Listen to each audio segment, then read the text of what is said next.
Welcome back, ladies and gents. We will be bringing you the second semi-final match of today. Yep. It will be between China's HKC versus Singapore's Republic Polytechnic. So, of course, and now I'm Leo. This is Fawaz. We'll be the casters for this match upcoming. And last match, we just saw a huge 2-0 stomp from IVE onto Hoofy. Break it down for me, Fawaz. Yeah, it was very stompy because we thought in beginning of this game, we thought Hoofy Tysus. We casted Tysus yesterday, right? Syndra, amazing, completely domination. But this game, he went with Corky. First game, and I was like, wait, what's going on? Failed there. Oriana, Shockwave constantly, NO4 on IVE side, insanely well. Basically, IVE had a better team game. You know, they knew what they were doing, they knew what game plan was going in, and they had amazing, which is why they are undefeated. And now, RPT versus HKC. And of course, we will be going into the team lineup. So let's just check out the first team, which will be RPT from Singapore. It will be top lane Blair in the top lane, Kled God, jungle Okoye, mid lane Orca, AD carry Dantis, as well as support Dolphin. Yep, the RPT Republic Polytechnic, a team that wasn't even supposed to make it this far. To be honest, everybody said underdog, and now can you imagine RPT making it to finals undefeated against IVE, a team that was meant to be there. Everyone was saying Hong Kong IVE was supposed to be there, and now RPT, someone saying that should be kicked out instantly because, you know, they lack this and that. So underdog versus big dog in the finals. Who knows, right? I mean, coming in as an underdog, but then proving otherwise in really, really huge fashion. I mean, they did not look bad at all. Every single team movement, every macro play, every decision made without hesitation. And it's just so overwhelming to just see this team come together so quickly in such a short amount of time, representing their country as well as their university, and just coming out big. Alright, speaking of Blair top lane, he popped up the Kled, right? The Kled was amazing play, surprising. Now, going to HKC, my apologies. Top lane, ATM, jungle 1. My favorite name of all time. Mid is MLZ. ADC is Little Milk, and sub, easiest name of all time, sub 33. And well, he was just too lazy, you know. Why not just put his role as his name and add a number there? Yep. Make it fun. HKC road towards here was smooth sailing to 3-1 overall. They were the Group A second place, so they will be taking against Group B winner, which is RPT. Now, One and Little Milk, that's a surprise. Little Milk, sorry, that's a surprise factor. One has been active as a jungler, and I'm assuming that they will ban Olaf because I don't think they'll give Olaf to One. He plays insane. Last game Sing21 played an insane Olaf too, so Olaf should be banned instantly. As for Little Milk, great rotation on the map. Put so much pressure, and I think you will see that against RPT. And just Olaf in the entire tournament just has been so dominating. The early game pressure he puts out on every single lane is just too much. And his level 1, he probably is the best level 1 jungler with the axe, throwing it again and again. So against early game, pretty much against any jungler, he will come out ahead. So that's why it's definitely, you know, deserving of a ban. Definitely fastest first blood, first gank of all time. Last game, semi-finals, we saw so action-packed between IVE and Hoofy. I'm hoping this game is same thing because they want to get the game end as fast as possible. Because why? Finals is being played on the same day. You don't want to be playing a best of 3 60 minutes game and the next game have to do another best of 3 with another greater team. So you want to end this game fast, pick a composition that you know well, and dominate it. Of course, but they still want to hide their strategies if they were to, you know, come on ahead in the finals. So I wouldn't expect them to show so much of their hand this early. So they'll probably just go back to a composition that they played before. Maybe just going back to the Kled or even that Zillion kiteback composition. So yeah, I'm expecting those kinds of pick from RPT. And as for the side of HKC, they have to step up their game. And of course, we will be going to picks and bans. Here it is. First 2 bans right off the bat. It's going to be Olaf as well as Echo and Syndra for RPT. And HKC about to finalize their bans. It will be Ryze, Lee Sin, and the Elise. Yeah, but like we said before, Olaf, you don't want to give that Olaf to one. Sorry, Yeah, you don't want to give that Olaf to Juan, because Juan is insane on that Olaf, right? We saw last game how amazing Olaf was. Echo last game, sorry, I think it was King that plays Echo last game from IVE. He dominated. He got that tankiness, insane pressure that he put. He didn't stop. He killed and killed.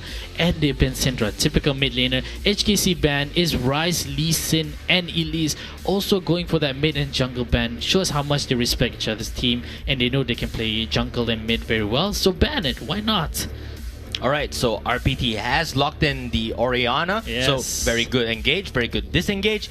And HKC, you know, they're gonna troll us with the highlights first. Gonna pick out 2 junglers, play a Fiddlesticks maybe. Who knows, maybe it will be true. But I won't be expecting it. But then the Nidalee pick, Yes. well, it wasn't banned and it is high priority. RPT Orca. I'm assuming Orianna for Orca. Oh, they did lock on that Rek'Sai. Rek'Sai is very good jungler.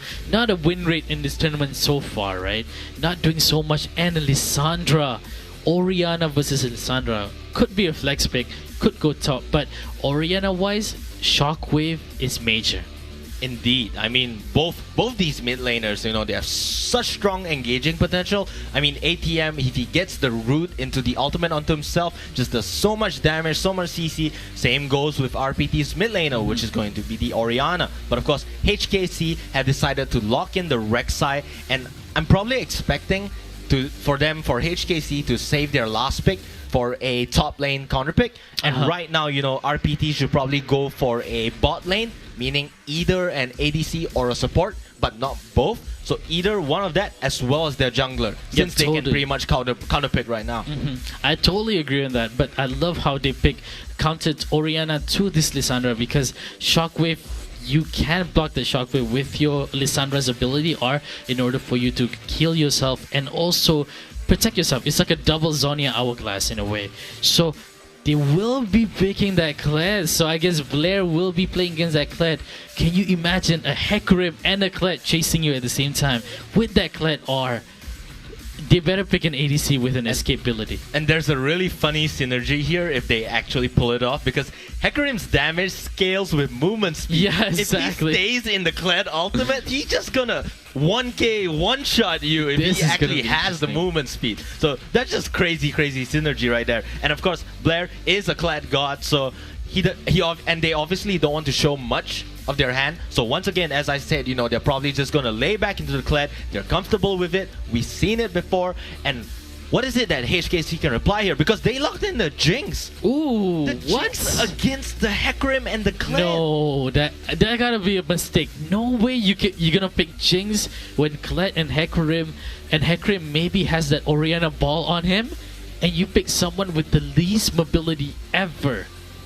I mean, once he gets a kill, he does have that passive where he can run faster than Flash. But no, this is risky. This is not looking good for HKC. I mean, look at the engage on RPT. Yes. The Ash Arrow, the Tahm Kench, the flank, the Kled, the Hecarim, the Orianna to top it all off. I mean, if you're a Jinx, or even a Rek'Sai or a Soraka even, you're just gonna get decimated on the spot.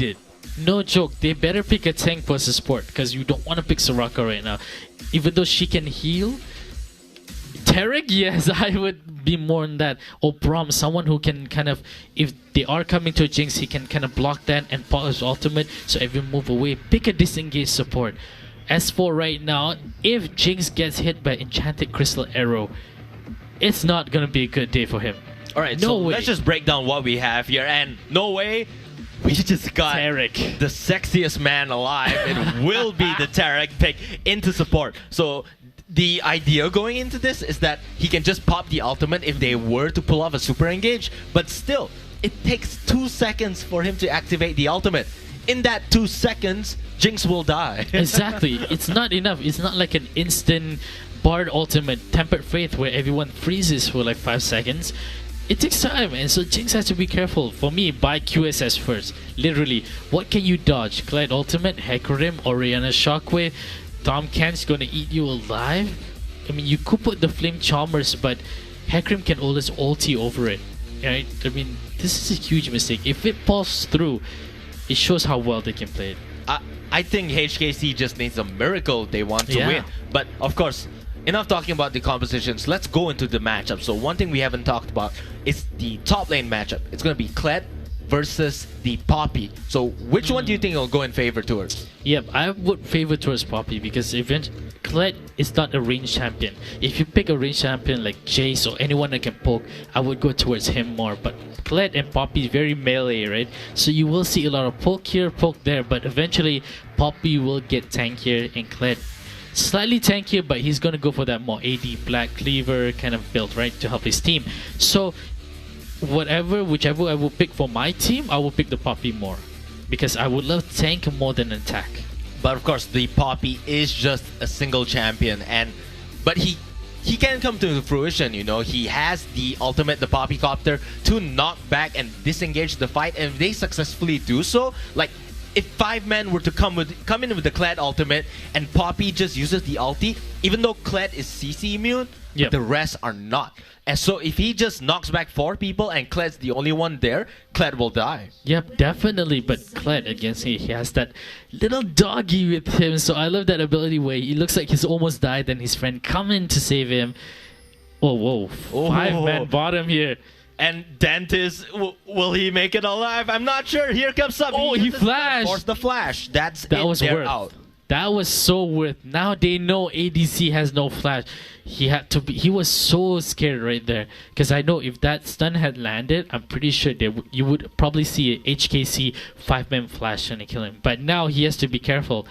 Low mobility Ashe, no flash. Jungle will camp your lane, if I'm not mistaken. And I think RPT is making a mistake here. They know that there was 5 members on the bot side of the map, but they didn't do anything at the top side. They didn't put down any wards. They didn't get any information. But Okoyim does know that Juan is in that bush. Will he be in trouble? He's going to use the Q to get the damage. The ball comes in, deals a bit, but Juan still gets out safely. Ooh, very aggressive from both here, right? Flash is gone. Smart play by Juan. He didn't flash. He knew he didn't have to because he knew Lissandra was there to protect him. This Tahm Kench, Dolphin, if I'm not mistaken, the support. Yes, Dolphin have to protect Ashe. Anytime you sense a sense of trouble, eat him up.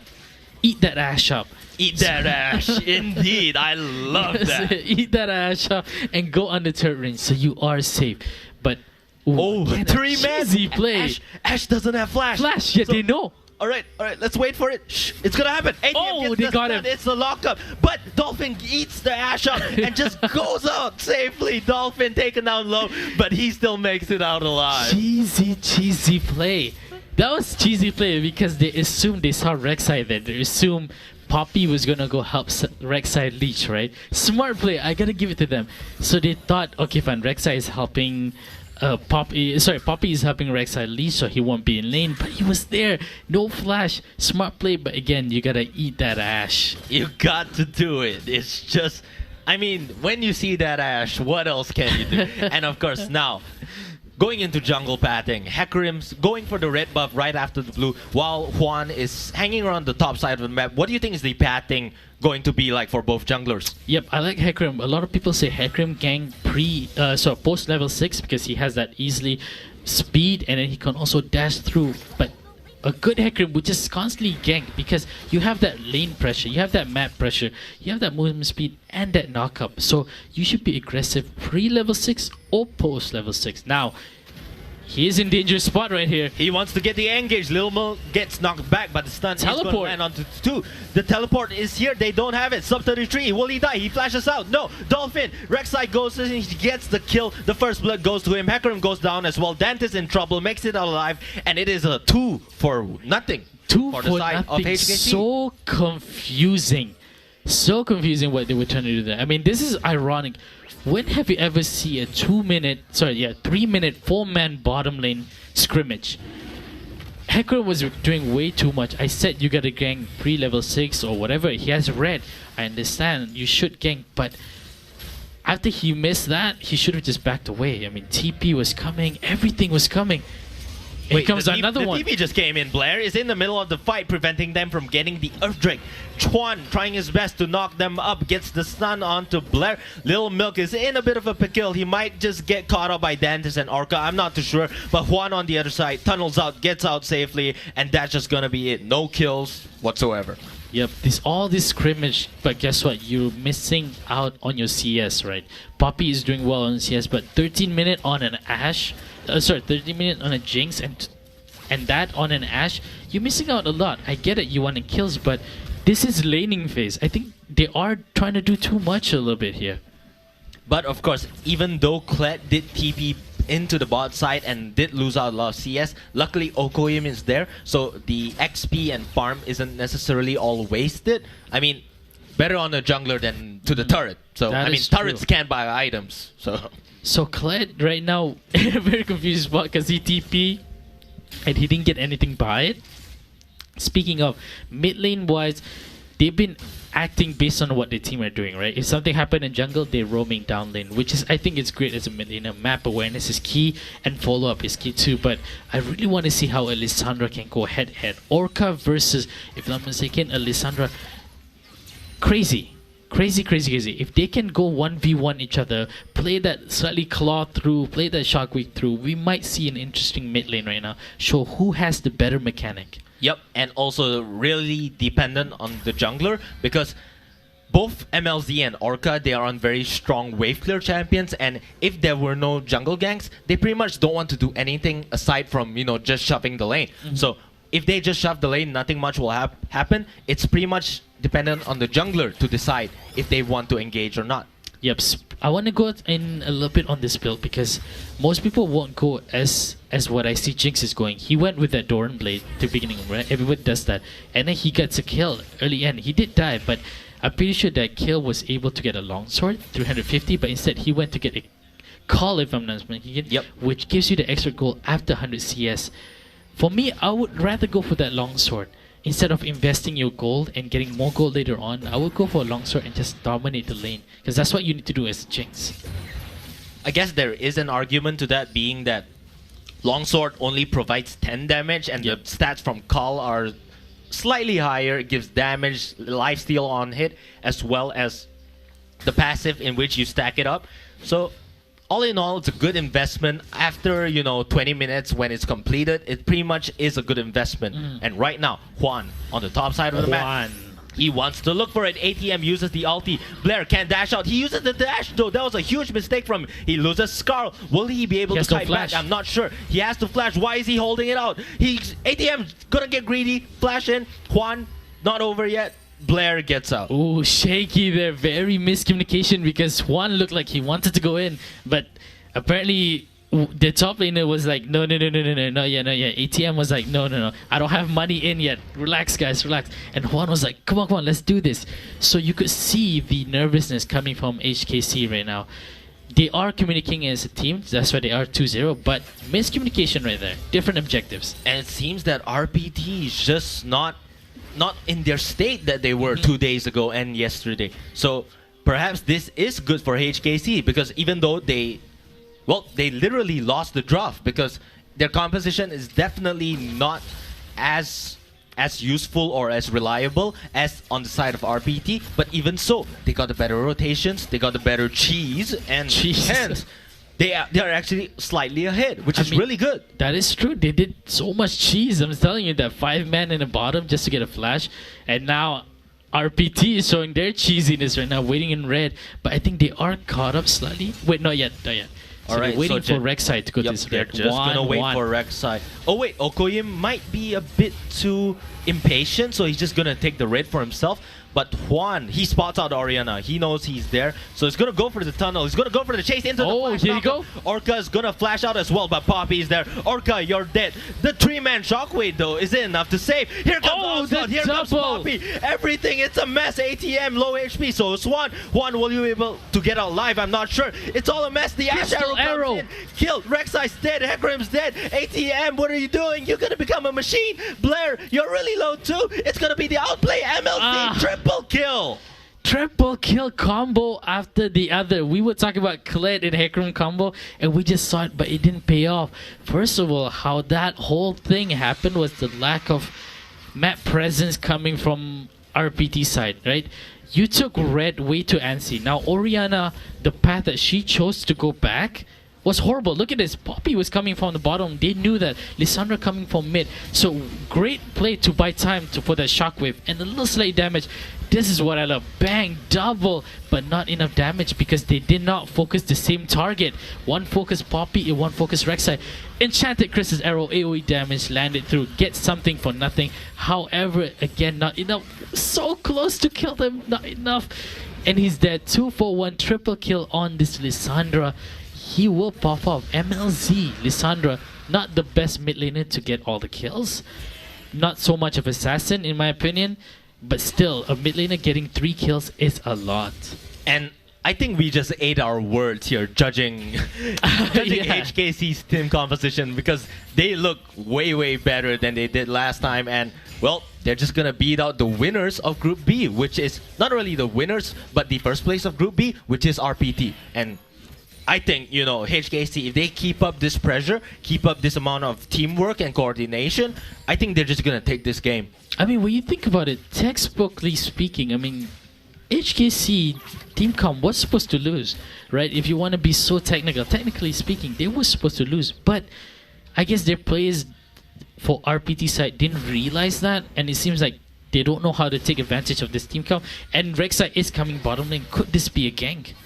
He doesn't even need to gank. All he needs to do is just pressure to the lane. So just push it out. You know, Little Milk is going to land the traps. And here comes the flash stun into the vulnerability tower. You're not going to do anything, but Dolphin has to eat. Here comes the rocket. Doesn't do much though. Lissandra's on the side. Proto Belt into the root. Dolphin, he has the shield. Will he die though? I'm not too sure. Dante's still on the backside dealing as much as he can. Dolphin's going to go down. MLZ, 4 kills to 0-2. I really hope that was 420, but instead we're gonna get a 4-0-2. Yep, Hecarim coming in right now. He does not have his. He does have his ultimate up, but he does not back up. All he has is an Ash right now. Can they do a 4-for-2 plays? Oh, he was stunned. The root into the glacial path isn't enough though. He is really low. The shockwave onto 2. Little Milk takes a bit too much, and Dantes gets the kill onto him. Very big misplay from the side of HKC. Yeah, messy game, but again, team play game. Now they will get this first third goal right here. So I will give the win more to HKC, but apparently that was messy. Clean tower dive early, but messy as in RPT, Hecarim going in. You know Lissandra has the ultimate, so you kind of wasted a lot. You should have popped your ultimate too. And we have a pause coming in right now. It's going to be a very short pause, of course. And now, just looking back into the game, HKC 6 kills to RPT's 2. Yep. Is RPT... Do you think RPT is like tilting, or maybe they're in the wrong mental state? What is it that RPT did wrong that made them have such a deficit? They were 4-0. I mean, they performed so well day 1. They performed so well day 2. I mean, maybe it kind of gets that pressure, but I wouldn't count them out yet. They have an Ashe who's killed amazing late game, right? They have Hecarim, they have Kled. These 3 champions, they're just waiting for their time to buy item, to go tanky, to go slightly Triforce, if he's going that Triforce. So I wouldn't count them out yet. It looks like they're losing early game, but again, we have 3 sessions, mid and late, and I want to see how they pop off there. They definitely have the room to pop off. And of course, so now just looking back at the team compositions, and once again, you know, in the pick and ban, in the drafting, we criticized how badly HKC drafted, we did. You know, in reply to RPT's composition. But yet, how is it that HKC managed to come back into this game? They didn't come back, but how's it that they did so well despite having the slightly worse early game and the worst team composition overall? Yeah, I think it's like the butterfly effect when it comes to HKC. First, 5-man trees. Okay, fine, we got Flash Ashe out of there. Then second, 3-man bush, because we know Ashe have no flash. They almost got him, but Ashe got in. So, but then again, these kind of thing reflects one another. It's like a chain. It keeps going, and then they start ganking, caught Oriana off positioning. But it seems like the only reason why they're winning because Hecarim and Kled is not doing their part, in my opinion. These 2 were supposed to be that ganking, super ganking power, but they're not ganking so much, right? We did that scrimmage at the Baron Pit just now, but that wasn't enough. very miscommunication. But in order for them to win this right now, use your team comp. Indeed, choose your team comp. And of course, we will be going back into the game. So let's just watch Lil Milk at the top side, clearing out the waves, shoving minions, getting some farm, you know, just League of Legends things. Yep. A little side note, I don't know if I'm the only one, but it seems like the Star Guardian Galaxy Jinx. Oh, wait, he's gonna eat up Dolphin, but you know, he's still gonna stun 2 people. Kled is going to come up and get the gang onto Lil Milk. He's really bad position, but he gets knocked away into safety. It's a huge misplay by the Poppy here. Here comes the Sundra, put a belt into the self-ult. It's going to be huge. Arrow. Crystal Arrow doesn't do much. It's going to be HKC in the favor. HKC, Blair is really, really low. 1 hit. Juan is going to get the kill. He's going to go on the chase though. Dante's trying his best to kite back. Meanwhile, on the side, Orca, you're really low. ATM, he's going to get the knockback. He uses the Q, get the slow, gets the kill, and that's just it. It's going to be 3 for nothing in favor of HKC. For nothing, HKC. I mean, we are so biting our words right now. Jinx has been, even though Jinx died early, but look at the tankiness that have. Poppy, Tarek, and Rek'Sai. So much sustained damage. They sucked up so much. And Poppy Copter did really well. He actually pushed some people away. And Lissandra coming from the side, able to get that CC up. So this Jinx does work, but you have to protect it. They won that fight without Jinx. Here we go. Tarek stunned, but he got in so fast. And this one, everybody coming in. Lissandra is slightly late, but they almost got the backline on Jinx. However, Jinx was able to do enough damage to buy time. Now Lissandra, bang! Ulti up, ulti the right person. Now Tom Kench is stuck. And now it's all about running when it comes to RPT. Everyone is slow. Ash can't kite that well. Rek'Sai going in because he knows he has that tankiness. And on the side, like you said, Orianna stuck. Tarek is behind you. Poppy's behind you. Rek'Sai is coming on the side. There's no way to go. And they want to fight without their ADC. That's huge. And the Dragon will be coming up very soon in 1 minute 20 seconds. So right now, both teams, the next Drake will be the Infernal Drake, if I'm not mistaken, and both teams definitely want to contest it, and it's going to be huge. Yep, it is huge. Objective control, we said it before, is huge. Map awareness is huge, and also vision is key. So far, like I said, this Hecarim and this Kled underperforming Blair. We said Blair was the king of the Kled, but slightly going down here. We thought he was the cantankerous Cavalier, but now he's just the cancerous Cavalier. So of course, now both bot laners hanging around the top side of the map, but of course HKC is looking for the opening. They might know that there is a ward in Tribrush, so they're not going to hang around there. They're just going to clear out the pink wards, and who knows, maybe even pressure the Rift Herald. Oh, here we go. Here comes at the bot side. Okoyim's there, but the double knock up. Back into base, denied. That is amazing play again. 2v1 gang fail as a Hecarim. He has his ultimate up. Why didn't he use that to counter the Poppy Copter? That would have been perfect. And finally, a Rift Herald been taken because I'm assuming they're going to give it to Rek'Sai. Well, Rek'Sai is the one that got it, but then again, Lil Milk was there. Who knows? Maybe they could have gone to a split pushing AD carry, the double lift as we call it. But of course, I don't think they're going to do that. So might as well just give it to Rek'Sai, give him good 1v1 potential, and just, you know, the ability to go into any lane and just push it. Yep, and speaking, we haven't touched so much on the build, but the Argent Dragon Rek'Sai has been stealing dragons sneakily, uncontested. Look, no vision here, so they don't know what's going on. Rek'Sai is constantly, even though it's going down slowly, but he has no fear. No one is disturbing him. He's going super clean, as in the build. HKC is just, you know, it's just ahead. Yes. There's no other word that can explain it even better. They're just ahead. They know what to do. And RPT, we just realized that, you know, RPT has never been in this position before in which they are losing. Yes. So we don't know if RPT is actually that team that knows how to play around a losing matchup. So right now they're in a bad position, and we need to see if RPT knows just how risky they have to be, the steps they have to take, the warding. Can they do it to, you know, come back into this game? Will they prove that they are a good team, or will HKC just close it out in good old fashion? Yep, I think if HKC play methodically, they will finish it up. But the saving grace for RPT right now is your Ash. Your Dentist is 2 up. He's going for that Essence Revert and he's going for that crit ability. I'm pretty sure it's Runan's Hurricane. His cooldown will be high, which means Enchanted Crystal Arrow will be available constantly. This is when you pick. Land that arrow, land your Colette Ultimate, land your Hecarim, pick them out. Don't forget they're low mobility ADC here. Alright, so now 3 men hanging around the top side of the map. Gonna clear out the wards, and let's not forget, HKC does have TP advantage because Lissandra has teleport. So of course, this might just be the engage, but the safe route is definitely to just take the time. Here comes Lissandra though. Will it be the 3-man route? No, it's only 1 man, but he puts the ultimate on himself anyway. The invulnerability comes in. HKC is just gonna come out ahead. Dolphin tries to eat someone up. It's not enough though. Wombo combo here and there. Happy feet. What was that? It's gonna be a near ace. Only Blair's left alive and a triple kill for Rek'Sai. Triple kill for Rek'Sai, and look at Jinx, full health, untouched, at the backline shooting her cannon. So much range, so much AoE damage. Again and after again, they're protecting this Jinx well. Finally, a team that can protect the ADC.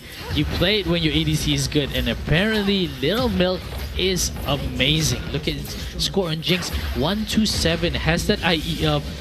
Very weird. Okay, this is where it's at. Lissandra already coming down bottom lane, so they know we gotta get out now. Forget the tower. Lissandra smart play, but also smart play by Hecarim to push her away. However, look at Jinx at the backline, free autoing. Flame Charmer's in, free auto. Look at that. Movement speed coming through. Smart Poppycopter here, still attacking. Shockwave coming in way too late. And that's when it goes down for them. And that was just amazingly played by HKC, you know. MLZ is a god. I mean, he's definitely the MVP of this game. He's making play after play after play, and he's not going to stop the engine anytime soon. So HKC looking really good. It's 13 kills to 3 and a 7k gold lead. What do you take out of this? Yep, I mean, giving all credit to MLZ, don't forget Juan. Juan is my man right there. Juan, Rek'Sai, 5-1 if I'm not mistaken. Yeah, 5-1-7. He's going for that tanky build. And also Little Milk. So their team are actually super performing. Every lane won. Mid won, jungle won, top won, ADC surprisingly won. And yeah, if Jinx is behind, it's sad. But when Jinx is ahead, good luck trying to kill her. As soon as she completes the IE into the Runan's Hurricane, into probably another Zeal item, she's just gonna be unstoppable. And she's just like, her team's already doing well enough without her. MLZ, ATM, Juan, and Sub already doing so much work even without the Jinx. And once the Jinx gets ahead, I really don't know how RPT is gonna win any fight. Exactly, they have to find a way to flank. How do you flank? Ward game. Ward at the behind the jungle, but it seems like they're not giving the time to. Look at this, support and jungler roaming together, but this is careful. Shockwave. Here comes the shockwave onto 2. Sub uses the ultimate. He's gonna get the invulnerability for a few seconds. Here comes Clado. 1, 2, 3, 4 hits. Sub, you're gonna go down. Juan tunnels out of the way, gets out, and he's safe. But RPT come back slightly with 1 kill. Yeah, exactly. That's what I've been talking about. Look at how fast Hecarim and Kled got there. Use that. Even though that was so much invested just for 1 person, it should have gone 2 to be worth, but still, you have to do something to get back in the game, and that's what they did. Now they have no support, now they can push slowly, baby steps. Indeed, baby steps, and now they're just gonna hang around the mid lane, trying their best to shove it, but I don't think they even should be shoving mid lane. I think they're careful. Oh wait, here it comes. Lissandra, Protobound to flash into 5-man route. Is it enough though? The vulnerability is gonna keep them alive for a while, but it doesn't matter. It's a decimation. But I don't think it's in the side of HKC. I'm not totally sure. Orca really low. He's gonna run away, but Jinx too much damage. It's gonna be a triple kill. Is it the Quadra? No, it's just a triple kill for the Jinx into the ace, and HKC just showing how dominant they are. Super dominant, so smart by Jinx. At the back again, Rapid, he kept shooting. He doesn't even have his second item yet. Can you imagine once he has his Runan? That teamfight would have been gone. And look at him, he's playing with so much confidence. Little Milk, IE, Zeal, and a few speed. He almost died to the Ash, but his mechanics so well. Back auto, back auto. That's what happens when you play with A auto instead of just clicking. Indeed, indeed. And Lil Milk just very good positioning. he made sure that he was relatively untouched and just dealt out as much damage as he can, rocket after rocket, and eventually he just wiped out the entire team. And HKC, they're gonna scale into the late game. Even though it's only 22 minutes, they're practically in the late game already. Yes, it is. It is. I mean, if they don't do something right now, if APT don't do something, if APT don't use their team comp properly, because I barely see any Enchanted Crystal Arrow. Come on, you have 40% crit coming up soon. It should be coming up constantly. Maybe just to fear HKC, but still, I don't see any. So what HKC needs to do right now is just slowly push, because you can. Jinx get turret down easily. Jinx can kill turret easily, so slowly push. Don't try to do too much. And of course, HKC is going to get the third dragon, which is the second Ocean Drake for them. And even though Ocean Drake, you know, we call it the Liquid Drake, it's the fourth best Drake, but still, it's still relatively not bad, you know. So it gives the regen, gives them good poking and sieging capabilities, and yeah, they're just gonna slowly close out this game. Oh, and wow. Blair's in trouble, so he's gonna ult out away. Charge! Will he get out? Yeah, of course. It's way too fast. Wait a minute. Wait, teleport the plays? TP? Will ATM be? It's not ATM. MLZ says, surprise, I'm here. Blair's gonna go down. He's knocked up by Juan. Juan's gonna get the hit after hit, and HKC, Juan gets the kill. Incredible. Look what happened when you have great vision. You can teleport anywhere, anytime. Like you said, I was confused too. I was thinking, wait, is Poppy coming through? And in the end, you know, he just got Piglet. Because Piglet that's what happened when Piglet, he didn't know who was teleporting. That's exactly what happened here. The Sandra teleport kind of shocked him. Pushing mid lane. This could be a slight dominated game for HKC. RPT, gotta think of something way back. They have the Baron, they have the Siege, they are just pushing up turret. I mean, even if they don't want the mid lane, they can just go all the way to bot lane, get that one free. Oh, heck right. But at the ATM, once more kill, gonna get the knock up onto Okoyim, but speed up from Oriana, gets out, goes into the wall, backs out safely. They're just gonna defend, and HKC choosing to recall, buy their items, get the objectives, and just playing it safe. Yeah, playing it safe is one thing. We talked about this yesterday. Playing it safe, but playing it over safe is another thing. You don't want to go to late game with this team. I'm sorry, but a late game Hecarim, a late game Kled, a late game Ashe, a late game Tahm Kench, you don't want to be in that thing. So finish as soon. That's pretty cool. Look at it, she's flying. That was really cool. I gotta get that Star Guardian Galaxy skin. Not yeah, bad, like I said before, late game is not a suitable situation for HKC. Well, but they do have the Jinx to, you know, just round it all off. So even if it is the late game, they still have good engage. They still have the Jinx to back them up. So I don't really see RPT, you know, even seeing a light at the end of the tunnel. All they probably see is just one little glimmer that even when they reach it, they realize, oh wait, it's just a small spark from something. Hey. So they can't even see the light at the end of the tunnel right now. I mean, look at the gold. 12,000, 14 kills ahead. It just looks so dark for RPT. There's hope somewhere. I've seen teams come back. Wait a minute. Here comes the ball. There is no shockwave, so there is no engage. HKC just gonna push it out. Little Milk, he's a Jinx. He's gonna shove out the turret. Gets excited. He's gonna run through. It might have been a little bit too greedy. Yes. He might have gotten caught out, but still, bravery when you're ahead, right? Yep. When a Jinx is not afraid of Enchanted Crystal Arrow, it's huge. And he's not even going for that IE Runan Last Whisper. He went from IE Runan to Rapid Fire Cannon. So all he wants to do is auto here. And he's not gonna delete the tanks easily, but if he can stay alive long enough, he will win this game on his own. Yep, and here comes the Bobbycop. They're gonna knock up a single person. Is it enough though? They're just gonna knock up, get the turret, and perhaps the inhibitor. There might be a fight here. I'm not too sure. It's up to Kled and Hecarim to engage because HKC, they just want the inhibitor and run away. It's up to RPT to engage, but they are just too fearful. Yep, they have to be careful. Don't play too aggressive. You know what to do. Get turret, get inhibitor. What do we do? Oh, cheesy play here. Oh, caught. 5-man caught. That's not a good sign. They forgot that was an Ashe, and you really have to keep in mind, oh wait, the Ashe can scout us out. Let's not waste time. Flash for Flash. That reaction was so quick. They literally quick. flashed at the same time. You never forget that Ashe. Never forget that Ashe.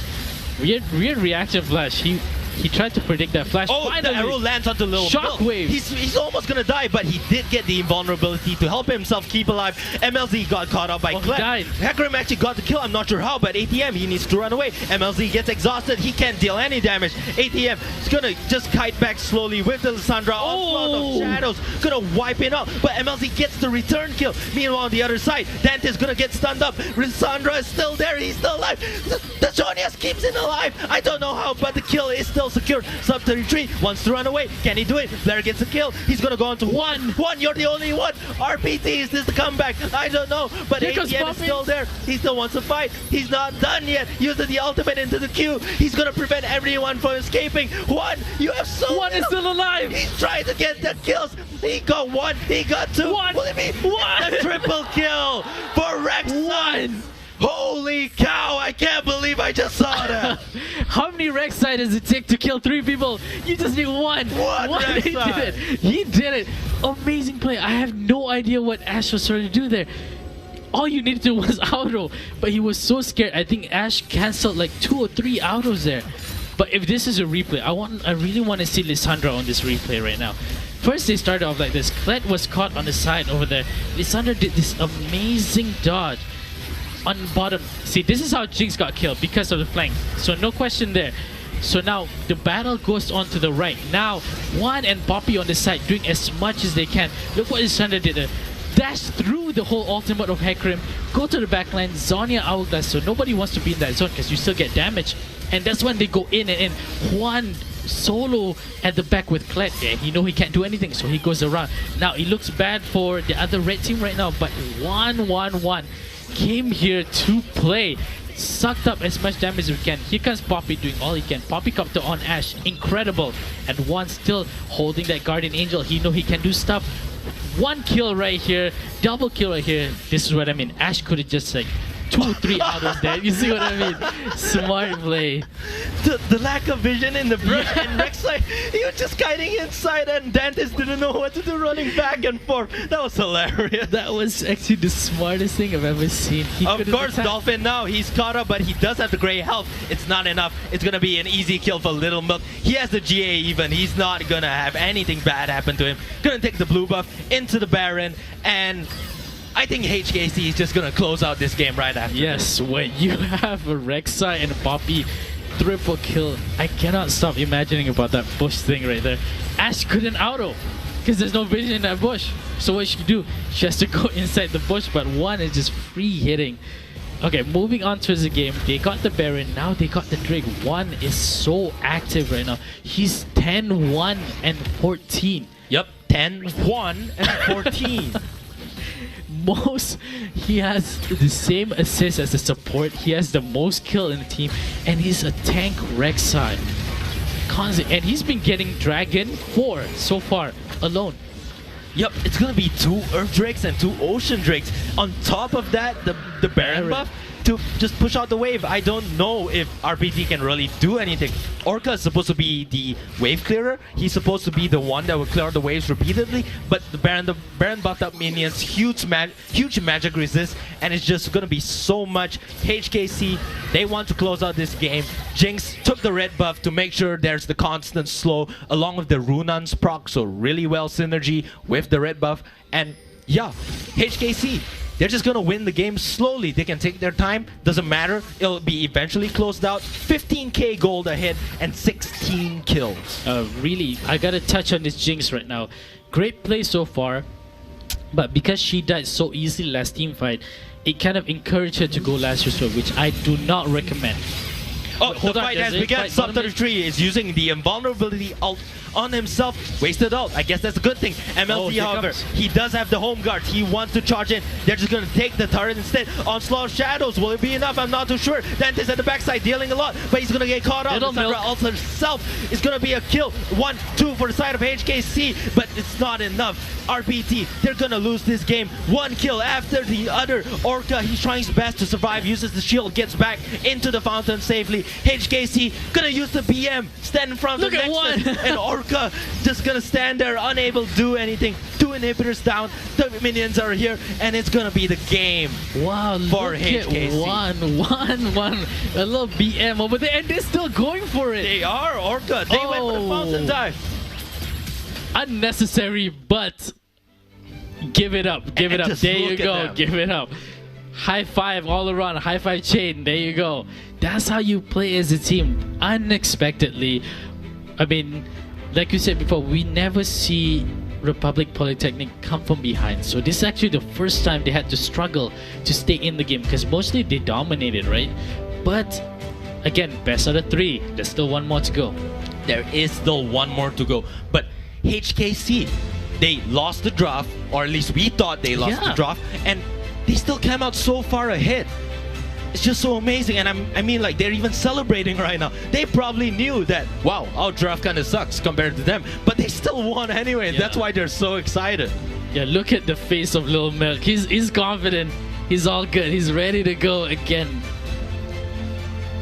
And RPT, the tilt is real, the disappointments in their face, but they can't go into the next game with this mental state. They need to have a refreshed mind, just empty it, not completely forget about the last game. You know, they still have to remember the mistakes. They still need to know what they need to, you know, fix, what they need to improve, what new things they need to bring up in order to beat HKC in the next match. But HKC, they just look so good. I'm expecting them to take the next match, but we'll just see about that. Yep, HKC, dominating play again.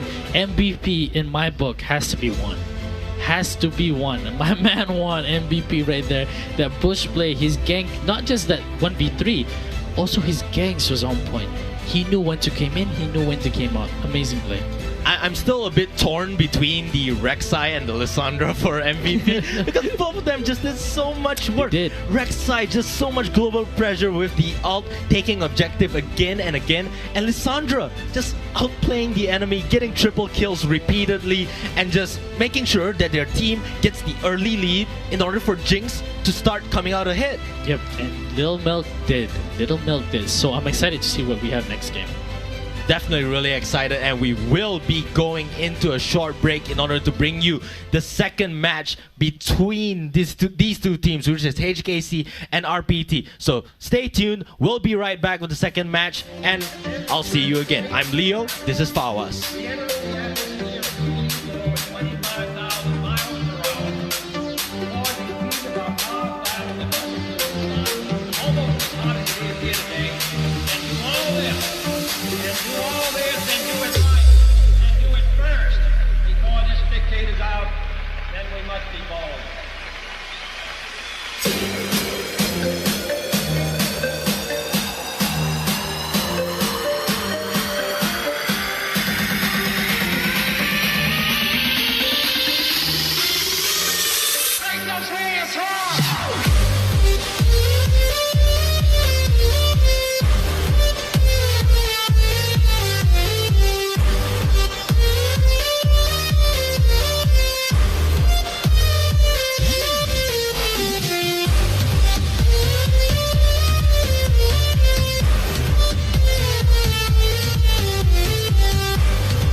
Welcome back, ladies and gents, and we will be going to game number 2 of Republic Polytechnic versus HKC. And just break it down for me, Fawaz. What just happened in the last game? One word.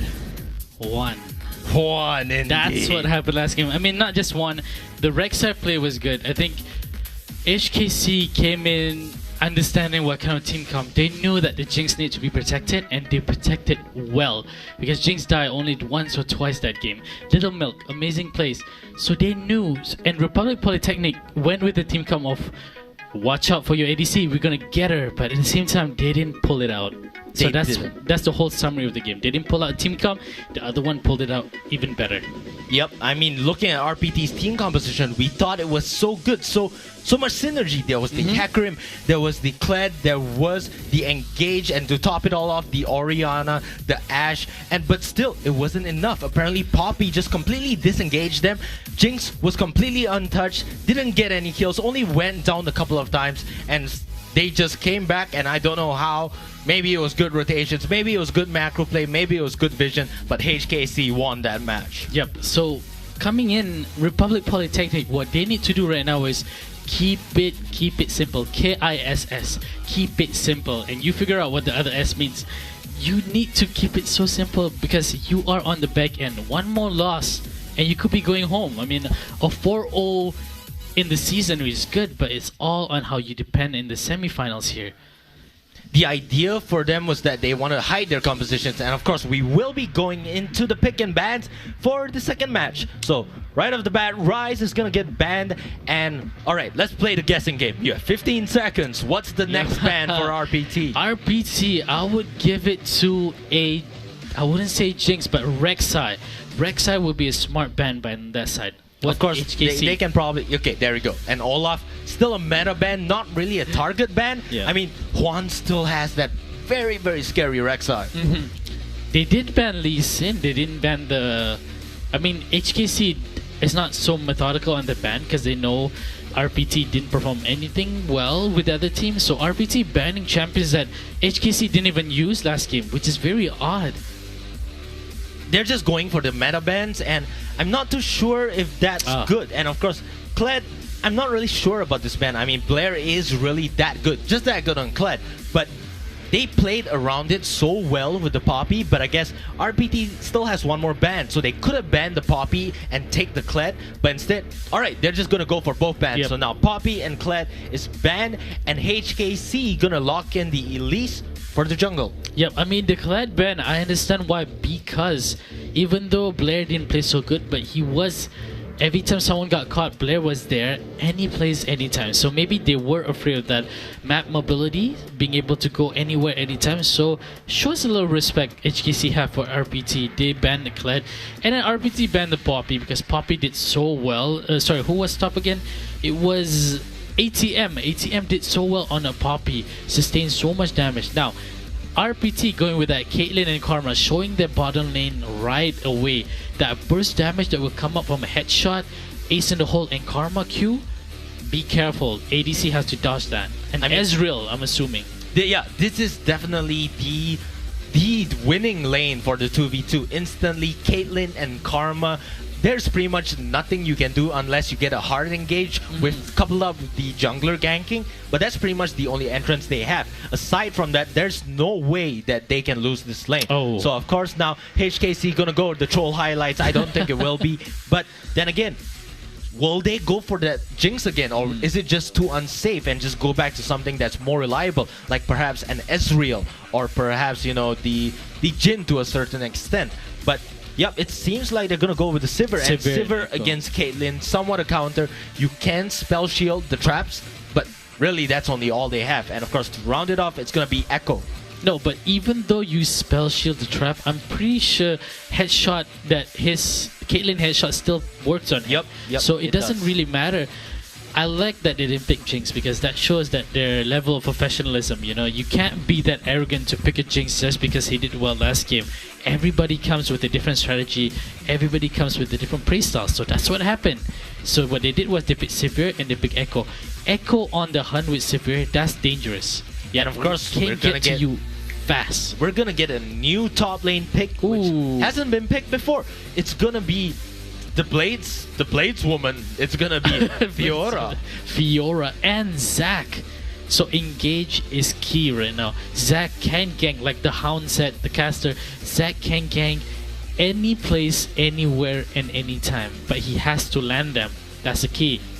As soon as, you know, Okoyim and Zack reaches level 5, his avenue for ganking is pretty much just all around. Every single bush that he has, even if he is so behind his turret, hanging in the tri-brush, he still has enough range to just get the engage, get the jump, and if he lands it, of course, it will be a successful gank. But the jump does place a very obvious shadow that the person can, you know, react towards. So I'm not too sure. But then again, Zack, still reliable jungler, and wow, looking at the side of HKC, it's gonna be something we've rarely seen. I don't think we haven't seen it in this competition at all. It's a Twisted Fate and an Alistar. That is interesting. Twisted Fate and an Alistar. Sorry.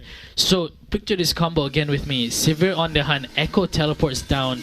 Twisted Fate does his super teleport play. Ultimate gold card. Alistar pulverized headbutt. Ooh. Yo Caitlyn has to probably shoot that net shot to escape. Fast. Alright, RPT does have the last pick saved, the mid lane pick, in order to counter the TF. And pretty much anything counters TF, so they're just gonna go with the Cassiopeia.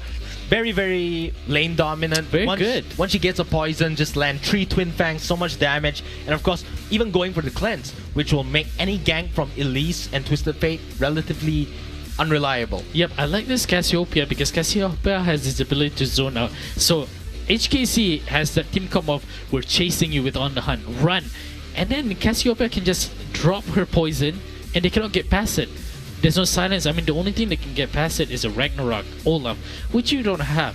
So that's a good play. I would rather go with Veigar. I don't know, that's just me. Veigar pop that kind of chain so no one can get through. So this is very nice pick by RPT because they're now thinking about their pick. Yep, a very pick-centric composition. It doesn't seem like they'll win a straight-up 5v5, but due to the mobility that every single champion has, with the likes of Elise just repelling and the Twisted Fate using the ultimate, if they can get themselves in a favorable position, meaning a 5v4 or a 5v3, they definitely can, you know, slowly get ahead. But HKC, just very well-rounded lane dominant team composition. Karma and Caitlyn in the bot lane, Cassiopeia mid. I just don't see them losing the lane. And Zack, if he gets rolling, it will just, well, he'll just smash everybody. Yep, Caitlyn is one of the highest range auto ADC out there, so he will be able to poke the Sivir right now. So the Sivir has to be careful to play around the auto range, like Double Lift said, auto spacing between you two, right? The ADC. So I'm excited. Laning phase, let's go. Alright, and we will be heading into the game. Let's just bring it down. It's gonna be the second match of the semi-final between HKC and RPT. The winner of this match will be going into the finals and secure the second place prize. And of course, HKC is one win on top. And here comes the cheese. Yellow Flash, card. stun card. Dolphin in trouble, but there is no follow-up. So it's just gonna be a flash for flash. I mean, that was... It's not over yet. Oh, the mistake red card. Even if that was a yellow card though, I don't think he would have gotten that because Karma flash, you know, first of all, I think they wanted to get to that bush before Karma saw. However, Karma was already there. Karma was already there, and the second yellow card is definitely not capable of following up. So he's just gonna BM, I guess, but he did burn 2 summoners. So it's 2 for 1 in the favor of RPT. Yep, that was good. I mean, our HKC with their cheesy play, I mean, come on, are we gonna do this again? I mean, I'm sure RPT understand cheesy guys, 5-mans are coming, but that was so close to actually becoming so bad for RPT. If they get again another first blood, it might be the same story. And of course, yeah, the Keystone Mastery. So Fiora has the Fervor of Battle because she does have somewhat good attack speed with the E, and Caitlyn going for the lifesteal because with the headshot, and if all you have, even if all you have is the Doran's Blade, it still adds up so much because headshot does so much damage. And of course now, looking at both junglers, so Elise started on the bottom side while Zack started at the top side, which means that Zack will be looking to gang the mid or bottom while Elise looks to gang slightly towards the top side. And of course, when you have a Caitlyn and a Karma, of course you're going to want to pressure that lane. Yeah, exactly. You want to gank this lane fast because as an Elise right now, you want to gank this lane super fast. One wants to be here because once you land that cocoon, headbutt pulverize, and Severe going in with that ricochet and that boomerang, you're good to go. I mean, you want to keep this Caitlyn behind. Look how well she's zoning them out. Karma is hiding in a bush. They don't have War in that bush. Trap is there. And now they're just freezing the lane. Severe might not have a good time farming right now. Yep, he might just not. And MLZ, he looks good just farming on the turret. And I think it's really hard to do that as a TF. And of course, Juan will be looking to gank the bottom side. I thought Zach would be the one to do this first, but instead, Juan here we go for the red buff. And the mistake engage, is it a mistake? No, it's not a mistake. They're gonna go into Dolphin. Karma has no flash. Exhausted. Dolphin has no flash. He might just die to the red buff, and it's gonna be kill secured for the Sivir. Dante is gonna get the boomerang blade into the auto. Oh, wait a minute. Is it the finish? It is. Juan uses the Q, gets out safely the flash, but can Okoim get the return kill? No, he's just gonna get spotted out by the ward. One, it's not over yet. Still gonna land the stun into the Q. He's gonna land the red buff autos, but not getting too greedy. He doesn't want to get the turret shots. Yeah, I don't think he was gonna go to one. One is good, but one is not that super amazing because even though he kills Zac, red yellow card, pulverize is here, but he did not go for it. Like I said, one, even though you kill Zac passive is there. You don't want to be in tower aggro trying to kill a Zac passage. That's just sad in my opinion. But like we said before, one wants to be in his bottom lane, bring Caitlyn behind, and that's exactly what he did. Bottom lane for APU, sorry, Dantis and Dolphin did not respect the ward, so they did not ward at all. They did not think one will be there so fast. He's playing an Elise, he's not playing an Olaf, right? So they think one was gonna farm a little bit, but no. Came in, understood that Karma had no flash, and then still went in for that Caitlyn. Very good ability. And of course, the first blue buff will be instantly handed off to Orca, who is, very dependent on mana, especially in the early game when you don't even have the tier to build up. So just gonna pass it on. Zac can't really make use of it anyway, so why not just pass it off to him? And I'm not sure if MLZ should take this blue buff. Yeah, I mean, one kind of, because of his amazing gank right there, it will be better to give it to him so he can go on the lane, gank on the lane. I mean, this is a Fiora, very squishy to begin with. If you can get a cocoon on a Fiora and Echo can go ham and pop his stun also, you're good. This Fiora is gonna be down. A Fiora playing from behind, it's a sad thing to watch. It is a sad thing to watch because Blair on that Fiora has to get ahead if he actually wants to do anything. So the build usually for Fiora would be that Tiamat into the Black Cleaver. So if he gets that in time, he can definitely dominate the lane. But now, both junglers at the top side, Juan uses the pink to clear out Zac's green ward. And it's just that. I'm not sure if he's going to go for the gang. Not really. It's too far off. So, and while in the mid lane, yes, MLZ really, really low. Cassiopeia, very strong laner. Twisted Fate can't really do much until he's level 6. So he's just gonna play it safe, try to get as much farm under the turret. Yep, the zoning out that this Cassiopeia is doing is incredible. Farm-wise, not really that different because TF is ahead slightly, but still, the zone out. Wait till Cassiopeia is full level 6. Wait, top lane, a little action going on here. Nothing much, like I said. Wait till Cassiopeia goes 6 and having the Severe trying to get them, she's gonna just zone them out. All you have to do is just flash over, but if you don't have flash, your siege, your pick ability is low with this Cassiopeia. Alright, MLZ is level 6. He has the gate, the destiny into the gate. Of course, spots out Zac first, gonna clear out the wards. Oh, what are you doing? He saw the pink ward. But he saw Cassiopeia coming down in lane. Would have been in trouble, but he does have flash. Oh, be careful here. Oh, he's going in. Alistar's flash. Here comes Destiny into the gate. Dantis gets stunned, but the exhaust is flash pulverized. Flash pulverized into the headbutt, but Blair is there already. Early TP, how nice of that. But MLZ does have the red card. Gonna get the kill onto Caitlyn. Red card into Blair. Is it enough? 5 men in the bot lane. Juan tries to get much, and the ATM comes in time, secures the kill for the Sivir, and it's gonna be the turret as well. Perfect play by HKC. I mean, you knew everything was up. Like you said, oh, don't tell me he's going in. He just tried to went in, but took a chunk of damage. But they successfully defended the turret. And preventing the first turret is really, really good. It's not over yet though. Half HP, will the turret get taken down? ATM gonna use the W in order to zone out the enemies, and it will be the first turret for HKC. Yep, I will say, man, that was pretty impressive to combo you together with TF, and Alistair was quite far there, right? TF gold card, and Alistair was still catching. He still flash pulverized. Amazing. Look at that. Came in TF, look. He's still going. Flash in right now. Pulverized. Smart by Sivir coming from behind. Fiora teleport. Not really good position there because you're in the middle of everything. And you were punished for that. Cocoon landed. Skill shot has to land in order for you to kill. So very, very smart play by HKC.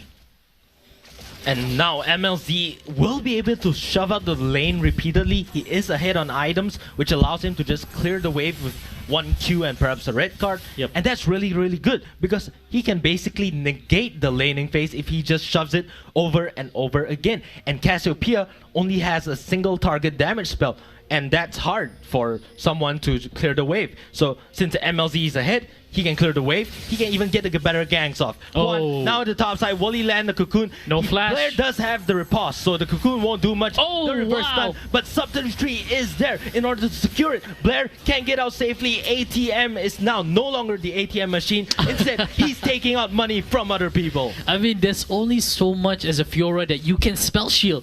You can special the Echo, but then a Cocoon is coming through. You special the Cocoon, guess what? A Pulverized Headbutt is coming through. So textbook. What they did was, we got the bottom turret. We've seen this done so many times, but no one has done it cleaner than HKC. We got the bottom turret. Let's move top. Let's gang top. Fiora should have known that because people had been doing this throughout the whole tournament. You know, don't try to defend a tower when you're alone in a tower. Bad mistake.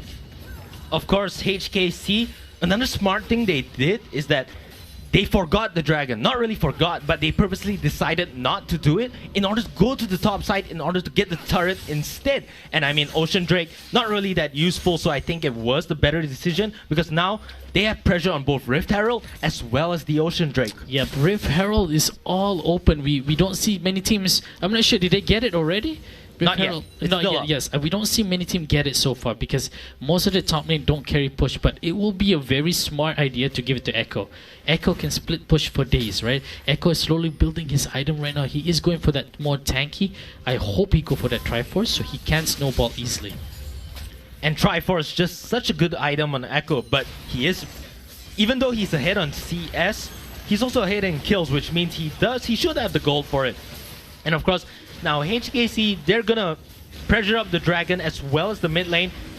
They're probably gonna get this dragon, and meanwhile Sivir is still in the mid lane, pushing it out, shoving it in with the ricochet and the boomerang blade. Juan. So, yeah, Juan just gonna get the Drake. And now in the mid lane, will they shove it out? Will they get this turret? I mean, this is a walk in the park for Juan. He's been getting Drake alone by himself. Counting that one, that's 5 total for Juan. Alone here, alone. He didn't have any help. Shows the vision controlled by HKC and the lack of vision from APT to not even ward the Drake. So they can't contest it. That's how afraid they are. They do not want to face check. They do not want to check Drake because they don't have ward. So they're playing in the dark. Literally playing in the dark. And really good read by HKC here. Because Sivir was actually shoving out the mid lane, but he didn't stand near the turret at all because Okuim was actually behind. He was at the brush, camping it, trying to get a good jump, but HKC reads it perfectly like a book and just, yep, they're not, as soon as they shove the wave, they just back off because they know that Zac might engage on them, and this is just HKC showing how much they know about the map. Yep, so behind on this Caitlyn. Yeah, sorry, Dantis is so behind on his Caitlyn. About 11 minutes in and only able to get a pickaxe and a speed item. That is so bad. When Caitlyn is behind, it's so bad because you need time to build that item, that Runan plus the IE. You need to defend and you need to farm. That's all you need to do as a Caitlyn so you can build your item necessary. Because once you get that Runan and IE, it's very easy for you to auto. You have your range, you have the Runan passive, you can easily defeat TF. Okoyim has been camping in the brush for like the past 3 minutes, if I'm not mistaken. He's finally gonna back off. That's essentially so much wasted time. I mean, Juan was literally, you know, at the mid lane shoving it out, taking jungle camps. Well, Okoyim didn't do anything, lost out so much farm. I mean, Meteos would be disappointed at that because he's one of those junglers where he will always maximize efficiency, and there was nothing efficient about that. Yeah, I was thinking, what was he doing? Keep doing that. I think they assume that HKC will tower dive this mid lane, and surprise, surprise, Zac will come from the side. But guess what? They didn't. And don't tell me one is going to solo. I don't think it's possible but he is managing the spiderlings relatively well. But spiderlings are dead. There's no way he can do it unless he gets help from the Alistar. But yeah, that's what I mean. One. He tried to lure the Rift Herald into the Alistar head, but it might not be enough. Oh, here comes the team. Down. All right. It's safe. He's just gonna take it. Luckily, his team is there to back him up, and they're gonna get the Rift Herald. And they're gonna give it to Echo. Smart choice. Echo will push this lane. Very brave by Lil Milk right now. Sorry. Yeah, very brave by Lil Milk to stay in mid lane. Here comes Okoyim. He finally gets the gank with Spell Shield. It's so easy. It's so easy. Like I said, very brave for him to stay in this mid lane alone. Right? Pushing this lane whenever he feels like it. So right now they're playing composition of 2-3. Echo is up there with Rift Herald buff minion. They don't want to push this bottom. So what they're doing right now, they're pushing mid and top. Nobody can stop Echo. At the same time, if you want to fight, TF will be there instantly, right? With his ultimate. So what should APT do now is, I mean, all I can say is farm and wait for your moment. Right now would be nice. Yep, MLZ is going to go in with the yellow card, gets the stun onto Orca. Little Milk secures the kill. Dolphin uses the shield on himself. I don't think it's enough, and they're just going to finish off the mid lane turret. And of course, that's just it. They're going to get one kill, one turret, back off. Not over though. He's going to go for flash yellow card. Dantis now gets shielded. It's not enough though. He's probably going to die. Here comes Okoyim. Doesn't save him though. Flashes. That's a really long flash over the wall. Still does it. ATM still coming from the flank. Flash E into the pop. So now Zac has the passive to stay alive. I'm not sure if it's enough. Oh, the teleport. The blob. Zac will come back with the top laner, and it's going to be a safe place for Zac to be. Very, very, very smart teleport, I will say. Zac was very antsy there. I mean, his team was gonna die. I had a feeling Severe got yellow card, got pushed to the wall. You were gonna die anyway. Zac tried his best to do what he can. He flashed over, he wasted flash, he wasted his passive. So thank God Fiora teleported on time. Because if not, it would have been 8-0 for HKC. Goal difference right now, 18 to 24. So that's, sorry, 19 to 24. 5k goal lead at 15 minutes. It's actually 7k. It's 26 to 19. Oh, I can't even say 7k. It's a 7k goal lead, 7 kills ahead, 0 turrets, 0 drakes. It's actually a perfect game. Ooh. If HKC wants it. Perfect objective. Perfect deathless game, and going in right now, ATM. Yep, they just won it. ATM wants the money. Okoyim, will he give it to him? I'm not too sure. The trap's gonna stop him in his place, so ATM backs off safely. I bet he wants that perfect game.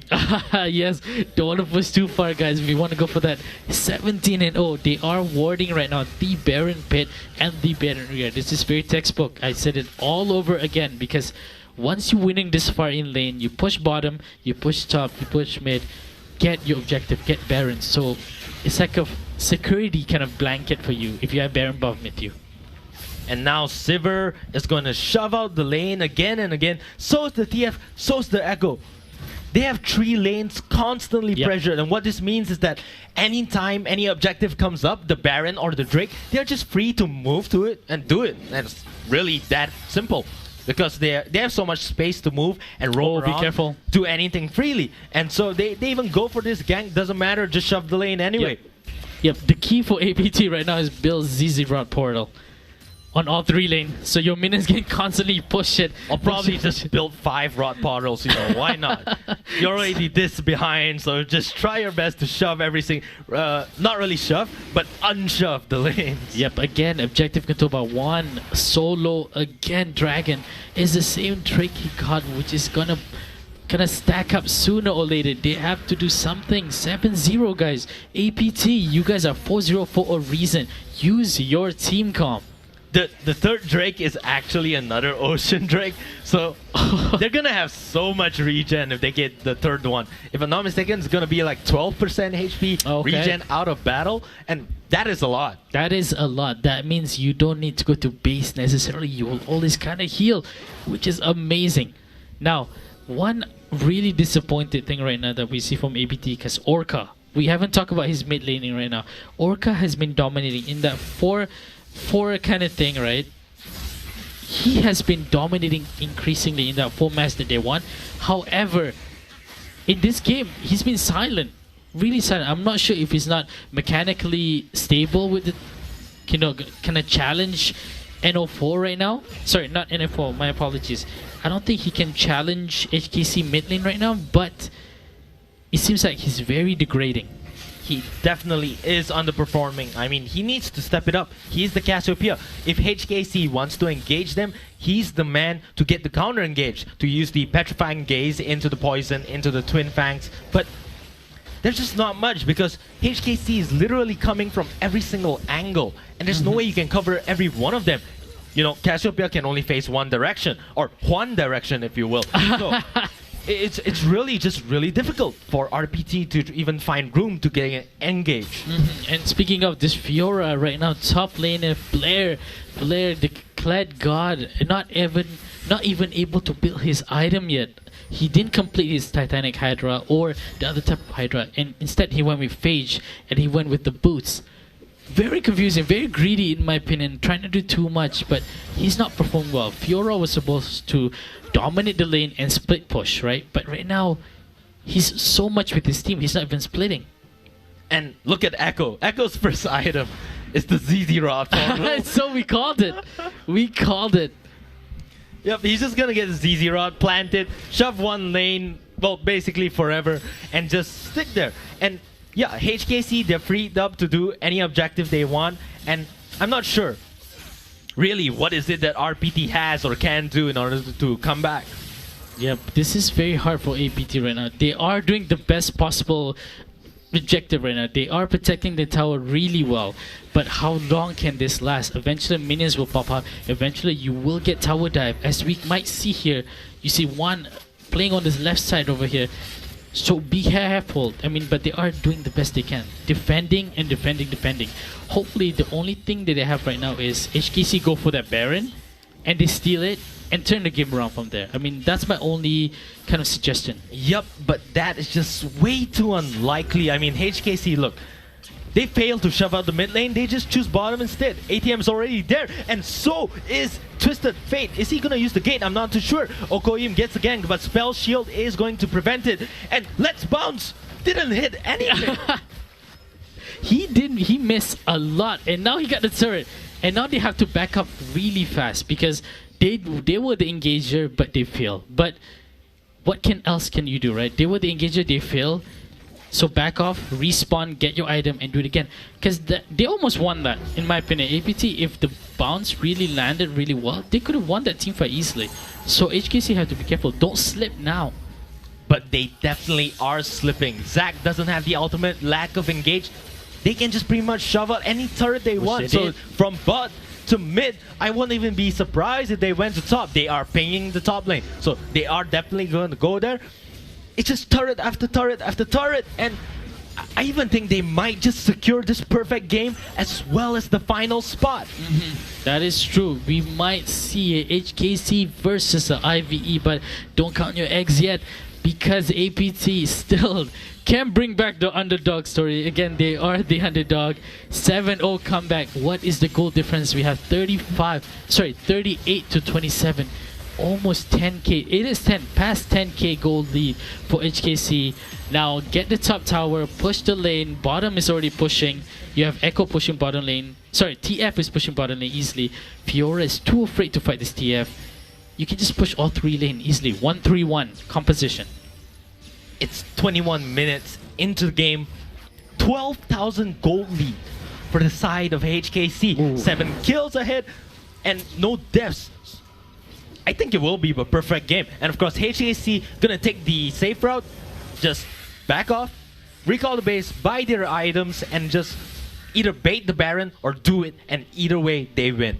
Yep, this is very nice game for HKC. I mean, it kind of shows what they are going to do in the finals if they win this, right? They're very clean, they're very easygoing. At the same time, one is very aggressive jungler. aggressive not just in laning, aggressive in Dragon. And Dragon will be up soon. Like you said, it will be a third Drake, the same A Drake. third Ocean Drake, yes. Third Ocean Drake. So if they can get this with Baron, GG, push and end the game. Yep, so Baron is up there going to, you know, clear out the wards. Alistar puts a pink ward. There is the sweepers on to clear out the rest. And, well, really, they're just going to do this Baron. And I really, really hope they don't throw away a kill. Because this is like the first perfect game here we go. might just have. And, Okoyim. He's trying to look ward. for it, but he doesn't have a ward. If he's going to jump in, he's going to do it blindly. There is a ward. Too soon. Okoyim has it. Is he going to jump in? I don't know. 3K, 2.4K, He stopped 2K. it. He stopped the jump, but he still has the flash. I'm not sure if he wants to do it. Gate's gonna come in. He backs okay. in, failed the secure. So now TF is gonna get the stun onto Okoyim. Okoyim's gonna pop the passive. It's not enough. Dolphin still on the backside, gets exhausted, but Lil Milk look at doing TF. too much damage. TF is gonna go forward. Juan is on the front, onto Orca, gonna get the kill. TF for the flank, instantly kill Caitlyn, and now Blair is in trouble. He's gonna die to the TF as well. It's a double kill for him, and they're just gonna shove out the lane and get an inhibitor. Incredible patience by HKC right there. They knew the jungler was there. They knew Zac was waiting. So incredible patient. They took their time. Elise smited, one smited properly. They got the almost ace. Fight in the jungle. Amazing play by TF there. I have to give credit. MLC, TF flanking from behind, trapping APT. Here comes Zac. Last choice right here. The last resort. If he gets a kill, he prevents the perfect game. But no, he doesn't. He dies instead. Will it be a perfect game? I'm not sure. Oh, wait a HKC minute. is actually backing off to maintain their perfect game state. I feel like this should have just ended. It was so open right there. Even though some might die, I'm pretty sure Sivir can get that easily. To save the perfect game, they actually went back. Can you believe that? Is this the ultimate BM? It Guys, probably is, because they're giving room for RPT to actually come back into the game. yes, definitely. I mean, I'm not sure the chances of RPT coming back is low, but still, that's one of the risks that you should have made. You could have ended the game right now, but you didn't. You stay even longer because, I don't know, maybe they are playing super safe because it is going to the finals, or maybe they are trying to protect the perfect game. Because why? Turretless, deathless turret, deathless champion. I mean, who wouldn't want that? It is a one of a kind, so obviously they want it. We know they want it. That's why they purposely delayed the game. And of course, they should definitely go for a 4-1 split push. I'm not sure why Echo is still hanging around the top side of the map. It is going to auto push anyway. And alright, so they're just going to go in from the top side. Echo does have the chrono break, the chrono shift, if he wants to get out safely. So he can overextend. But what about the rest of the team? They need to be constantly shoving with the Twisted Fate, with the Severe, if they want to end this game. Yep, right now it's open. So for me, right now it's open. So what you do now, force a team fight because they have to defend it against a minion. Oh, now he's going to put it back. Okoyim's going to go in, but the spell shield is going to keep him safe. He's going to get the return kill. Sivir just kiting back, and no one can actually hit him. He's just running too fast. Here comes the gate. He's going to use the stun card into the flash, and well, that's just it. He's going to wipe out one after the other. Orca is still trying his best to stay alive, and it will be the perfect game for the first time in this Collegiate Championship. Look at them excited. That's how you go to the finals. You have a perfect game. Deathless turret, Deathless champion, full dragon, objective control. Look at Lil Milk. Amazing, super excited because he carried them last game, and now he's gonna. And now it's actually the opposite way around. Right now, Juan and also TF carried them, MLZ carried them, but as a team, they did amazing together as a unit. RPT showing up in the early stages 2 days ago. They showed up in dominating fashion, taking down APU, taking down CU, taking down Vietnam, taking down every single team. But when they got here, they faced the real contenders, and for the first time, they were put in a position where they couldn't get a lead in the early game. And that just showed how uncomfortable they are in the losing situation. They didn't know how to come back, and HKC secures their spot for the finals, which means they at least get the second place prize, which is $3,000, which is amazing too. But at the same time, like we said, RPT, once they were behind, they were behind, but they couldn't come back around. right? They couldn't come back at all. They were still behind. So it shows the lack of experience there. You can either play so good and you win Link crazily, but to show how good you are as a team is how you come back from behind. Yep, that is definitely a sign of a good team, especially with the likes of SK Telecom T1. Whenever they're losing, they really know how to come back from behind. They always just play it safely, get out vision, take slight risks that will get them ahead, and that just shows why they're such a good team. So of course, I mean, it is SKT. They are the best team in the world. So who am I to compare them to these collegiate teams? But nevertheless, once again, yep, HKC going to the finals against Hoofy, if I'm not mistaken. No, IVE. So actually, my IVE, mistake. yeah. So yeah, it's gonna be IVE versus HKC in the finals. And tell me, what do you have in predictions for that match? So for me, IVE going to the finals, they're 5-0, undefeated, right? HKC going to the final, they're 4-1. So they did have that one lose. For me, I'm leaning toward HKC because when you end a game that way, your confidence must be off the roof. And IVE better take note because they won that game cleanly. Like we said, deathless, everything, objective control, crazy. So what IVE should do is focus ban on one, the jungle, because he's aggressive. He's a monster in that jungle lane. What HKC should do is be careful of IVE mid laner. IVE mid laner is NO4. NO4 can carry insanely. Focus ban on him. It'll be a good match to watch. It'll definitely be a good match to watch with so much on the line.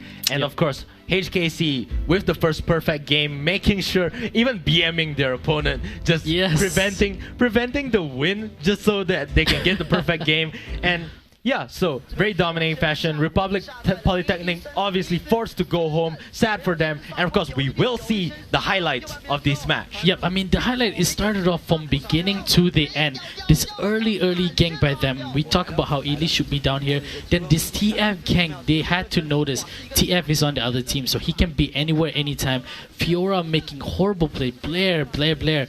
In the middle of the team now, nowhere to go. CC landed. That's one thing I gotta say about HKC. Their skill shot this game and last game was on point. And from that day on, it was just a stomp. No matter how many times they try to engage, HKC always find a way. And look at this, they kept chasing and chasing. This was the one that almost stolen, but it did not work. So this was the end of the day for them. They did not finish to complete a perfect game per se, but I love what TF did right there. From the back line, flanking a mid laner flank, and he took his time. He's back first. Guess what? He's gonna come back for Caitlyn Flash with that card. Amazing play by TF. Yep, so just the flanks all around. And if I'm not mistaken, this is the BM play where they refuse to win the game in order to get the perfect game. So yeah, obviously deserving of a highlight reel. Look at the fight, look at the damage. Everyone just doing everything they can, and then they end the game in a huge fashion, and the celebration is real. That was good. I think 7 kill for one, 7 kill for Little Milk, and then ATM did really well top lane too. MLZ did well, sub 30. So you gotta give credit where credit is due. So as a team, great game. And of course, just gonna recap today. So first, the semifinals won by IVE, and now the second semifinal won by HKC. And we will be heading to the finals for the next match, and will be a best of 3 match. So stay tuned. I'm Leo. This is Fawaz. We'll be going to a short break, and we'll be bringing you the final match of the Collegiate Championship.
nation should commit itself to achieving the goal before this decade is out of landing the man on the moon.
Hey, what's going on, guys? I'm the Hound. To my right, Leon Leo Jolly. This is the League of Legends International Collegiate Championship Finals. And man, it's going to be a best of 3. These two teams right here, right now, HKC and IVE, are going to be fighting for $5,000 US dollars and laptops. US dollars and laptops coming together for a total prize pool of 10,000 USD. We don't even know how much those laptops are worth, but that's going to add value to it, isn't it? It's gonna add tons of value, especially coming as a university student. I mean, of course, you have to usually spend money on the laptop, but of course, we will be going into the finals. HKC versus IVE. So as we've seen from the last match, HKC from China showing up huge, showing RPT their place, and IVE NO4 just came up huge, dominating everything. So it's gonna be a real match where everything is on the line for these people. Yes, there's a lot of it's not just the prizes they're up for grabs, it's also bragging rights as well. These two teams want to show you, want to prove to you and to themselves that they are the best varsity level teams out here, and these are the lineups for HKC. ATM in the top lane, One in the jungle, MLZ in the mid lane, Lil Milk as the ADC and support, SUP33 in the support line. And of course, yeah, Little Milk showing up huge, even playing unconventional things such as the Jinx. But even though he did fall behind in lane, but he still came back with the help of his team. And of course, their mid laner as well as their top laner, good coordination, good teamwork, and they showed up huge against RPT. And I just want to see if they'll come out huge again in this final match. Well, I'm pretty sure that both these teams are going to be bringing their A game. This is going to be a best of 3 for the grand finals to determine the winner. So let's talk a little bit about best of 3 mentalities. Do you want to go with your strongest picks first, or do you want to go with your subpar picks first, just to feel out what the enemy team is like? Sadly, in a best of 3 scenario, I don't think you have much room to gauge your opponent. Perhaps in a best of 5, yes, one game, you can use it to experiment with, to gauge your opponent, not just how well they can play. But in a best of 3, really, if you lose one game, then you have to already put everything on the line. So even in the first match, it's rather risky to do something you're uncomfortable with, something you haven't practiced often, something that you're not really familiar with. So best of 3 doesn't really have much room for flexibility. So I think that even in the first match, both teams are going to show up big with their whatever they're comfortable at. And of course, IVE, King2G in the top lane, Sing21 in the jungle, NO4 at mid, Grenade ADC as well as Bubba on support. Oh, nice lineup. The thing I want to talk a little bit about these teams is the fact that the Hong Kong Institute of Vocational Education, which is IVE, is one of the leading vocational and professional education centers in Hong Kong. And amongst all these players, King2G is one of the most highly mechanical players. Sing21, very unpredictable ganking pattern and ganking pathing. Whereas NO4 in the mid lane has a very, very deep and big champion pool. Grenade, on the other hand, he relies a lot on his strong laning phase. So expect him to take either lane bullies or champions that can lane well and scale well into the late and mid and late game. And even in the second match of the first game today, he showed up with the Jhin. Every single curtain call he made was a good call. Every single one did so much damage. He never used it initially for the slow because it just does so little damage. Instead, he saves it. He waits for the enemy to get low. That's when the curtain call actually does damage with the missing help execution damage. So yeah, he is really good on the likes of Jhin. And Jhin, of course, unless you're going up against the Caitlyn, is usually a lane bully. Yes, of course. A lot of early game pressure coming in from the Jhin. The virtuoso known for his just 4-shot, that 4th shot, a lot of damage coming in. We're going to go into picks and bans. Ladies and gentlemen, boys and girls, summoners from all over the world, this is HKC and IVE. HKC in the blue side, IVE in the red side. We're going to see the first few bans coming in from the side of HKC, and it's going to be the Morgana. IVE poised to reply. What do you think about this picks and bans phase? What do you expect that's going to come out from either side of these teams? Well, of course, meta bans will definitely come out, so there'll be the likes of Elise, Lee Sin, Rek'Sai, and Syndra, of course. Once again, very dominant mid laner, very strong laning, as well as level 6 pressure, so they're just going to ban it out. I'm not too sure about the Morgana pick, because Morgana isn't really that useful against the likes of Nami, against Karma. She doesn't really fare that well, so I'm not really sure about the Morgana ban. But of course, second ban, Elise. That's very well-rounded jungler, very useful, very reliable. Of course, they're just gonna ban it out. It's meta, and hence it's safe.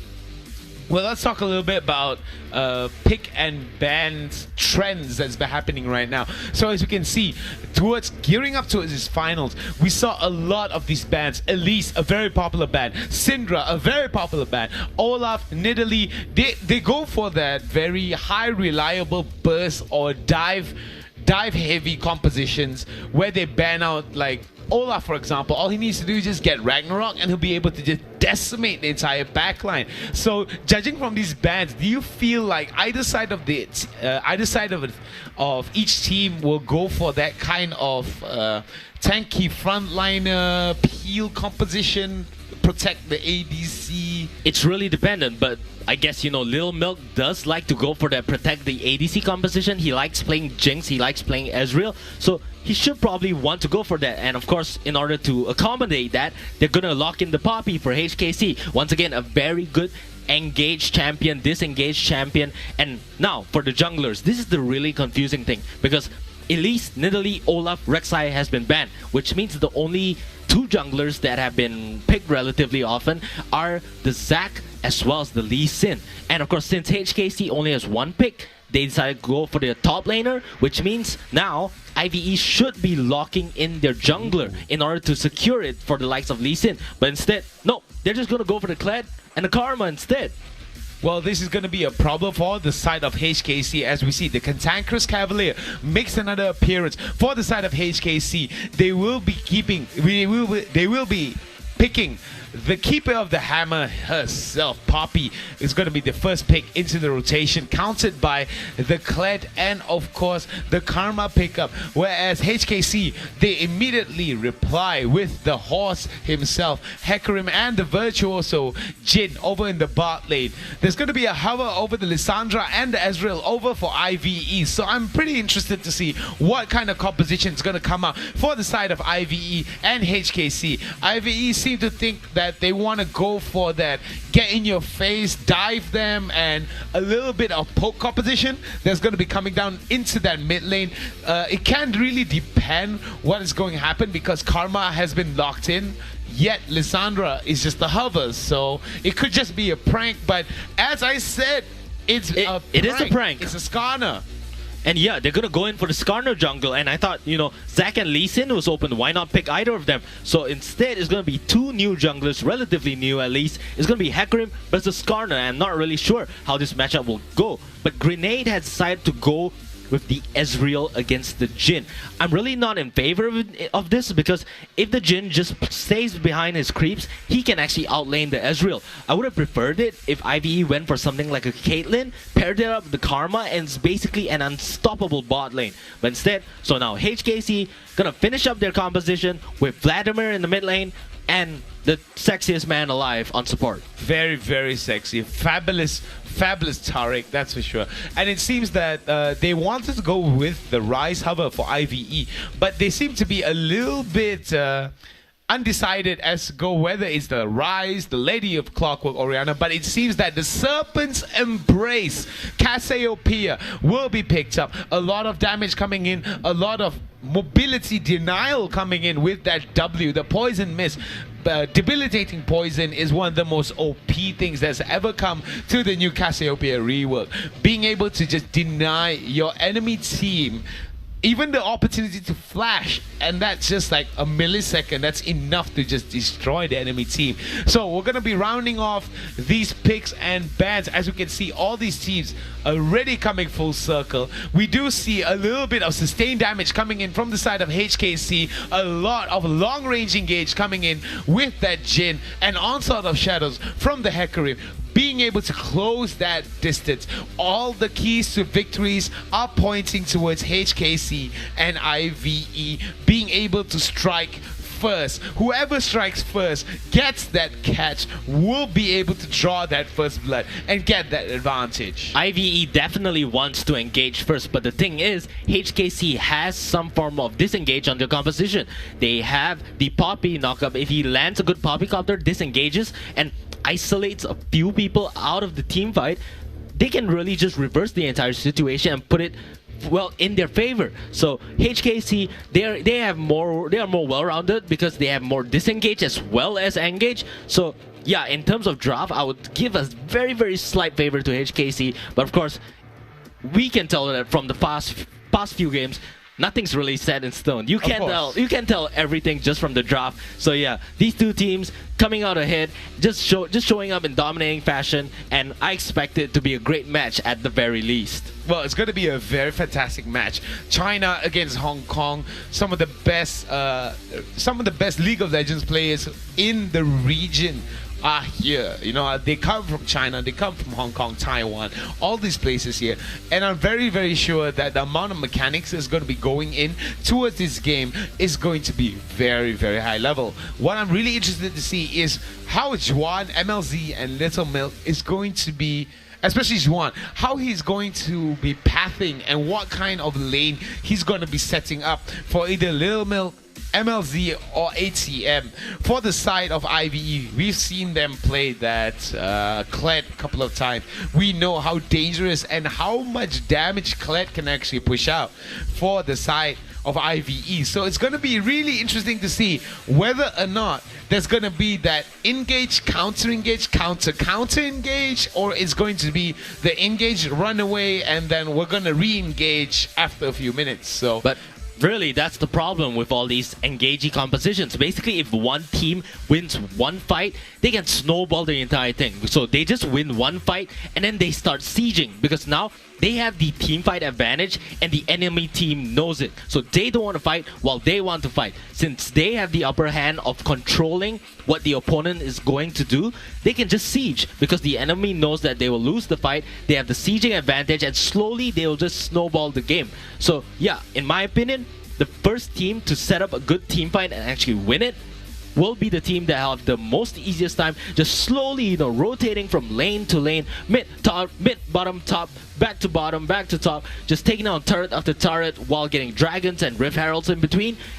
That's just how it goes when we see these two teams that have both very heavy team fighting compositions.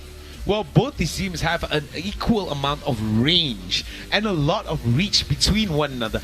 What do you think is going to be the determining factor towards victory for either side of the team when it comes to the range factor? It's going to be the TP plays, because when there's so much range on either side and everyone just wants to, you know, dance around at each other's max range, the one to get a good flank obviously will be the one to just straight up win it. Get the flank, CC them for a while, and all your allies will be in range to just do all your spells, and that will pretty much determine the fight. And once the first fight happens, you win the first fight, it's gonna be a snowball.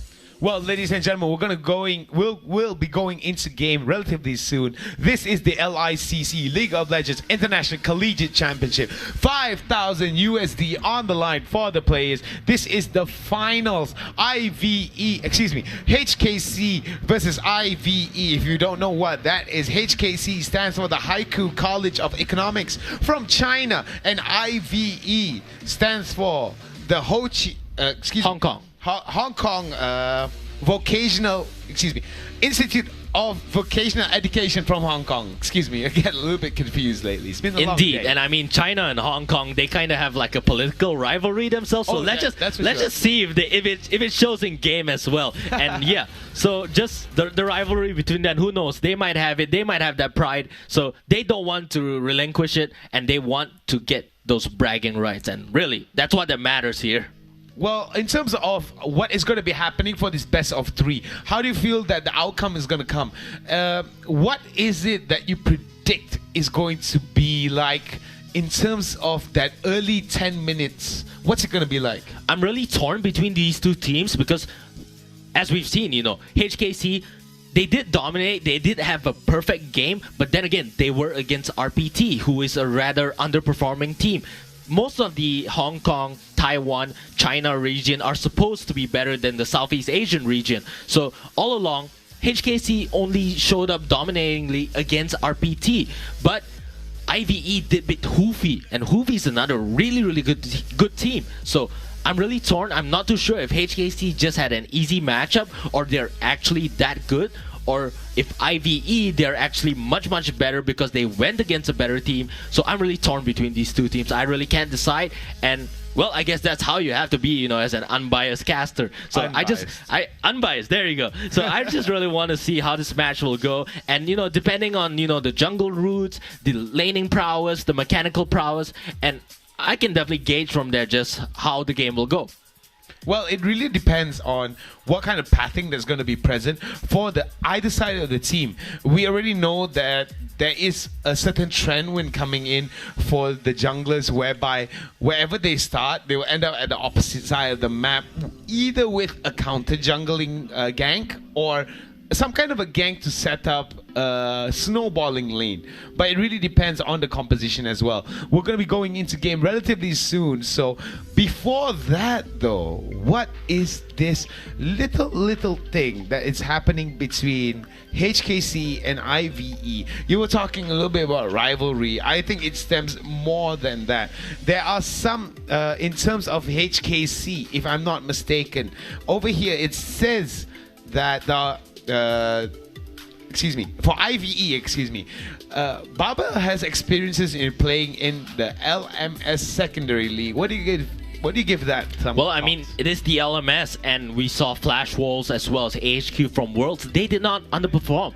Even when HQ brought in a new player who is Chawi, actually not really new, relatively quite old, but they brought in, and he still did relatively well, showing how good their team play is. And of course, LMS secondary, even though it is the secondary league, but it just shows how competitive they are. And if this player has been in a true competitive setting, it just means that he'll be way more experienced. He knows how to calm his nerve, he knows how to stay collected and go into a game with the right mental state. Well, ladies and gentlemen, boys and girls, summoners from all over the world, there has been a technical difficulty from the side of Taiwan. We will be back. We're having a short break, so we don't go anywhere. I promise.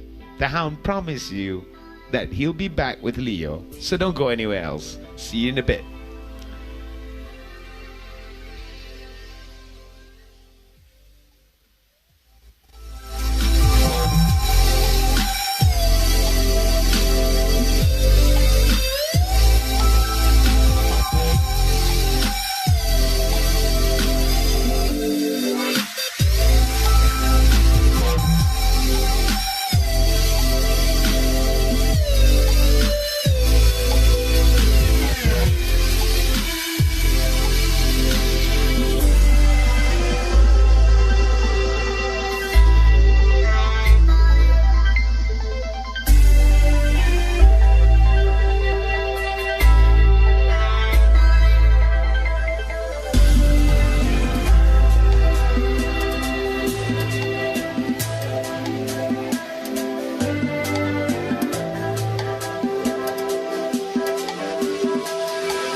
Hey, what's going on, guys? We are back. Sorry for the sudden interruption. There seemed to be an equipment malfunction on the side of the Taiwanese production side. So I was told from the production that there was some errors with the audio or the headsets of one of the players.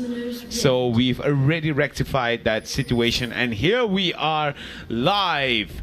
The League of Legends International Collegiate Championship Grand Finals between HKC and IVE. HKC on the blue side, IVE on the red side. We're going to have a bit of a roll call for each members of the team. HKC, ATM in the top lane with the Poppy.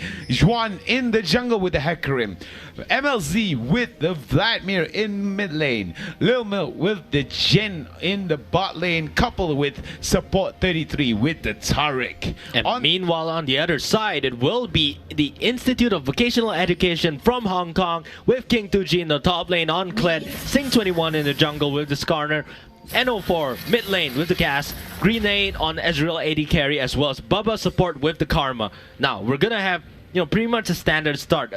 For HKC are trying to invade their jungle a little bit, trying to get some vision, trying to get some wards, but it doesn't really matter. They're just going to put one, fan out safely, and of course, now both junglers going to start at the top side of the map.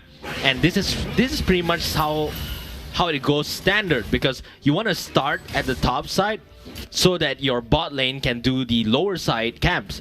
But sometimes you don't really want to do the lower side camps. Sometimes you just want to straight up push the lane and deny your opponent of that level 2 advantage. And that's exactly what Ivy is doing. So they know that HKC's bot went into the jungle, so they just pressure them out. They're low on HP, so they're gonna get the level 2 advantage first. Look at the poke coming in. Nicely done from IVE. Baba nicely poking the living life out of the duo laners of Lil Milk and Sub 33. I've got a little bit of problems coming in over in the bot lane. There's not much poking potential from the side of HKC, but there is a lot of potential for team fighting and damage being brought out in high amounts. So it really depends on the timing of how HKC decides to pull the trigger or not. Yep, and now just looking at the position of both junglers right now. So Hecarim just completed the blue, is going to go into the river to secure the crab for the vision. And since he's at this side of the map, he can actually see that Skarner hasn't activated the little totem thing that's placed there. So he knows that by process of elimination, if Sing21 isn't there, he must be at the bottom side of the map, doing his blue maybe. And in mid lane, we have some action. Well, both mid laners have popped their ghosts, so it's going to be interesting to see what's going to be happening and whether or not this will affect the pathing of either side of the team in terms of the jungles. Of course, the jungles will still be, well, relatively the same plan as before, but because, as I said, Juan knows that Sing21's at the bot side, but meanwhile, he wants to gang onto the mid lane. Oh, this is not a good thing. The flash, the ghost has been popped and the stun will be real. It's all about the twin fangs that he throws out. A little bit too much damage. Meanwhile, over in the top lane, there's going to be a bit of a gank coming in for the side of HKC. IVE trying to get back as back away as possible, but the first blood will go over to Juan on the Hecarim. Nicely done with ATM picking up that assist. You should always expect the mirror play on the other side of the map. Sing21 went for the gank in mid lane. They should expect Juan to be at the top side. Misread that King 2G stepped out of line, got killed by Hecarim. And now this Hecarim is pretty much free to roam wherever he wants. He already has the first blood money, which means that he can rush that Triforce even faster. And if he gets that in time, he will just become a snowballing jungler and it can get out of hand. we've seen what happened whenever one of the junglers snowball. There's a lot of advantages coming in for either side of the team. So there's a lot of differences in terms of the skill and in terms of how they're going to be doing it. But it's all about the execution and the timing between these two teams that make the difference. Right now, HKC is ahead by 1 kill, but it won't be for long as we see that IVE most likely going to go towards a bot lane side gank. Meanwhile, over in the jungle for HKC, they're going to have a bit of a problem because Juan needs to go back right now. It's really wise for Juan to actually go towards the bot lane and try to mobilize towards a counter gank, which I feel is going to come from Sync21. Well, that even plan for that, but the better decision would be to go top lane again, because both flashes are burned and you have to make use of that 5-minute window for the flash. So Hecarim would definitely be starting out of the bot side, making his way to top so that he can gank King 2G again. But if Skarner knows that Juan will be making his way to top, perhaps, yeah, why not just put pressure on the other side of the map instead? But of course, you know, there might be a counter mind game in which Juan expects Sync21 to expect him to go top, and hence he goes bottom as well. So yeah, the reads coming from both junglers is gonna be very, very complicated, and well, let's just see who's psychic and who's not. Well, it really depends on what type of pathing these two champions actually take. A lot of process of elimination, like you said beforehand, has come into play, and a lot of the times it really opens all kinds of opportunities for either side of the team to make fantastic plays. Over in the bot side, over in the mid side, we're going to see that Hecarim, nicely done, handling that little bit of Juan right here, but it seems that there's going to be a bit of interaction between Sync21 and Juan over there. Ooh, Bubba, he might be stepping out of line here. I'm not too sure, but HKC is actually looking for a dive, a 5-man dive onto mid lane, but I essentially think that they just wasted their time. I mean, ATM was hanging around the bot side jungle. MLZ in a bit of a pickle here. Yeah, a little bit of a pickle, but nothing he can't sustain his way out of. Look at that. The amount of lifesteal that's coming in, especially with the second charge of transfusion on a Vladimir, is very, very rewarding as a Vladimir player. But it really depends though, because it takes a lot of time for him to actually scale into the late game and actually get that kind of burst. I mean, compared to all the control mages that are very popular right now, like Syndra, Victor, and so on and so forth, right? These guys, like Vladimir, won't be able to do that kind of damage unless the team fight gets extended. And of course that itself will take a lot of time. I mean, before Vladimir even goes into the teamfight phase, he wants to buy the Spirit Visage, and now look at that, Sync21 just gonna hang around, get some EXP, and of course already level 6, so he's just gonna go in deep here. MLZ taking tons of damage. Oh yeah, a lot of people really underestimate the amount of power that comes from level 2, level 3 Cassiopeia. Oh, there's the TP flank. Oh, the TP flank has come in, and it seems that you called it. Beautiful deadly flourish. Nicely done with that flash stun coming in from the most fabulous support in the side of the bot lane. Here comes the horse. The horse comes in with the fury. And there it goes. Juan slays IVE grenade. Relatively easy. They might actually get that Drake relatively early on and try to get some kind of an advantage. And that was a beautiful hero. Oh, the dodge. Walks away from the petrifying gaze. Gets slowed a little bit, but manages to get away unpunished. And look at that. That flash into that onslaught of shadows. Being able to get him away from all of that. The onslaught of shadows completely whiffed. If he landed that on Skarner and Skarner's force is feared and just moved backwards, it would have been an easy kill for him. I said, Juan, misplay, huge misplay over there. Very badly played, and well, it doesn't matter, I guess, because he has 2 kills, but he could have been so much more ahead. In fact, if he gotten that kill, he could have completed the Triforce. And at this point of the game, for your jungler to have the Trinity Force, it's too much for them to even handle. It's a lot. It's actually a lot, much more than they can handle. They should just surrender. 20 especially. Considering that at this level, a lot of the collegiate teams rely a little bit on their jungler to give them that advantage. So, especially with the Hecarim, being able to onslaught the shadows from quite a distance away and being able to close the distance in a very, very fast level, like what? Speed level Sonic. Sanic, yeah. We don't want no copyright. In any case, jokes aside, he can go as fast as Sonic, and the number one rule of gaming is you gotta go fast. And when you gotta go fast, you're able to close that distance fast. You get in the faces of the enemy teams or IVE, you get an easy lead. And as we can see right now, HKC very poised to actually get a lot of information as much as they can, trying to just deny this pink ward right here. So now, just recap at what happened. So basically, HKC secured the first split, and what they did is that they actually wasted time trying to do a 5-man dive onto mid. Didn't really work out. They wasted time, but nevertheless, Hecarim was still far ahead, and well, he just got 2 kills. And after that, it didn't even matter that they wasted time because they made up for it for the fact that, well, Hecarim is already more than halfway to his Trinity Force. Well, this is going to be a problem for the side of HKC, because IVE is currently trying to contest the Drake. They will be able to see the Hemomancer himself as members of IVE are coming in. It's got the speed up, and it seems that, ooh, that was a nice petrifying gaze that catches them. Beautiful onslaught of shadows. Here comes the Altara ultimate. Curtain call is good. We'll be able to take them down. There goes the slow, and it seems that Cassiopeia has bitten off a little bit more than it can chew. Beautiful fall shot by Lil Milk, and it's going to be an easy 4-for-1 exchange for the side of for the side of HKC. They will be able to take this Drake without much contention. Hecarim essentially just 2v4'd and got 2 kills out of it. That's way too powerful. Meanwhile, in the top lane, King2G goes down, ATM, not living up to his name, doesn't become an ATM machine and just showing up big. A lot of good jokes today from you, Leo. I really appreciate it. But man, ACM making sure that, you know, there is no teleport plays coming in, and they'll be able to actually take up this Drake and just take it out with no... here it is. So just in the recap, so NO4 tries to go in. He did get the petrifying gaze, but it wasn't enough. So yeah, he lands it onto MLZ, tries to go in, but the Taric is there to back him up and have the invulnerability.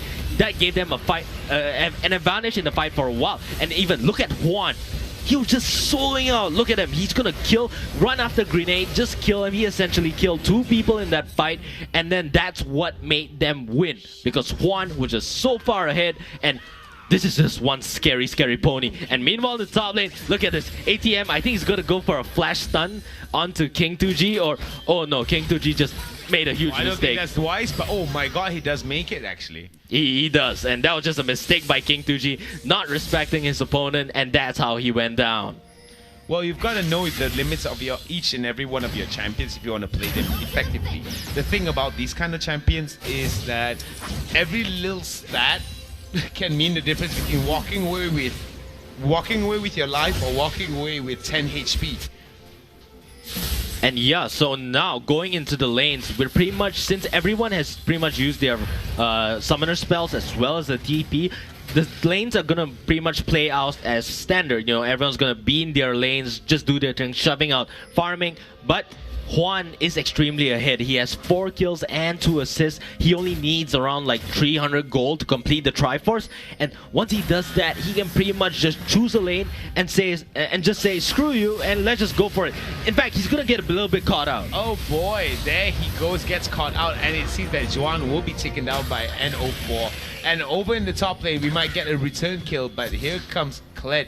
A little bit of curtain call. Here comes the curtain call. Some good stuff being thrown in the mid lane, but it's not really good though, because it's just gonna put them slightly behind in terms of the cooldowns. Definitely slightly behind. And now ATM in the top side, going even or ahead against the Kled is really good, because Kled needs that early game to start snowballing. He buys the Tiamat into the Black Cleaver and just starts, you know, shoving the wave again and again. But in this game, he apparently has failed to do that. In fact, he has 2 deaths due to the Hecarim. And look at that. Hecarim, 14 minutes into the game, he already has the Triforce. Well, this is going to be a lot of problems coming in for the side of IVE, because that a Hecarim with a Trin Force That's a lot of problems. That's a lot of damage. It's only a matter of time before he gets slightly tanky and go for that semi-bruiser, semi-tank kind of build. And as we can say, Skull walks away. The cowardly lizard just walks away. And we can see that IVE is poised to actually gank.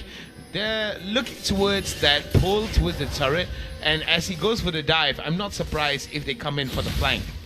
Yep, ATM just gonna scare him off, which is really good because he had to delay his recall, which means that ATM has just that much more time to start shoving. He can even shove another wave if he wants to because he just bought that much time by interrupting the recall.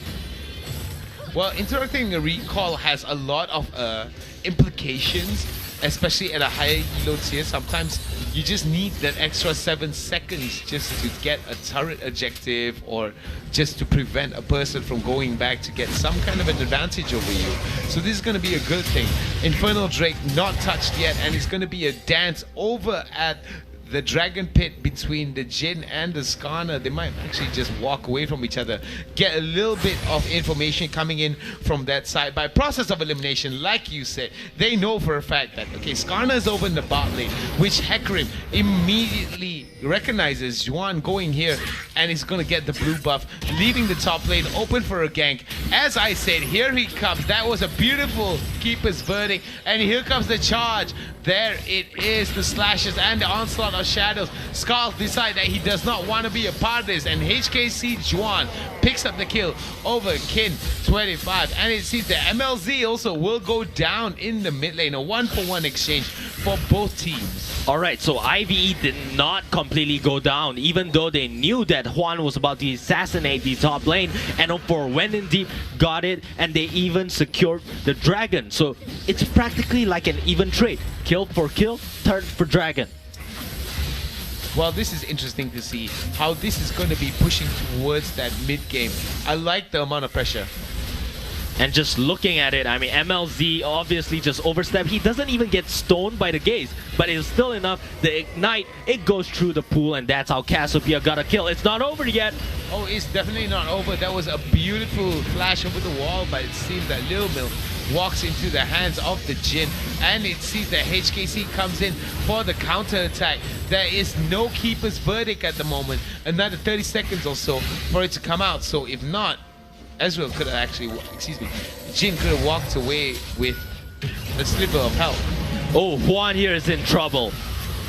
Juan in a lot of trouble, not being able to compensate with the amount of chase hits coming in from the side of IVE. HKC has got to be careful not to get caught in these situations and make sure that they're the proactive one. They're the ones that are doing the stuns or the slow. It's all about that. Nice protocol in, looking towards that second cast of the transfusion, trying to get as much HP as possible, that Vladimir. Yep, he's just trying to defend it, but the turret does go down. Even though IVE is short on kills, they rotated better and they got a turret advantage over their opponent as well as a Flame Drake. But ATM, he just whiffed the ult. It was a useless ult, and the curtain call now not doing anything either. And HKC, I'm really weren't sure what they were doing. They were just getting too greedy, but I guess they want to shove the wave. Well, a lot of shoving is happening from all sides of the lane, but it seems that the focus is going to be in the bot lane. Indeed, the focus will be in the bot lane, and of course Hecarim's gonna come into it, just start shoving out. The True Shot Barrage doesn't even do anything to any champions. So shove out the bot lane, they already have the top lane, and yeah, so now it's 2 for 2, which means HKC regains their very little but significant lead. Well, significant is something that can be a little bit of an understatement. They're trying to tie it up and trying to make sure that HKC doesn't get too ahead than they already can handle. We've already seen IVE do it a couple of times whereby they have that ball delivery system. They need to use it to its maximum capacity. They definitely need to use it, but again, so now IVE, well, basically both these teams, they're relatively even, so no one doesn't really have an edge in the team fight yet. But so it's really a very confusing situation because the one that's shoving has to constantly shove, but there's just too much wave clear. So now essentially both teams are just going to dance around each other, and it's going to be up to the TP flank. And here comes ATM. And here comes ATM. The the fight is kicking off, and here comes the charge. Onslaught of Shadows right into the Vladimir, right in the middle of it. Juan takes down the Kled, first down to go, and it seems that the second to go down will be the Cassiopeia, and it seems that 621 in the middle of everyone. In the middle of everyone, NO4 takes down Lil Milk, and it's going to be more and more action. The exhaust has been popped. 3 members of the team are going down. Grenade comes in with the re-engage, coming in with a lot of poke, but that was a beautiful 2-man stun. To accentuate that, it's going to be a 4-for-2 exchange in favor of IVE. It looks so good for HKC at the beginning. ATM did come in with a very, very awkward flank, but he did flash over the wall to get back to safety. Then it looked like, hey, HKC, the fight is on their side. They're going to start going forward, chasing, but they overstepped their boundaries. IVE had the Ezreal, had NO4 and Cassiopeia. They just kited back, played it out slowly, and as soon as HKC was a bit too forward, had no room to escape, IVE took advantage of that, and that's how they came out ahead in the fight. Well, there's a lot of ways to get advantage. Here it is. And yeah, it's the replay. So ATM once again with a very awkward engage. Doesn't matter though, he has the flashes over the wall, and Juan comes in with a really good engage. It seemed fine at first. They were just chasing. MLZ had the Proto Bell, just popped it. NO4 goes down eventually, and they wanted to chase. This is where they made the mistake. Grenade was on the backside. He was freely hitting. Eventually, even MLZ went down. I mean, yeah, ATM and MLZ went down. Sub-33 gonna eventually die to the Ezreal, and that's just what it is. Grenade pre-hitting and allowing them to win the fight. Yeah, a lot of pre-hitting actually lands a lot of your skill shots. If you pre-hit a certain corner or a certain side of the map, you will be able to get someone sooner or later. And that's what Ezreal does. He just has to repeatedly throw the Mystic shot after shot after shot. Eventually, the opponent will be chipped down enough, and yeah, he then eventually just go in for the full engage. And look at it, Ezreal just completed his Muramana. He only had the Mana Mune back in that fight, and even though he was that weak, he still actually did tons of damage. And now with the completed Muramana, he's just gonna be that much stronger. And the fight should go in IVE's favor with this power spike. This is going to be a problem for the side of HKC. Jin already with a Makiro Scepter, or God forbid an IE, is always a reason to just run away as soon as you see him with a 4th bullet. And now both teams just looking for that engage. Sing21 on the Skarner, he's looking for that desperate flash into the ultimate, into a very squishy target, while Juan, well, he's really far ahead and he's looking for that single assassination potential, or even that 5-man onslaught that will help them win the game. The dragon is about to come out. Here comes the TP by ATM. ATM just gonna use the Poppycopter to get the disengage, and of course the onslaught of shadows goes in, but he gets leashed, and Skarner's just gonna, well, Grenade eventually takes him down. And the fight goes down to the double kill, and here it comes. A triple kill goes over to Gunner as he's to Grenade, excuse me, as he's going to be pushing it out, and it seems that IVE turning it around 10-17. This could be another kill for the side of IVE. Sing21 takes it down. There's going to be another fight between ATM. Will it or will it not be? They decide to go against it, and they will be able to get this Baron if they're smart about it, but they've got to be careful. The Kled does get knocked behind, walks away from it. Nicely done. Kiting coming in from the side of IVE. ATM just trying his best to distract them from the Baron, but King 2G goes down. King 2G goes down. Nicely done. The heroic charge right into it. But it's not going to be a good thing though, because Grenade was relatively low, and they've got to be careful here. A lot of them are Juan wants the steal, and Juan wants to go in for the steal. Will be able to do it though. Oh no, he won't be able to do it. He's too dangerously low. He didn't even have his onslaught of shadows, so he couldn't actually go into it. MLZ though. That MLG comes in, will not be able to take down anyone, as we see HKC fall down 1 by 1 to IVE. HKC just not respecting their opponents. It all started at the bottom side when Dragon was triggered. ATM instantly started his teleport, and he thought that he had a great engage. He used the ultimate in order to throw back 2 enemies, and yeah, this is where it all started. So Dragon's about to come up. Pay attention to the tri-brush at the bottom side. There's the TP there. ATM's gonna come in. King 2G just put down some wards. So yeah, two people get flown back and Juan looks for the engage. He does get it, but it wasn't enough. Skarner instantly leashes him and allowing Grenade to get the kill. Grenade on the power spike, so powerful. Look at him. He even got the triple kill off that. And then on the other side, Bubba and Sing21 just gonna chase their respective opponents. Lil Milk eventually goes down to Skarner, allowing them to just move to the Baron, do it, and of course, even though Hecarim tried to come in for the Miracle Steal, it didn't happen because they just instantly said, let's stop Baron, we're gonna kill him first. That's what they did, and that's how they secured this very, very strong lead. Well, this is going to be a very definite strong lead, but not the strongest lead when compared to early on what we saw in the group stages. But still a lead nonetheless for IVE. What does HKC have to do right now in order to stay competitive against IVE? HKC have to go back to their roots where they were just rotating nicely, but it seems that, well, since they have the teamfight disadvantage, they don't really have the ability to force their opponent to react to them. So they are now the ones who are forced to react to their opponent, and since IVE has the edge, there's really very little crawling space. They might go for a Fnatic Death Brush, they might go for a very risky play, but doesn't really matter because IVE just so far ahead right now. Oh yeah, a lot of advantages coming in from IVE. Didn't start off too well, IVE. Got off to a bit of a rocky start here today. But it seems that HKC will pay immensely for some of these digressions coming in from the side of China, because they're just going to be pushing up really, really fast, really hard. That was here's the engage. Flash. And there it is, the petrifying gaze on 3 members of the team for the blue side. And it seems that that was a beautiful keeper's verdict. All 4 shots of the curtain call has been down. Tides of Blood has gone down. This could be game for the side of IVE if they keep this up.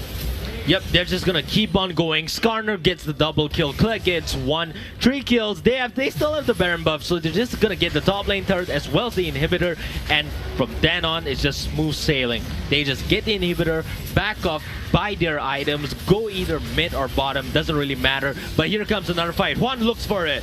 One looks for it, but it seems that it's a little bit too much. The inhibitor is down. Tankiness is abundant for the side of IVE. Will be able to walk away. They have the Baron buff. This will be game 1, and it seems that IVE scores Burst Blood over to HKC, and we will go to game number 2 right after this. IVE with a very, very strong and dominant showing against HKC. There was a little bit of shakiness early on coming in from IVE against HKC, but it was only a matter of time before they found that mid-game transition, and they actually were able to beat HKC in their own game.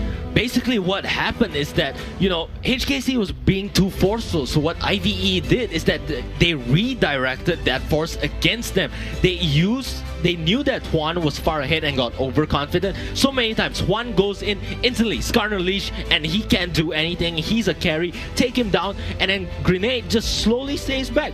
Just throws Q after Q, and eventually just chip down the opponent, and that kind of fight happened every single time. And so they won fight after fight after fight, and by then, they just have to rotate very easily. Bot, top, mid, just take the turrets, get the dragons, get the barons, and it was a very simple textbook game when IVE got that initial lead.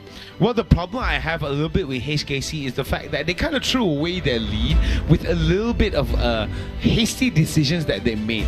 They wanted to extend their lead by a mile, but in the end, ended up giving IVE a really good chance to come back into this game.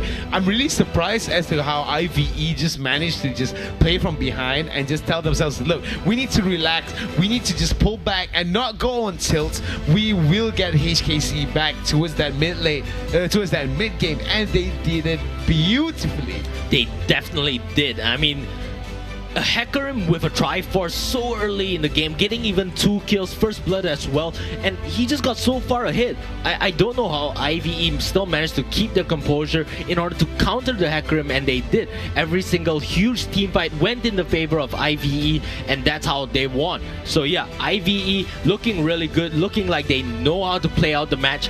looking like they just know how to play the team composition way better. They have more knowledge, more teamwork, more macro play, and that's how they win. And if they go into the next match with the same kind of mentality, the same kind of confidence, I believe that they can take this finals very easily. Well, ladies and gentlemen, boys and girls, summons from all over the world, I am the Hound. This is Leo. We don't want to waste much of your time. We're going to go for a very short 5-minute break, and then we're going to be back with the conclusion of the finals of the League of Legends International Collegiate Championship between HKC and IVE. We'll see you in a bit.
Why some say why choose this as our goal?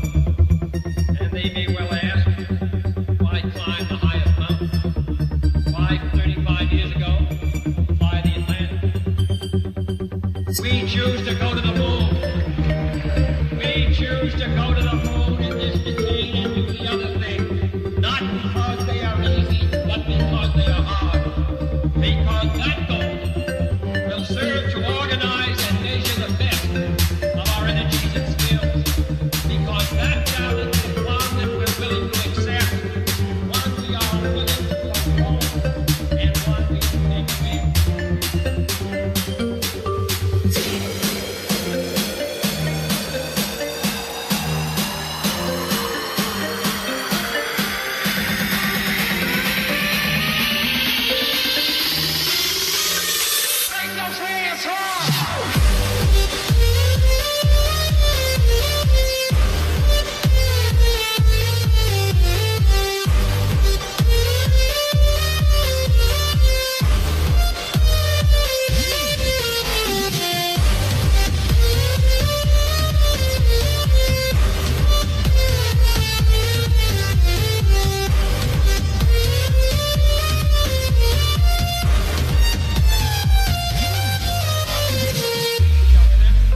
made of new metal alloys, some of which have not yet been invented, capable of standing heat and stresses several times more than have ever been experienced, fitted together with a precision better than the finest watch, carrying all the equipment needed for motion, guidance, control, communication, and survival on an untried mission to an unknown celestial body, and then returning safely to Earth, re-entering the atmosphere at speeds of over 25,000 miles per hour, causing heat of our power battle the temperature of the sun, almost as hot as it is here today, and do all this, and do it right, and do it first, before this decade is out, then we must be bold.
Hey, welcome back, ladies and gentlemen, boys and girls, summoners from all over the world. I'm the Hound. This is Leo. Right behind us is the logo for the LICC. If you don't know what that is, this is the League of Legends International Collegiate Championship.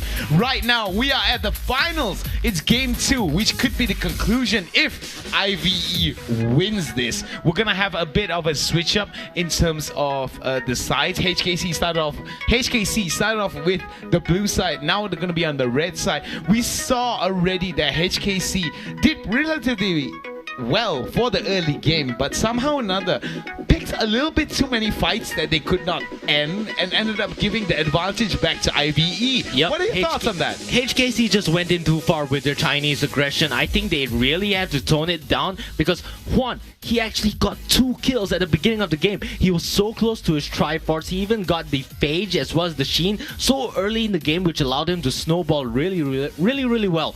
But it didn't matter. He got way too greedy. He started doing invades, got caught out. He started, just going way too front, got leashed by this corner, and then they just won. IV just won fights by reacting so well. So if HKC wants to win this, they really have to tone it down, and IVE, maybe if they just stick back to their to what they're comfortable at, just play reactionary, play as they usually would, they might just take this away and it'll potentially go to a final match. Well, ladies and gentlemen, boys and girls, without wasting any of your time, we're gonna go right into the picks and bans. IVE on the blue side, HKC on the red side. Immediately from IVE, a big respect ban.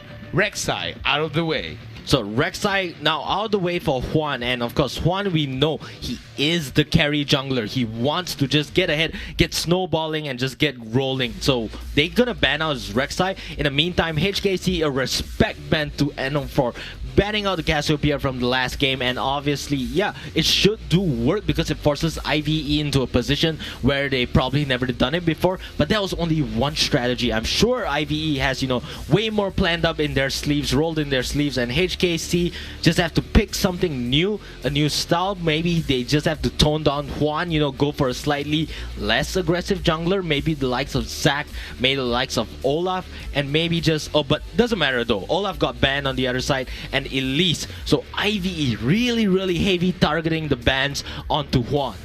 Well, it shows that IVE notices a pattern that's coming in from HKC. They rely a lot on Juan's early aggressive plays to actually get them advantages. If you deny Juan his early ability to actually get that kind of advantages, it could be game for HKC. But we can't speak too soon because we really don't know what kind of game plan that's coming in from the side of HKC. Whereas IVE has been relatively consistent. There were a few mistakes coming in from IVE. Luckily enough, IVE was very smart as to how they adapted their play. As we can see, the final ban coming in from IVE will be the man who broke time himself, Echo, and we'll be waiting for the last bet coming in from HKC as we see it. And immediately the first pick will be coming in from IVE will be the Syndra. The last ban coming in from HKC will be the Keeper of the Hammer. Very big ban coming in from HKC,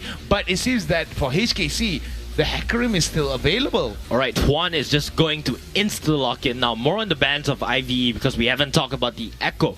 Echo was, well, basically ATM did really well against the semi-final match against RPT, so they obviously just respect the Echo, ban it out, but instead Juan now still has his comfortable pick, which is the Hecarim. So really, Juan, if he wants to pull off this game, the Hecarim, he really has to tone down his aggression. Even if he gets, a slight lead, he still has to make sure that he takes the right steps, the right pathing, not to invade, not to be too greedy, and if he just maintains that composure, he should be able to get ahead in this game. And of course, they're going to round it off with the Sivir, and just looking at these two picks, we can see it's a very heavy team fighting engaged composition. And for the side of IVE, there's going to be a hover over the Sheriff of Piltover herself, Caitlyn, and of course, Nunu, the Frost Yeti. Of course, it's just going to be a troll hover, literally. Hopefully. Oh, and is that the real Tyler 1? It could be. I mean, I don't know. Draven is just such a polarizing champion. It's either you go so far behind or really ahead where you can 1v5, and that's why they're definitely not gonna pick it. Instead, they're going for the safe one, which is the Ezreal, and coupling that with the Morgana. But I'm not really too sure about this Morgana pick because it's against the Sivir. Sivir can very easily just use a spell shield and get free mana of it. So I'm not too sure about the Morgana pick. Who knows? Maybe it might even go top. Maybe. But here's the thing though, from the side of HKC, they've got a lot of speed coming in with On the Hunt from the Sivir, and of course Onslaught of Shadows, we saw it being used relatively effectively against IVE, but it was lucky enough that IVE managed to capitalize on the mistakes made by HKC. But it seems that they're going to be locking up these next two picks right here, and it's going to be Vladimir in the mid lane coupled up with their support over in the bot side with the Taric. Fabulous support. Now again, HKC is going to go for the pretty much the same composition as they did before. The Hecarim into the Vladimir into the Taric, but that didn't work out last game. So I'm not really sure why is it they're going for the same composition. I mean, obviously it has its flaws and Ivy knows how to abuse those flaws. So I'm not sure why they're going for it, but who knows? Maybe the Sivir as compared to the Jhin is just much better, and that's why they decide to go for it again. And I'm not too sure what they're going to round off with their top lane, because they banned out Poppy, which means they can't have it, or yeah, they're just forced with a different top laner. I'm really not too sure where that will go, but yeah, for the picks on IVE, they're just gonna go for the same kind of thing. They're gonna go for very disengaging and ooh, the Maokai. We haven't seen that in a while, and of course, it will be the Maokai and the Nidalee locked in. Oh wow, the Twisted Treant makes his appearance again. It's been a while that we've seen a Maokai in competitive play, especially with the new with the new patches coming in, especially towards Worlds. We don't see much of the Maokai, but it seems that for the side of HKC, they're gonna pick up either the Shen or the Rumble. Oh, they're gonna go with the Shen lockup. Now, ladies and gentlemen, boys and girls, this is a relatively good composition coming in from either side of the team. They've got a lot of damage across the boards right now, and even though there's a little bit of lacking damage coming in from HKC in terms of the AP side, they've got a lot of speed to come onto it. So there's a lot of disengage and a lot of engage potential coming in from HKC. Whereas IVE, long range ganks coming in with the Nidalee in the jungle, and of course long range stuns coming in from either the Syndra or the Morgana. And with that black shield, it's relatively safe to say that bot lane is going to be fairly CC immune for a certain amount of time, but it really depends on the ganking patterns that's going to be coming in from either side of the team. What kind of adjustments do you want to see coming in from either both Juan and Sing21 from either side of the team? Well, Juan obviously didn't make any adjustments whatsoever. He's just gonna go for that, Hecarim again, and we've seen him. He can do pretty well. He's obviously, mechanically powerful in the champion, but that's not enough. LOL is a team game. It's not up to any single person to decide the game, and hence, if he just has to learn his mistakes from the last game if he wants to come out ahead. And I really hope he does that in order to have, finally a real fight, because IVE won one game, and they're going for, a very weird composition, I would say. There's Nidalee, there's Maokai, and there's even the Morgana, so I'm not really sure how is it that their composition will work out. But nevertheless, they can afford a loss in this match. That's why they decided to go for a slightly experimental build. And yeah, so that's why IVE's composition looks really new. And of course, we're gonna go into the game, and it's gonna be the potentially final match of IVE against HKC. IVE on the blue side, HKC on the red side. Ladies and gentlemen, boys and girls, welcome to the League of Legends International Collegiate Championship 2016 Finals. This could potentially be the last match between IVE and HKC. Depends on who gets that lead up. It's coming to this game. So as we can see, very standard formations, trying to get as much information as possible. Throwing out that sapling, just trying to get that bush all found out, trying to see if they'll be able to spot out the jungler relatively early on. That piece of information, getting you a slight bits of foresight, something as simple as knowing where the Hecarim is gonna start, will actually give a lot of information towards HKC or IVE. If you get that piece of information right there, you can set up relatively easy for a counter gank, or come to a decision whereby you pick the lane that you want to safely snowball. And of course, that lane might just very well be the bottom lane, because it is a 2v2. Snowballing 2 is better than 1. But ATM, he has the ward on the ground. He might just go for a steal. IVE tries to interrupt, but Juan is just going to take it safely. But they do have information, and I thought I saw a mistake flash, but it wasn't. It was just a smite. So no worries there. So yeah, Juan gonna start with the Grom into the blue buff and make his way to the top side. But they have information on Juan, while King 2G...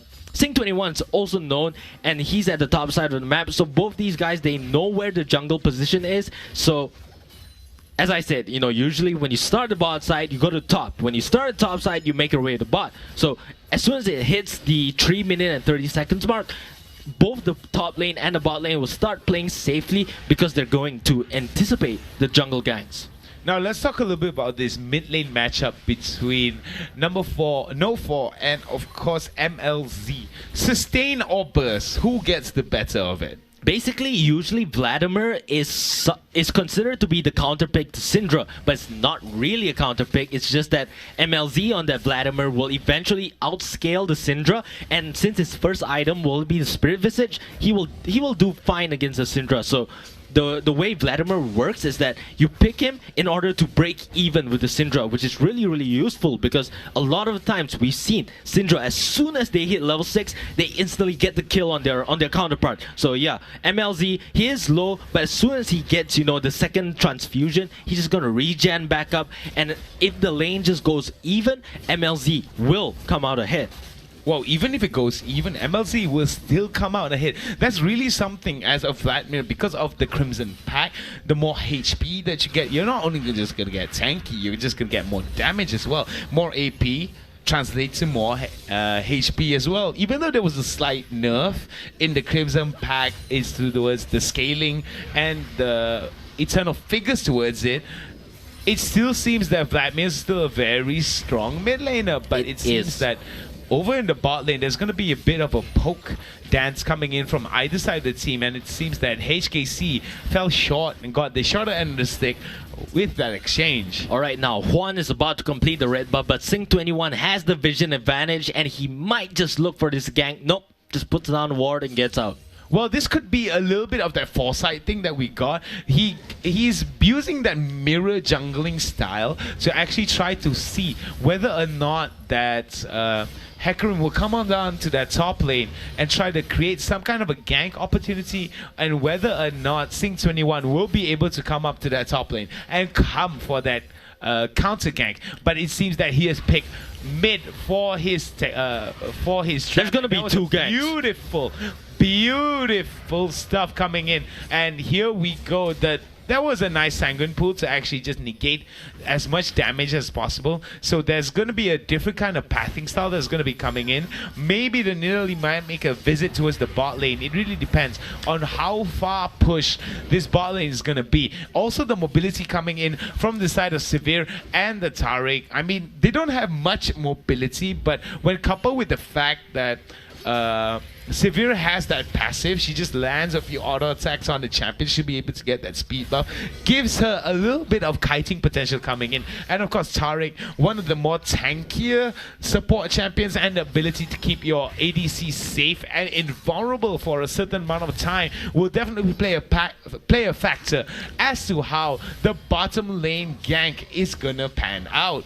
But of course, I don't expect a bottom lane gank because one, it's an Ezreal and Little Milk does have the spell shield. Instead, what these laners should be doing is, one, they have to really prioritize the mid lane because Syndra cannot break even or fall behind on the Vladimir. That's why Nidalee went for the gank in the first place. And he already burned one summoner from the side of MLZ. He burned the Ghost. So he has to use that 3-minute window of not having the Ghost and gank him again. But instead, he's just gonna come from the top side. ATM reads this, however, and dashes out of the way.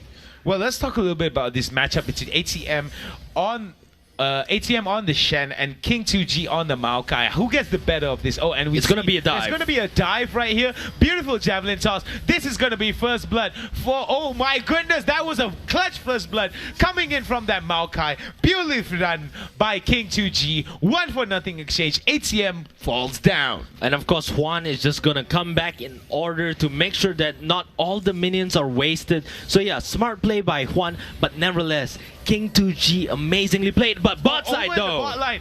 Oh, that was a beautiful dodge onto it. Stand United has been popped. It's only a matter of time. That was a beautiful dash, but it seems that Grenade was really, really quick to dodge it. Nonetheless, his inevitable doom was spelled from the start. Yep, Grenade used all his spells to go in for it. He used the arcane shift forward, he used the flash forward, and he paid the price. ATM just died and they forgot that he was level 6 and he hasn't used the ultimate. So yeah, just misplay, miscommunication from IVE. King 2G should have communicated with the bot lane, and that didn't happen, and that's what allowed them to get the kill. So yeah, look at this grenade. He's low on mana. He's only on half mana. He's just gonna farm the wave, and eventually he goes in for the kill. The binding misses, but he still wants to go in for it because he sees that Little Milk has no mana and it's very low. So he decides to go all in. Arcane shifts forward, but he didn't take into account that the shield came in, and Little Milk just kept on hitting and hitting. Eventually he got the kill, and yeah, just a misread from IVE. But that was some beautiful mechanics being shown by Lil Milk on the Ezreal. Nicely sidestepping that dash coming in from that Shen. Beautiful Stand United came in at just the perfect moment. A second too late or a second too soon, it would have spelled doom for the bot lane of the HKC. Now, I'm not really sure what just happened here, but apparently Juan just passed the blue buff to a Vladimir, which I'm really confused by because Hecarim is a mana-hungry jungler and Vladimir is resourceless. So I'm not sure why he had to pass it up. Who knows, maybe because you want to give MLZ an edge in lane, but 10% cooldown reduction really doesn't do that much. So I find that to be a very questionable decision, but you know, sure, why not? Giving MLZ some compensation farm so that he can slowly come back. But Syndra getting ahead, and he looks for it, but the blood pool. That was a beautiful flash coming in from the side of NO4, but it seems that he wasn't able to capitalize much on it. About 20 seconds left, about 15 seconds left on the Sanguine pool for HKC's mid lane at MLZ. So this is going to be interesting to see. He might actually unleash the full force of the spheres. As we see over in the top lane, there's going to be a bit of action coming in here. All right. And he has red buff. The dive, and it's going to be the red buff that finishes him off. It will be able to walk away, but HKG Juan comes in and slays Sing 21. This is going to be a very close game. A lot of aggressive plays coming in from either side of the team. A very, very counter gank pathing that's coming on from both sides of the team. So how do you feel like this matchup is going to come out for either side of them? It's still relatively early to tell because MLZ is still scaling up. ATM just wants to, protect the AD carry. If Sivir gets ahead, once he gets that 2 crit items and start just doing bouncing crits, so much AoE damage, HKC can be considered to be the late game team composition. So IVE, they really have to take advantage of this early game advantage that they have. They have the Nidalee, they have the CC from Maokai, they have the Syndra who is slightly ahead, they have the Morgana as well as the Ezreal. So early game IVE definitely has the advantage and they need to take advantage of that, or else HKC just scales up, plays safely, and eventually comes back into this game. Oh, there it is. That was the ultimate right there. I don't know whether that was the ultimate or one of the W's, if I'm not mistaken. So that's going to be interesting to see how this is going to pan out. If she doesn't have an ultimate, which she doesn't have right now, it's going to be a problem for her because she won't be able to burst him down without the ultimate. He's got to use that timing right and just guesstimate whether or not the Vladimir has the Sanguine pool. Yep, he definitely should. The reason why Vladimir didn't go down is because NO4 channeled the ultimate, but MLZ just went into the pool and made himself invulnerable. That's what happened. Sing 21 though, he's looking for the kill. Oh, he misses the javelin toss, and this is not going to be good for him because he's taking a lot of turret damage, and it's going to be a counter gank movement here coming in from Juan. It really depends on what type of jungler that Sing 21 wants to play. We see him playing a very reactive kind of jungler, but he tends to get a little bit too greedy, especially taking too much damage coming in some of these exchanges. So he's got to be very, very careful and very pragmatic towards his approach. You can't just be effective, you got to be efficient as well. Jungle efficiency is really important because it gives you small edges, and even though small edges are insignificant, if you build them up slowly over time, it will become a big and significant lead. And that's pretty much how most junglers like to do it. So that's why pathing is so important, jungle roots is so important, ganking is so important. You really have to balance out and find the most optimal path, which emphasizes on not only ganking but as well as farming. And yeah, Juan right now is more on the farming side because he learned from last game that he cannot get too greedy. That's why he's playing relatively safe, but he is reacting very well. Sing21 comes to top lane over and over again, but Juan is there every single time to relieve the pressure. Well, this is going to be a problem because as we see for the side of HKC, they knew what they did wrong and now they are fixing all these issues.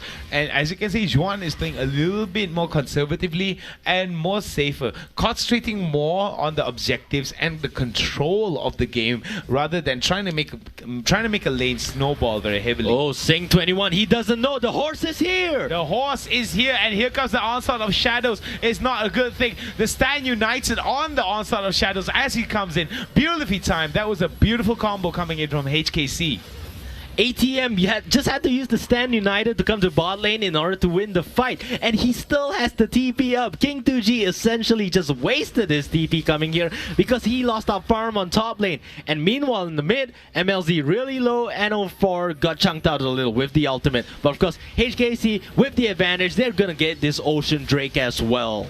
Well, this is going to be a very good Ocean Drake for them. That's going to add some sustainability in them in the lane and in team fights as well. Even though that they don't have that much long range poke, minus the severe boomerang blade, but it really depends on how they want to play it. They've got to make sure that they get that fight into the face. I mean, with the exception of severe boomerang blade, right? I mean, that's the one of the only long range poke that's available to them. Whereas on the side of IVE, they've got not 2, not 3, but 4 choices of a very reliable and very painful long-range skill shot abilities, coupled with the Maokai that's able to come with the Twisted Advance.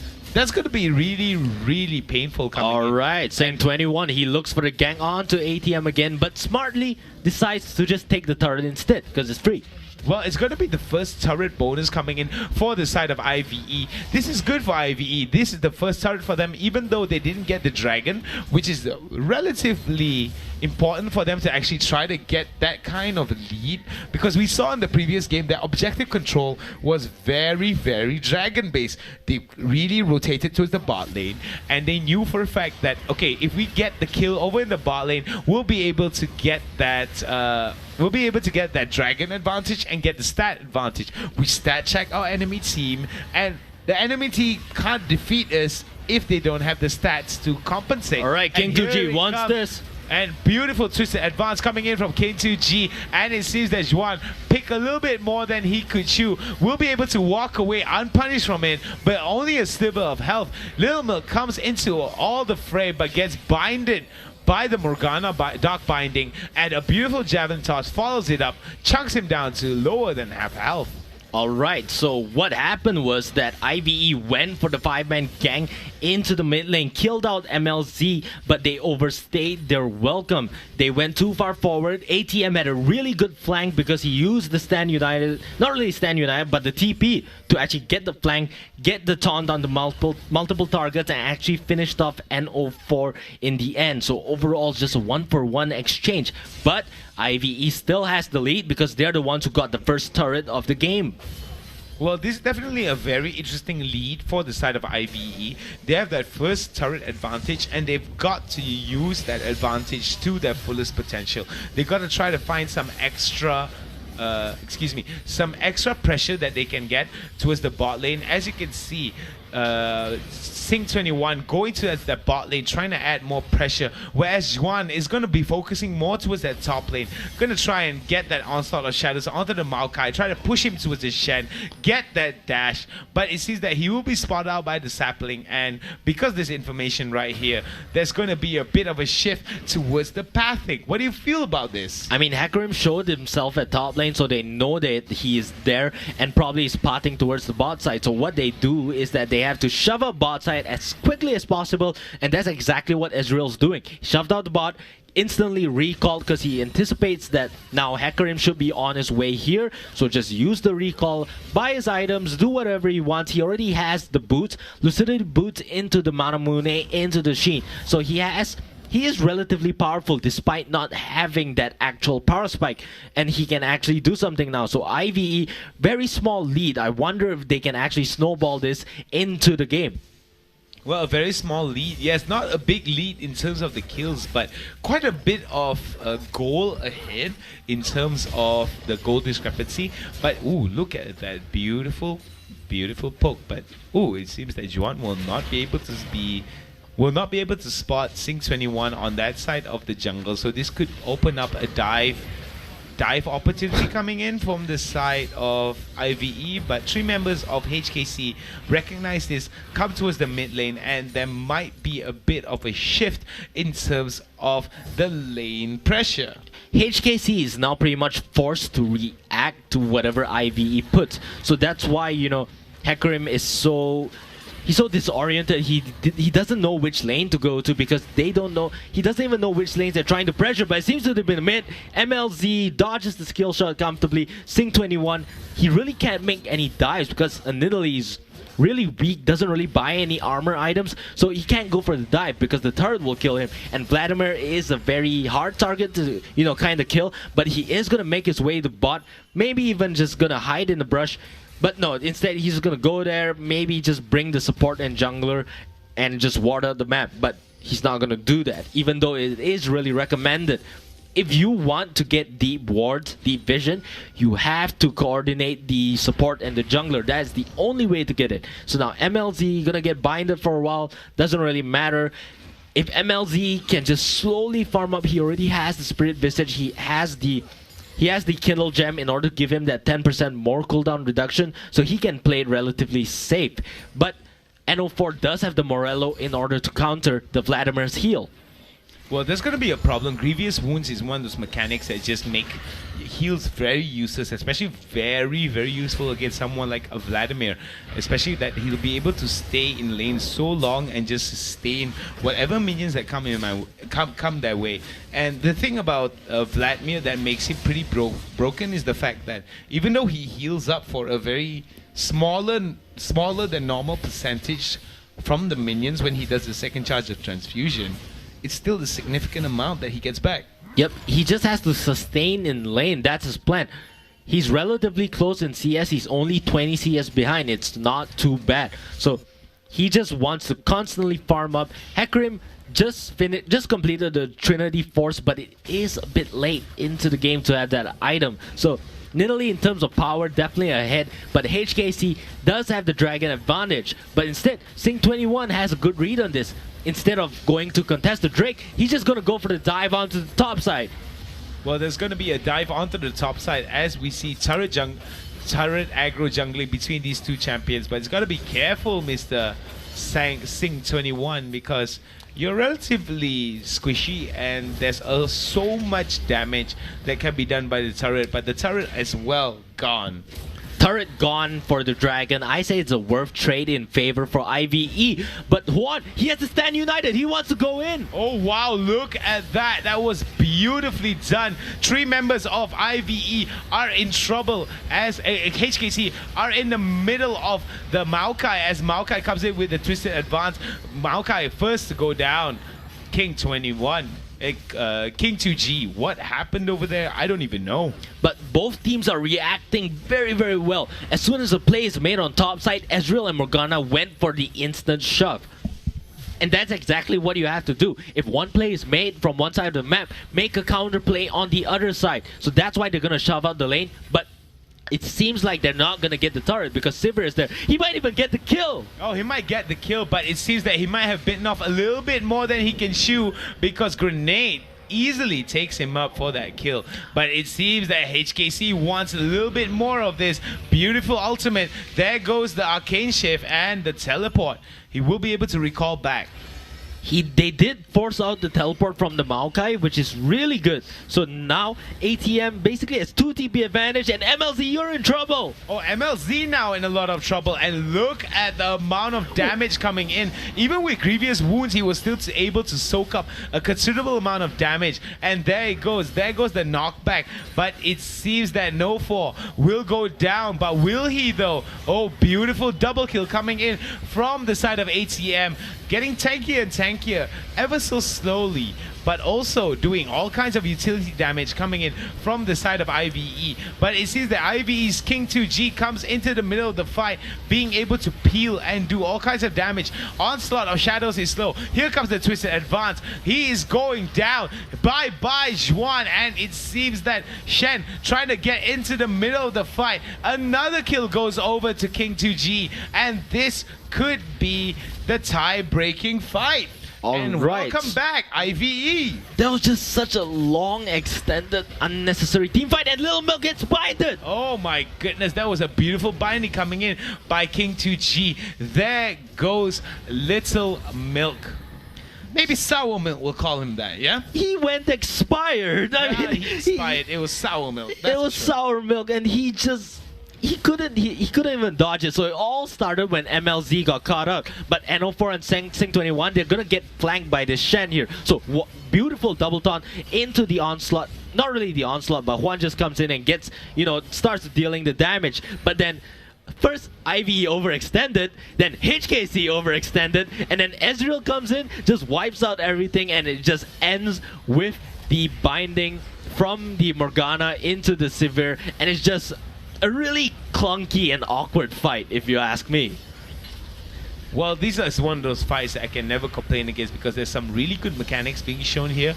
As you can see, Baba beautifully timed that binding as Hecarim was going through the onslaught of shadows. That's something not But of course, HKC overextended and allowed Ezreal to deal damage, but ATM, he's a tank. He's a ninja tank, a surgeon tank, if you will. So he will survive and just get out. But IVE, they know what to do. They're just going to pick a lane, shove it. Let's see if Juan can get the engage here. Oh, here comes the engage. Also of shadows hit nothing but air. Only one member of the team, and it can be seen that IVE will be kiting backwards as they try to do as much damage as they can. The Vladimir getting in the middle of everything is going to be a 2-for-0 exchange for now. But in the middle of it, the Maokai stays up. 3-for-0 exchange in favor of HKC. HKC did get the kill advantage, but they still don't have the gold because they are behind 4 turrets. That's why Ivy is still so far ahead in gold. 4K to be exact. But since HKC did get the kills, they have to start making objective plays around the map, but it seems like they can't because there's too much minions at the top side, but they're just gonna ignore that and they want to do this Baron. What do you feel about this Baron pickup right here? Do you think it's a wise choice? It's definitely a wise choice because 3-man is down, but if Sing21 gets the miraculous steal, it's just gonna be so bad for them. But I don't think it'll happen. I think Juan will secure this Baron, and HKC might just come back into the game. And HKC was able to smite it away before Sing21 was able to close the distance. So this is going to be a very big determinant whether or not this is going to be our last game of the day or our second last game of the day. It seems to be looking good for HKC because even though they don't have any turrets, it only means that it's very easy to take turrets because all the outer turrets are still alive, while IVE has to push the inner turret, which is very, very safe and unsafe and dangerous. So HKC can still come back into this game if they play it slowly, and also I'm impressed by Juan. He has not been getting greedy this entire fight, and he's only been reacting, and every single time he engages, he has ATM on Shen there to back him up. So Juan playing really, really well this game, and this might just allow them to win this game. Well, it seems that IVE might actually come out as the top winner for this year's LICC. So it's really interesting to see how the performance of HKC is comparative to IVE. What are your thoughts on performance-wise and skill coming into this tournament? I mean, mechanical skill is something that's necessary to have if you want to be competitive. But mechanical skill alone is not enough. You have to coordinate as a team. And of course, once again, Juan securing the Dragon as well as the Baron. They now have the Earth Drake as well as the Baron buff. They have to take down some kind of turret if they want to get back the lead. Of course, they're going to choose the bot lane. It will definitely go down. It's only an Ezreal there. He can't really do anything. Let's just see if they want to keep on forcing this advantage and perhaps, get some kind of engage. Well, this is going to be a problem for the side of NVE. We're going to see that the pathing styles coming in from the HKC jungler in the Hecarim is very, very hard to predict. And in terms of how he's going to be moving around, this is an example. All right, so first turret taken down bot lane. Now they choose to go for mid lane. Very good rotations here, but it seems that they can't pick it. This is really sad because Sivir, Little Milk on Sivir still needs to scale up. He has the 2 crit damage items, but he does not have a Zeal item. If he wants to start putting out real damage, he needs to go for that Static Shift or Rapid Fire or even that Phantom Dancer, which is likely on the Sivir. So yeah, Little Milk has to farm up a bit more before they want to capitalize on anything. But IVE, once they wait out the Baron buff, they are just gonna wait and just get a fight because they are still ahead in gold. And because of that, and it's still relatively early in the game, Vladimir hasn't scaled up as much as he wants to yet. So IVE, they're still looking for early fights, and if they snowball one, the game will go into their hands. Well, snowballing is definitely something. You just put it at the top of the hill, roll it down, and look at it become a gigantic avalanche of snow.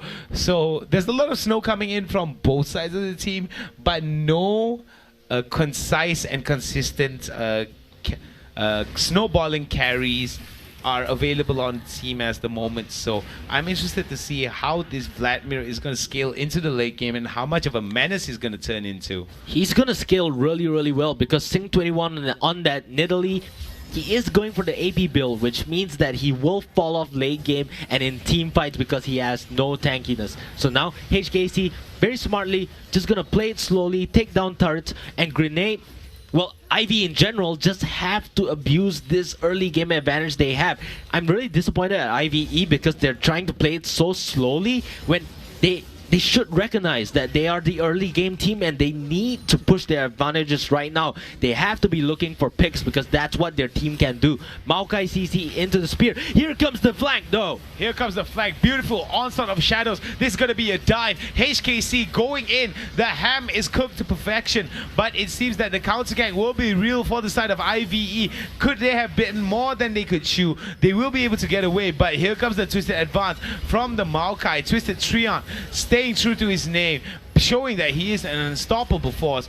Beautiful javelin toss right onto the Hecarim. Shen calls in back his blade, and they will be able to take that mid lane if they're so smart. Hey, MLZ just still going. MLZ does not let up for one freaking minute because, man, he is just everywhere and he is just destroying everyone. Look at those stuns. A very easy triple kill coming in for the side of HKC, and it seemed the HKC is breathing life into the aspiring goals. Juan is playing so well, just reacting to every single thing. Little Milk played so safe and just dealt all the damage that he can. How HKC won that fight is because first they assassinated Grenade. Their main damage dealer is gone from the team, and Vladimir just went ham, flash into 3 people, into the Crimson Pack, into the Transfusion, into the Ultimate, and that's how they won the fight. IVE overstayed their welcome. They should have backed off when they know that Ezreal was going to be nowhere around the fight. So misplay by IVE, and this will allow HKC to slowly scale up. They already have the gold lead. I mean, this is just what happens. MLZ going nuts, just going in balls deep and just trying to do the best he can. Even though Syndra did get the multiple stunts, but it wasn't enough. If they had the Ezreal at this very moment, it would have been a completely opposite situation. But Ezreal was still dead, and IVE just was staying too far forward. Yeah, staying too far forward, it's called a front line for a reason, Leo. So if you stay in front of your front line, I don't think it would be wise for you to take bullets to the face now, innit? Indeed, and that's exactly what HKC abused. And now they have the gold lead. They are the late game team composition. It's already 30 minutes into the game. And I'm not sure if IVE can really do anything because they need to make picks, but every single member on HKC is just so tanky, excluding the Sivir, that is. So IVE is really starting to fall off, even though they do have the Void Staff, they do have the armor penetration, but I don't think it'll be enough. The later this game goes, the more easier it is for HKC to just start shoving and winning team fights, as well as have good objective control. Well, there's going to be a bit of look at that top lane turret, still very healthy, isn't it? Maokai does have 7 kills, and he feels like, you know, perhaps he's the carry of the team, and he's just gonna protect the top lane for as long as he can. I think they should just concede it though, because if they concede it, then IVE can just look for more picks around the map, because like I said, they can't afford to go any later in the stage of this game. So they have to make picks somewhere else and just make a risky play. IVE can't afford to go to late game, and look at that, HKC is just going to shove the lanes over and over again. And in fact, they even might contest Baron if they want to, but Dragon is safer, so they're gonna go there first. But if they want to get the Baron, they pretty much can do it at any time. Well, this is going to be good. This Mountain Drake is just going to give members of HKC a lot of pushing potential, especially sieging on those turrets. A little bit of a percentage of those damage is going to be true damage towards the turret and big monsters. So this is going to be a big thing for HKC. They'll be able to use this extra damage to get more objectives and, of course, more turret pressure. And Juan just basically soloed the Earth Drake, which means that they have 4 dragons, 2 Earth, 1 Air, and 1 Ocean. So they can, if they wanted to take down this Baron, they can do it really quickly. And IVE, well, they're really in a bad spot right now. They are falling off so hard. Nidalee can't really teamfight due to lack of tankiness. Syndra will just get assassinated. It's really all up to Ezreal to win the team fights for IVE, but a single person just can't do that much. HKC, they're scaling, they're getting the items. Sivir has 3 items, Vladimir has 3 items with the Jonias. Top laner Shen already has the Guardian Angel. So HKC, if they can win a team fight, so what this means is that they should just go to the Baron and either bait it or do it depending on the position of the enemy team. So yeah, and it'll basically be a win-win situation. All HKC has to do is pressure the Baron. Well, they need to, in order for you to pressure the Baron, you've got to have some foresight beforehand. You got to make sure that all wards are clear, deny as much vision as you can to the enemy team. When you deny vision to the enemy team, they won't be able to get concise and accurate information. And when you don't give them accurate information, they look like they don't know what's going on, which is exactly what you need to get a definitive advantage in League of Legends in the competitive scene.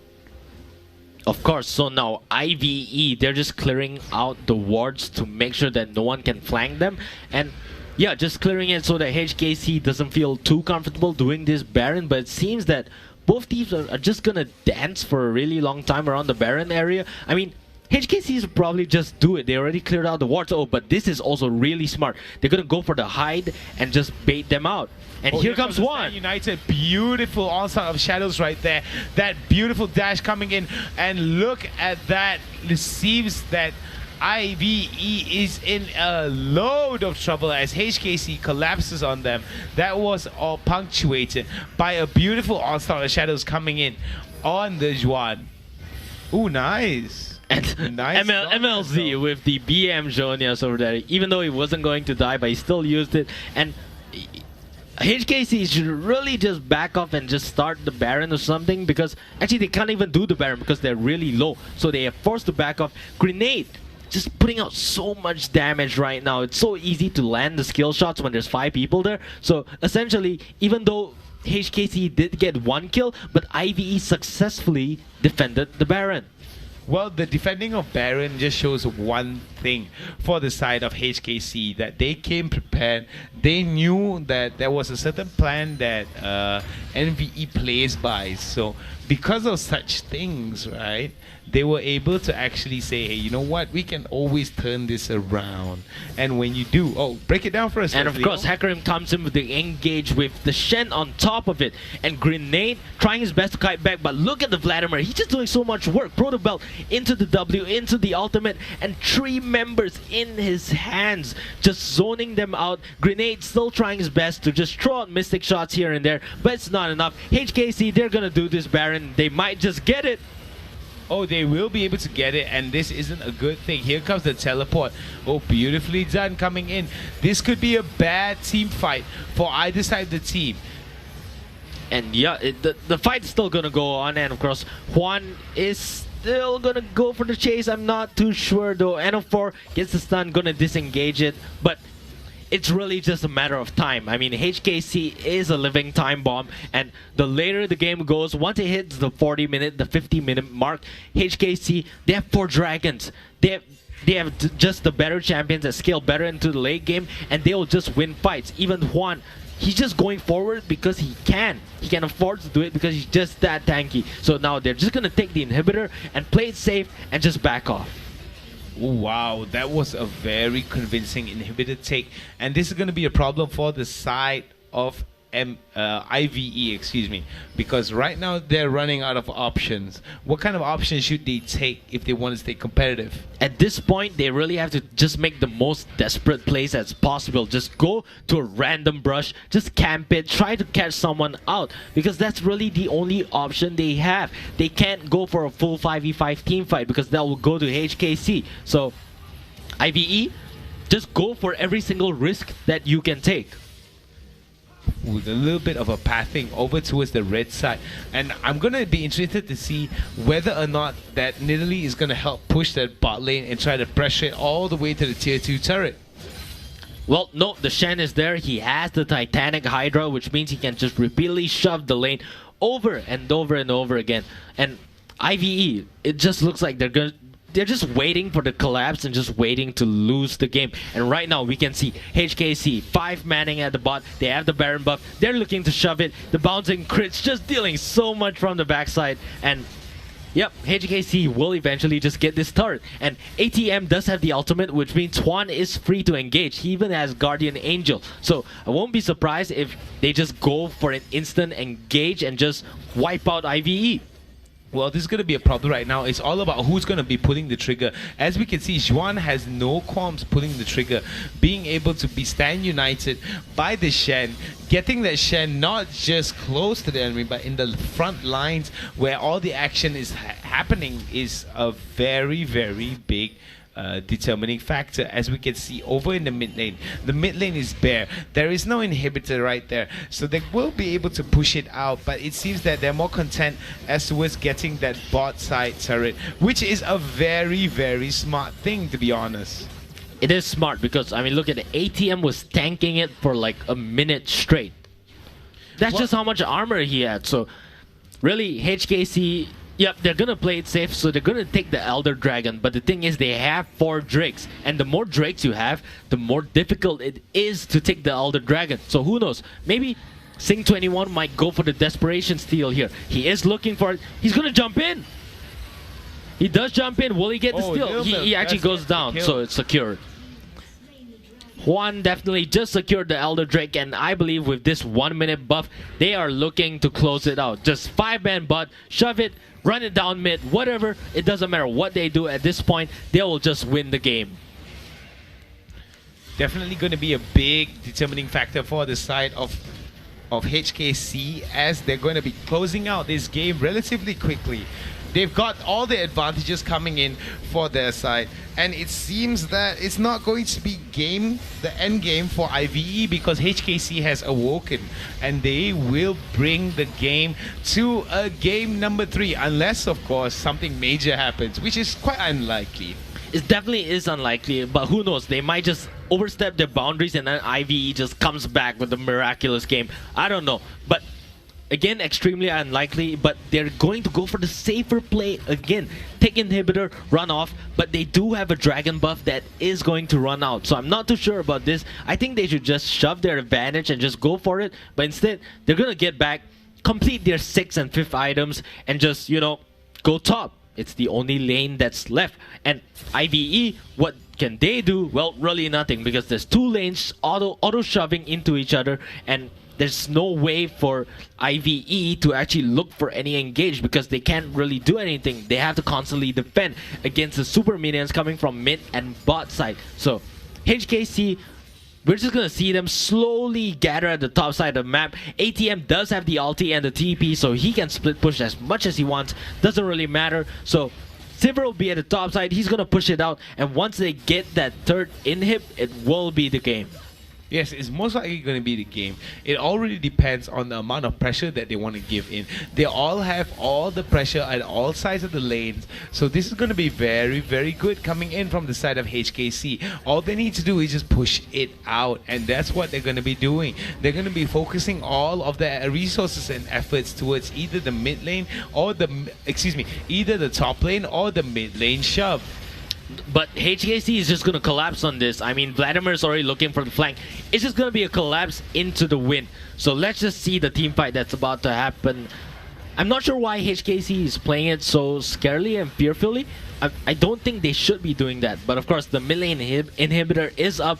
So they're just going to take it while shoving the top side.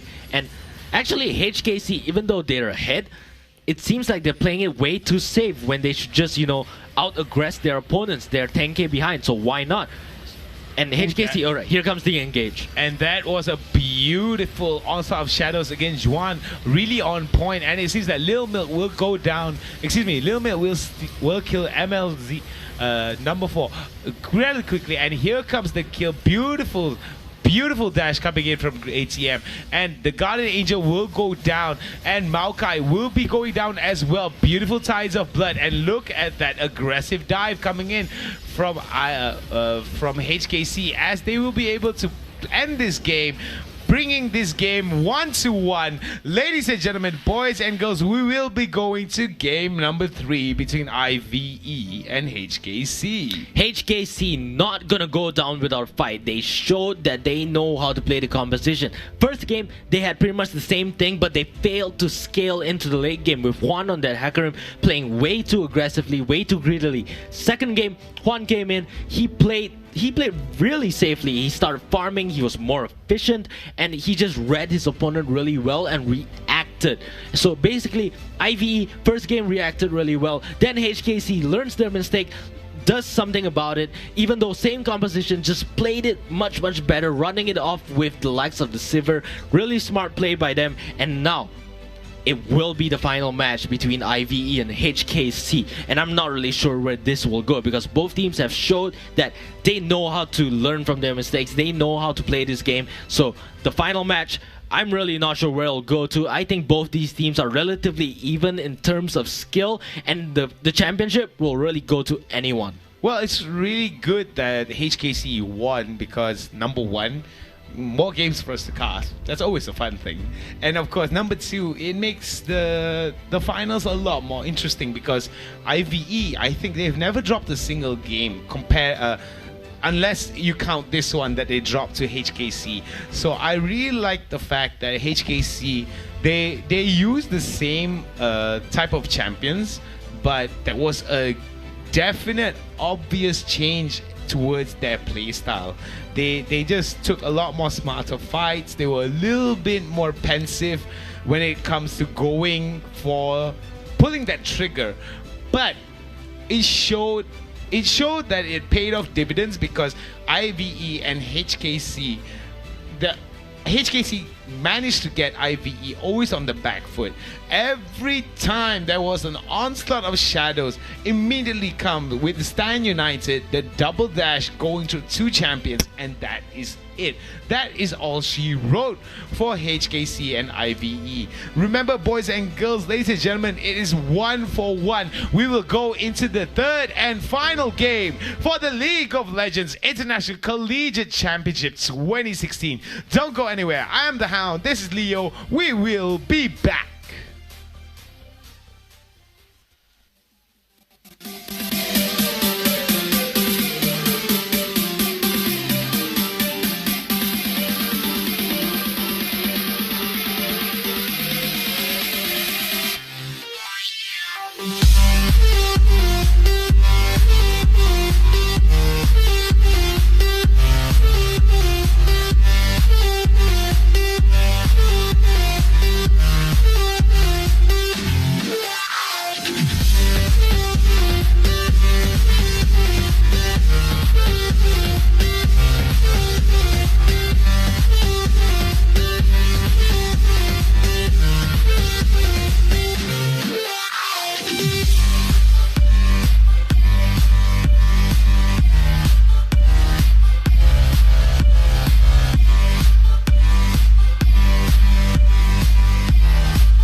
some say to whom, why choose this as our goal?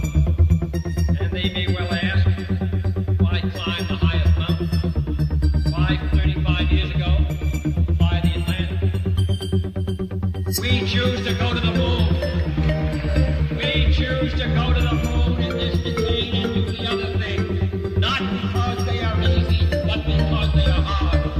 Because that goal will serve to organize and measure the best of our energies and skills. Because that challenge is one that we're willing to accept, one we are willing to control, and one we can take away.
Made of new metal alloys, some of which have not yet been invented, capable of standing heat in stresses several times more than have ever been experienced, fitted together with a precision better than the finest watch, carrying all the equipment needed for propulsion, guidance, control, communication, and survival on an untried mission to an unknown celestial body, and then returning safely to Earth. We enter the atmosphere of speeds of over 25,000 miles per hour, causing heat of our power battle the temperature of the sun, almost as hot as it is here today. And do all this, and do it right, and do it first. Before this decade is out, then we must be bold.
Welcome back, ladies and gentlemen, boys, girls, summoners from all over the world to the LICC, League of Legends International Collegiate Championship. To my right, Leo. Who am I? I am the Hound. We are super excited because this is the grand finals, the last... Not potentially, this is the last game between HKC and IVE, Haiku College of Economics from China, and of course Institute of Vocational Education from Hong Kong. What do you think about the matchups? And I mean, the matchup has just been so exciting. First match, IVE showed that they know how to react to team fights and play out the team fights better. But in the next game, which was the second game, HKC learned from their mistakes. They knew that they didn't have to be so aggressive because, well, basically, over-aggression will not pay off. In fact, you'll get punished. So they learned from their mistake, tone it down a bit, tone down the aggression a bit. Juan just stop playing like some greedy, like a very greedy person, and he just made it. He just reacted to every single play really well. So HKC learned from their mistakes in game 1. IV played really well in game 1. And game number 3, well, really, we can just expect anything at this point, really. Well, a lot of things that can be expected, but a lot of micro adjustments being made by both these teams. Both these guys know for a fact that any mistake that they make will basically spell doom for each and every one of them. And ladies and gentlemen, boys and girls, we don't want to waste any of your time. We're going to go straight into picks and bans. Ladies and gentlemen, boys and girls, the final match between HKC and IVE. HKC in the blue side, whereas IVE in the red side. Immediately, first bans from each side is going to be Cassiopeia and Syndra. Very usual bans. Very usual bans. But HKC, for the past 2 games, they have went for a Vladimir late game scaling teamfight composition. They went for the Vladimir as well as the Hackerim and with the Taric. First game didn't work out. Second game worked out really well, actually. And so I wonder if HKC wants to go for the same composition again, because if they do the same thing again, well, Ivy definitely has something up their sleeve against it, because second game, they knew they could afford the loss. That's why they went for a very experimental team composition. It had so much early game pressure. They were actually winning the early game, but they allowed HKC to scale up, which is their primary mistake. So IVE, if HKC just goes for the same thing, I'm very sure that IVE can react to it, which is why I expect HKC to go for a different composition. Not the Vladimir, not the Hackerim, but something completely different. Well, as you can see from the side of HKC, there is the same pattern of bans right away. Cassiopeia, Poppy, and Elise will be taken out, whereas on the side of IVE is going to be Syndra, Olaf, and Rek'Sai. Very standard bans coming in. These are the same bans we've seen across those 3 games between these 2 teams. I'm really interested to see what kind of first pick we're going to be seeing from HKC right now. Well, we definitely won't expect the Hackerim. I don't think Hackerim is a good first choice, but ATM is really good on that Echo. In fact, last game, it was banned by IVE. So I won't be surprised if they locked in the Echo here, or... And of course, they're just gonna troll me with some Ivern highlights. Oh. I highly doubt that'll be it. It'll definitely be the Echo. ATM is really good on that, and I expect them to, you know, pick a different mid laner, pick a different jungler, and IVE also needs to bring out something new. They cannot rely on their usual compositions. They need to pull out everything they have, everything they've studied, everything they have in the book, every secret, every strategy. Just pull it out right now. Pull out the best one, the one you're most comfortable at, if they want to secure this championship. I'm quite surprised to not see Lee Sin come out in any of the rotations. After the semi-finals, we have seen a dip in popularity with the Lee Sin, favoring a lot more on very reliable junglers that have very reliable amounts of damage and of course reliable amount of utility. So we're gonna see a little bit of a trend right here coming in from the side of IVE. We already see the Morgana and Ezreal pickup. That's gonna be the duo bot lane for that side, which is kind of good and kind of bad at the same time, because I'm not a big fan of actually showing your dual bot lane hand relatively early. I would like to think that I like to explore different different options coming in, but hey, maybe IVE knows something that I don't. HKC replies with a hover over the Nidalee and of course the Rise. they cannot go for the Hecarim again. But I was completely wrong. They're gonna go for the Hecarim again, but they're gonna change up the mid laner. It's no longer going to be the scaling Vladimir. Instead, they're gonna go with the Ryze. But of course, picking your mid laner so early, which means that IVE is just free to make a counter pick at this point. So basically, HKC, they're just saving their last picks for their bot lane, and I'm not really too sure about that because IVE already revealed their bot lane, and there's no reason to reveal your mid laner at this point in the game.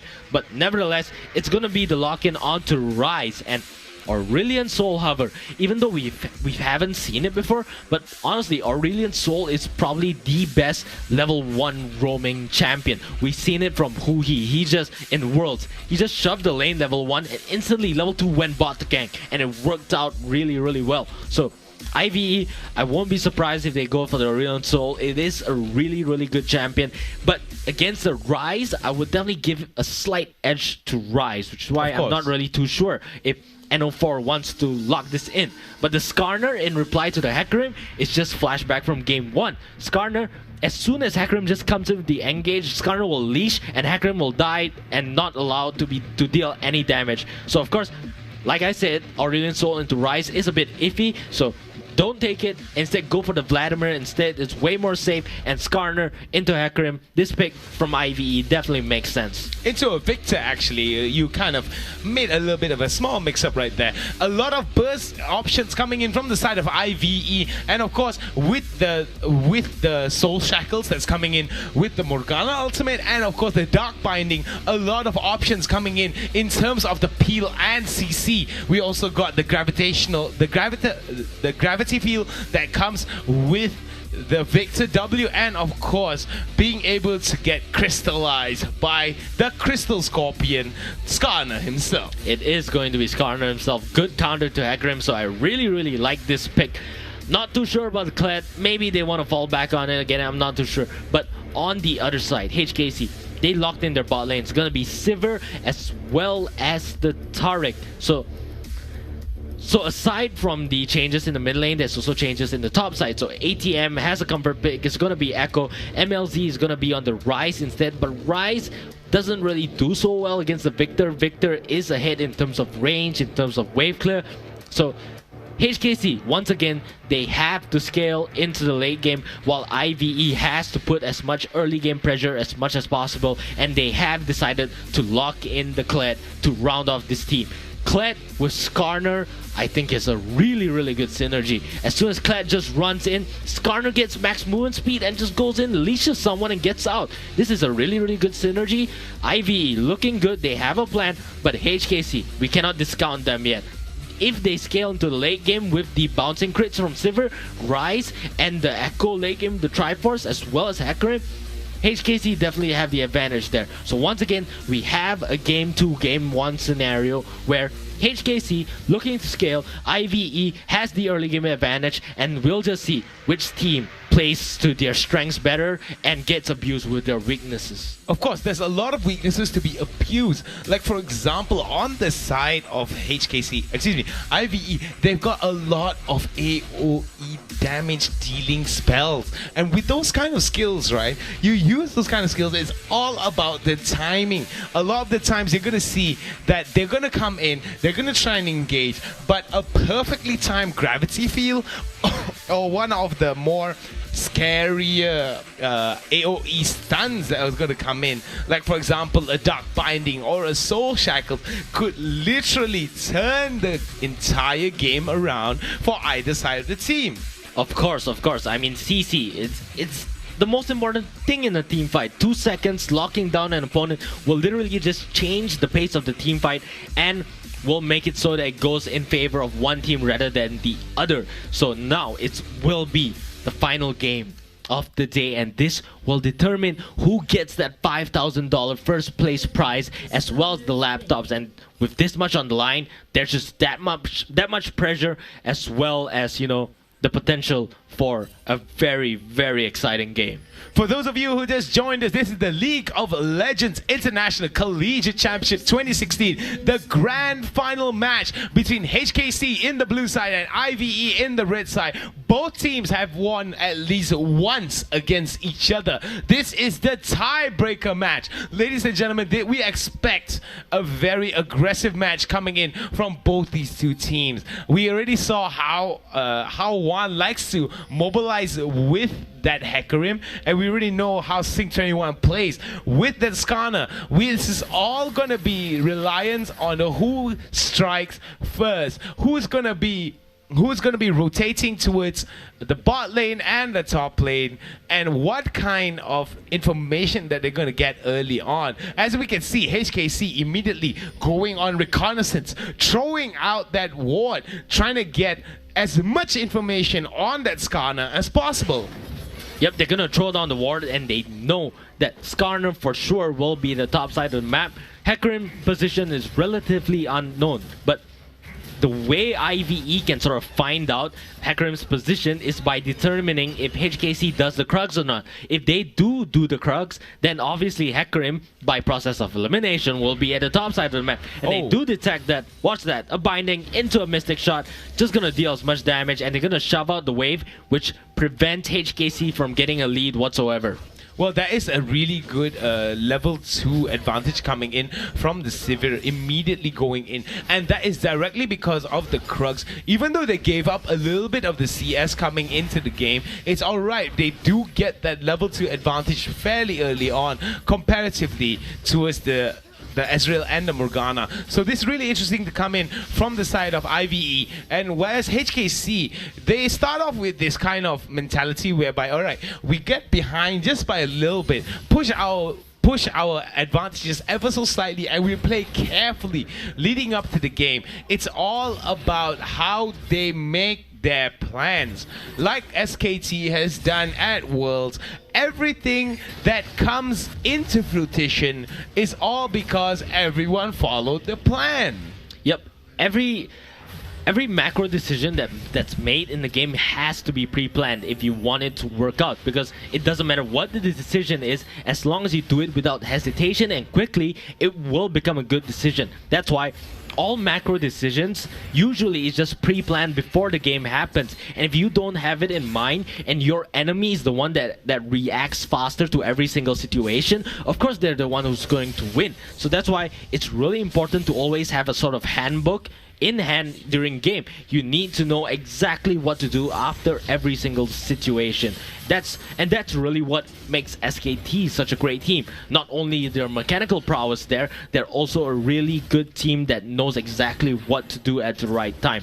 But enough about that. It is going to be the final match. HKC, Juan once again going for that Hecarim, and Skarner, which we've seen from the first match, it will be a somewhat counter to it. So I'm not really sure how this game would go, but in the mid game, when Hecarim looks for the engage, he doesn't want to position himself right next to Skarner, because if he does, he'll just get leashed and instantly burst it down and take it down. But instead, now for this match, Juan's gonna hang around the bot side. He does get spotted out by the ward, so the bot lane is just gonna back off really. But instead, this is something IV is doing really smartly. They're playing as if they don't know Hecarim is on a ward. So what they do is that they essentially waste Juan's time.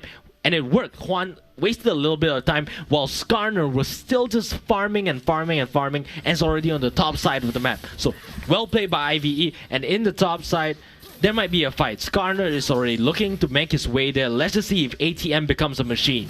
Well, ATM might actually become food for the machine, as the Skarner is using that full metal Skarner, Battlecast Skarner skin. One of my favorite skins, actually, the Battlecast series. It's always nice to see that over in the bot lane, there is a little bit of an advantage being shown by HKC. A little bit on the favorite side is HKC, despite the fact that IVE did pretty well early on. It seems that HKC has found their rhythm after game number 1, and this could be game number 2. Excuse me, game number 3 could go either way. So I'm very sure that both these teams are playing very, very safely.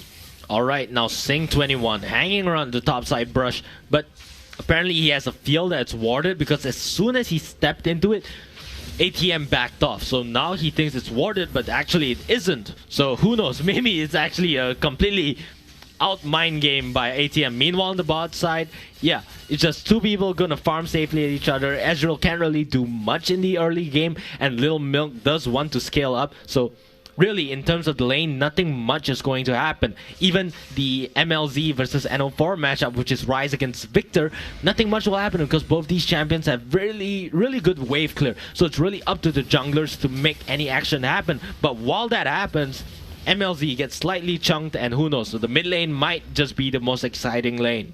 Well, over in the Dragon Pit, there's going to be a dance of the wards. Both teams have vision over the dragon, and it's relatively even in terms of how things are happening over in the bot lane. There's a lot of discrepancy coming in terms of the skill set of these champions, but it's all about how they execute it properly.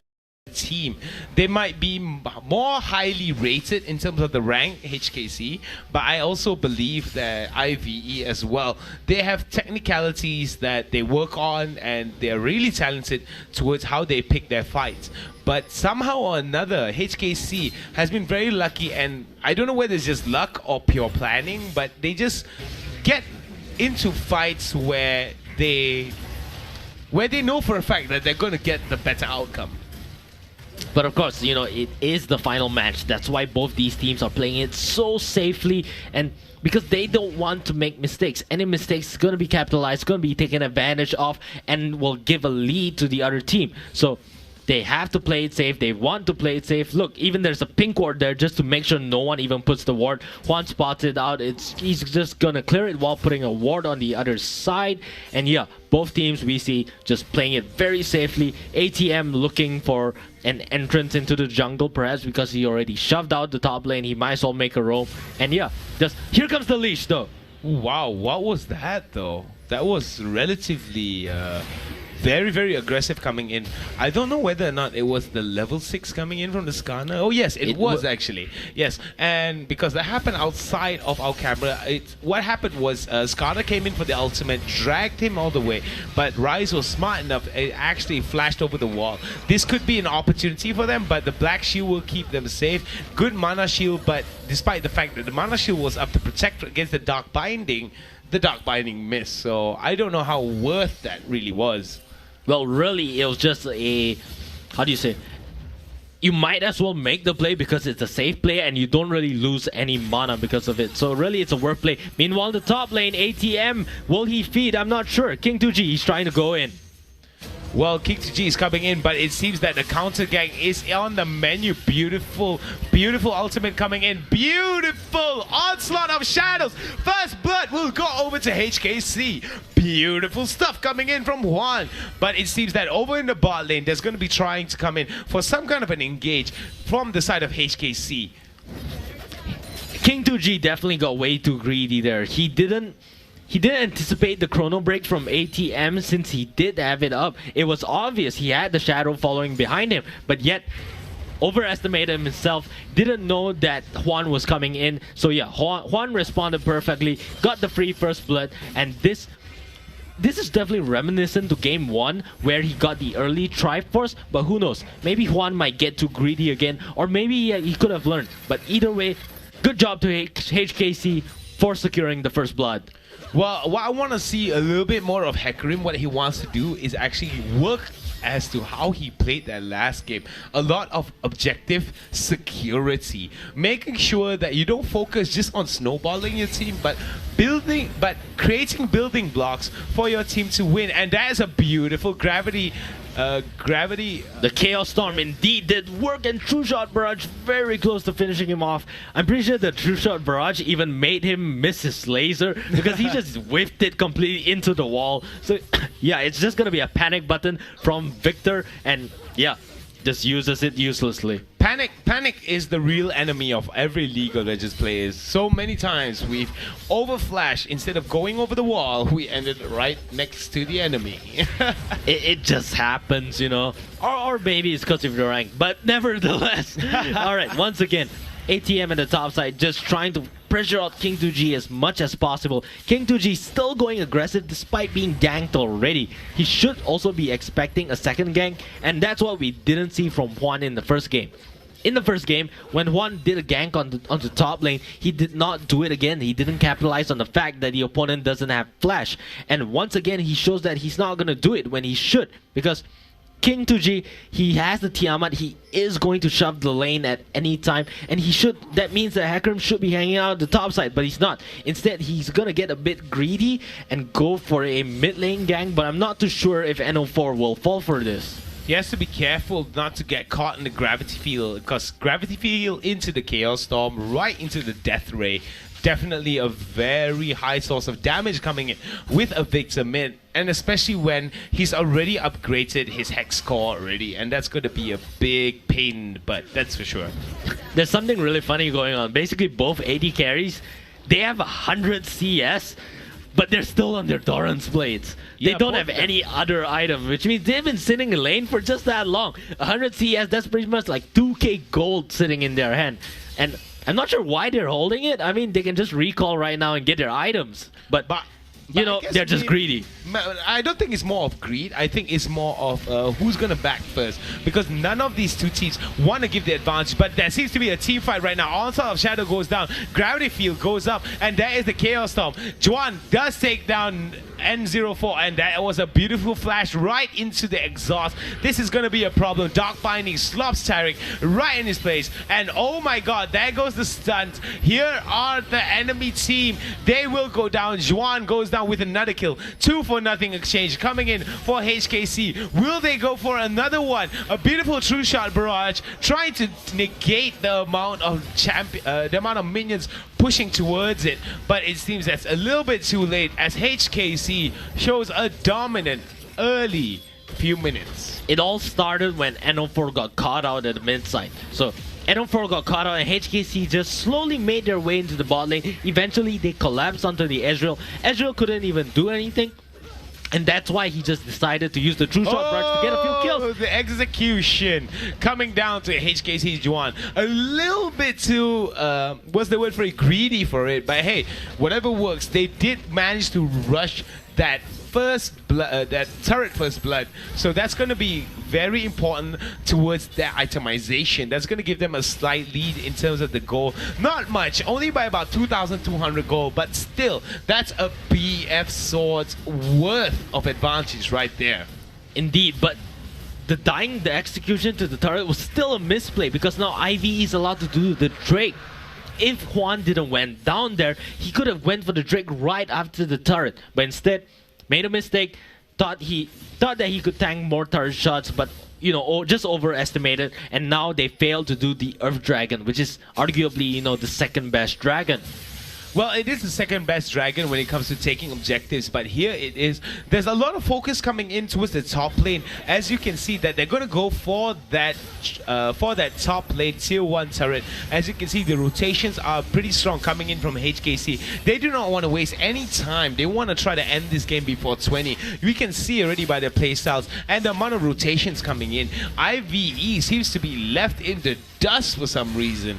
HKC just knows how to play with this Sivir, you know, just constantly shoving the lane again and again, which allows Juan to, you know, be the monster that he wants to be. And that's how they've been playing it. That's why Juan has 3 kills, is about to complete the Trinity Force, and yeah, they're just playing it really well. They did not, you know, overstay their welcome. They did not become too aggressive, and that's why they're just playing so well, because they reacted to IV's mistake.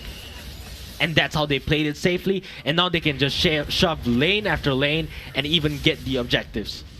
Well, this is going to be a problem for the side of IVE. There's no kills for them yet. 2 turrets down and about 5,000 gold, 3,000 gold behind. How do they come back from this? IVE, they just have to, you know, make picks.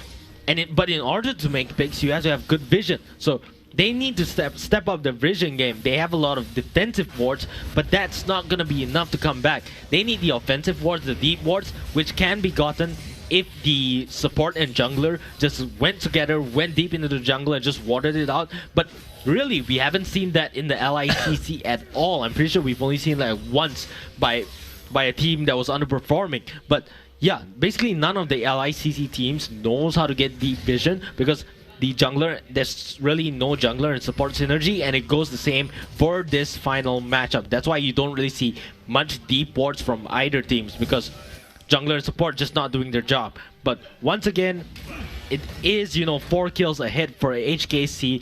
IVE, they need to look to make picks and they need vision. Oh yes, that's exactly what they need, vision.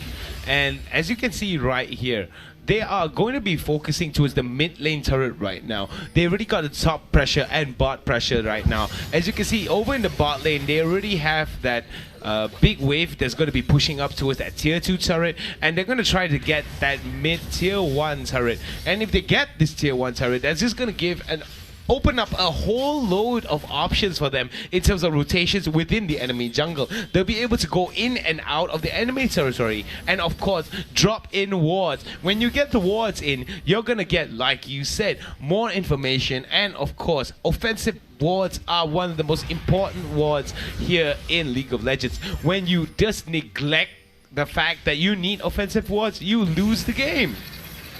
And now HKC will be looking to push out the mid lane, and it's really good because IVE Victor is on the top side while Kled is on the bottom side. Kled should be looking for a flank TP now, but there is no wards positioned for it. So really all Kled should do is just come from the lane, from the mid lane itself. He doesn't even have to TP. Just recall, buy his items, go into mid lane, just charge his ultimate, and just get a good team fight off. Because if this goes on, HKC can just delay as long as possible, which is where they have the advantage. And that is just something IVE shouldn't allow to happen. Well, there's definitely something that they don't want to allow to happen, but here it is though. There's a lot of objective rushing on the side of HKC. They want to be able to secure early objectives to be able to basically make that transition from early to mid game as smooth as possible. They want to try to end it as fast as possible before any kind of problems that they can face coming in from the Kled, the Skarner, and the Victor. Victor going into the late game has tons of damage, being able to delete any carry. So that's legitimate fear coming in from HKC. So the fact that they're rushing to rushing to get all the objectives just shows the amount of respect HKC has for IVE. Yep, there's definitely a lot of respect going. I mean, it is the final game. Of course you have to put the respect. You have to, assume that your opponent is going to play the best as they can so that you yourself will put out the best performance. So these two teams, respecting each other really, really well. But once an objective comes up, there's definitely going to be a contestation and possibly even a fight. Well, it's going to be definitely a fight. It seems that HKC will want to rotate towards the bot side later on and get that Drake relatively quickly because they already have the Mountain Drake for the side of IVE. So I think that HKC is looking forward to getting that Infernal Drake to get that stat boost coming in, and that's just going to add a bigger discrepancy in terms of the lead between HKC and IVE. But IVE does have the Victor. Victor is the best wave clearer in the game. He's just going to use the laser and just shove lane again and again. Doesn't matter how much pressure Ryze puts out. Nice wave clear by Ryze though, but it's just not enough. One laser is just going to clear out the entire wave, and the action will really only happen once the Drake spawns, and it has. It's going to be an Ocean Drake. Drake. Yep, but it seems that HKC is just gonna do it for free, while IVE seems like they can't really do anything. It's just gonna be a free Drake for the side of HKC. Alright, that is a great trick coming in for the side of HKC. Excuse me for the wrong call out of the Infernal Drake. I thought that was the logo for the Infernal Drake right there. But in any case, a lot of sustain coming in from the side of HKC. Now IVE has a bit of a problem coming in here. They don't have much sustain inside the lane because of the lack of the Ocean Drake. So as you can see from the side of HKC, you're going to see that guys like Ryze and Severe, they're not going to have as much mana problems as once estimated because of this single stack of the Ocean Drake. And there could be a dive coming in here, and that was a beautiful true shot barrage, but sadly the damage is lacking. There goes the Chaos Storm, a beautiful flash to get away from that beautiful onslaught of shadows as the fight erupts. Here it goes. Kled will be the one that first takes down Juan, and it seems that ATM goes away from all of this, and this is the fight as it is. Oh my goodness, IVE number 4 gets a kill. 2-for-0 exchange, excuse me, 2-for-0 exchange for the side of IVE. That was a really great comeback from IVE. Really all that happened was that Kled got a really good engage and finished off ATM before he could even do anything. So yeah, IVE responded very well with the Kled ultimate. He didn't even have to use the TP, and Kled still has both his summoners up. So yeah, very well played by IVE. They even still have the TP advantage, which means they can push more lanes, and this is looking really good for the side of IVE. Well, this is a very good start coming in from IVE. They breathe a little bit of life into this final match, but it seems that HKC still has the lead ever so slightly. What I believe that HKC is trying to do right now is the fact that look for Hecarim, look for Juan on Hecarim to basically get more and more aggressive with his objective control. What they need to do right now is the support.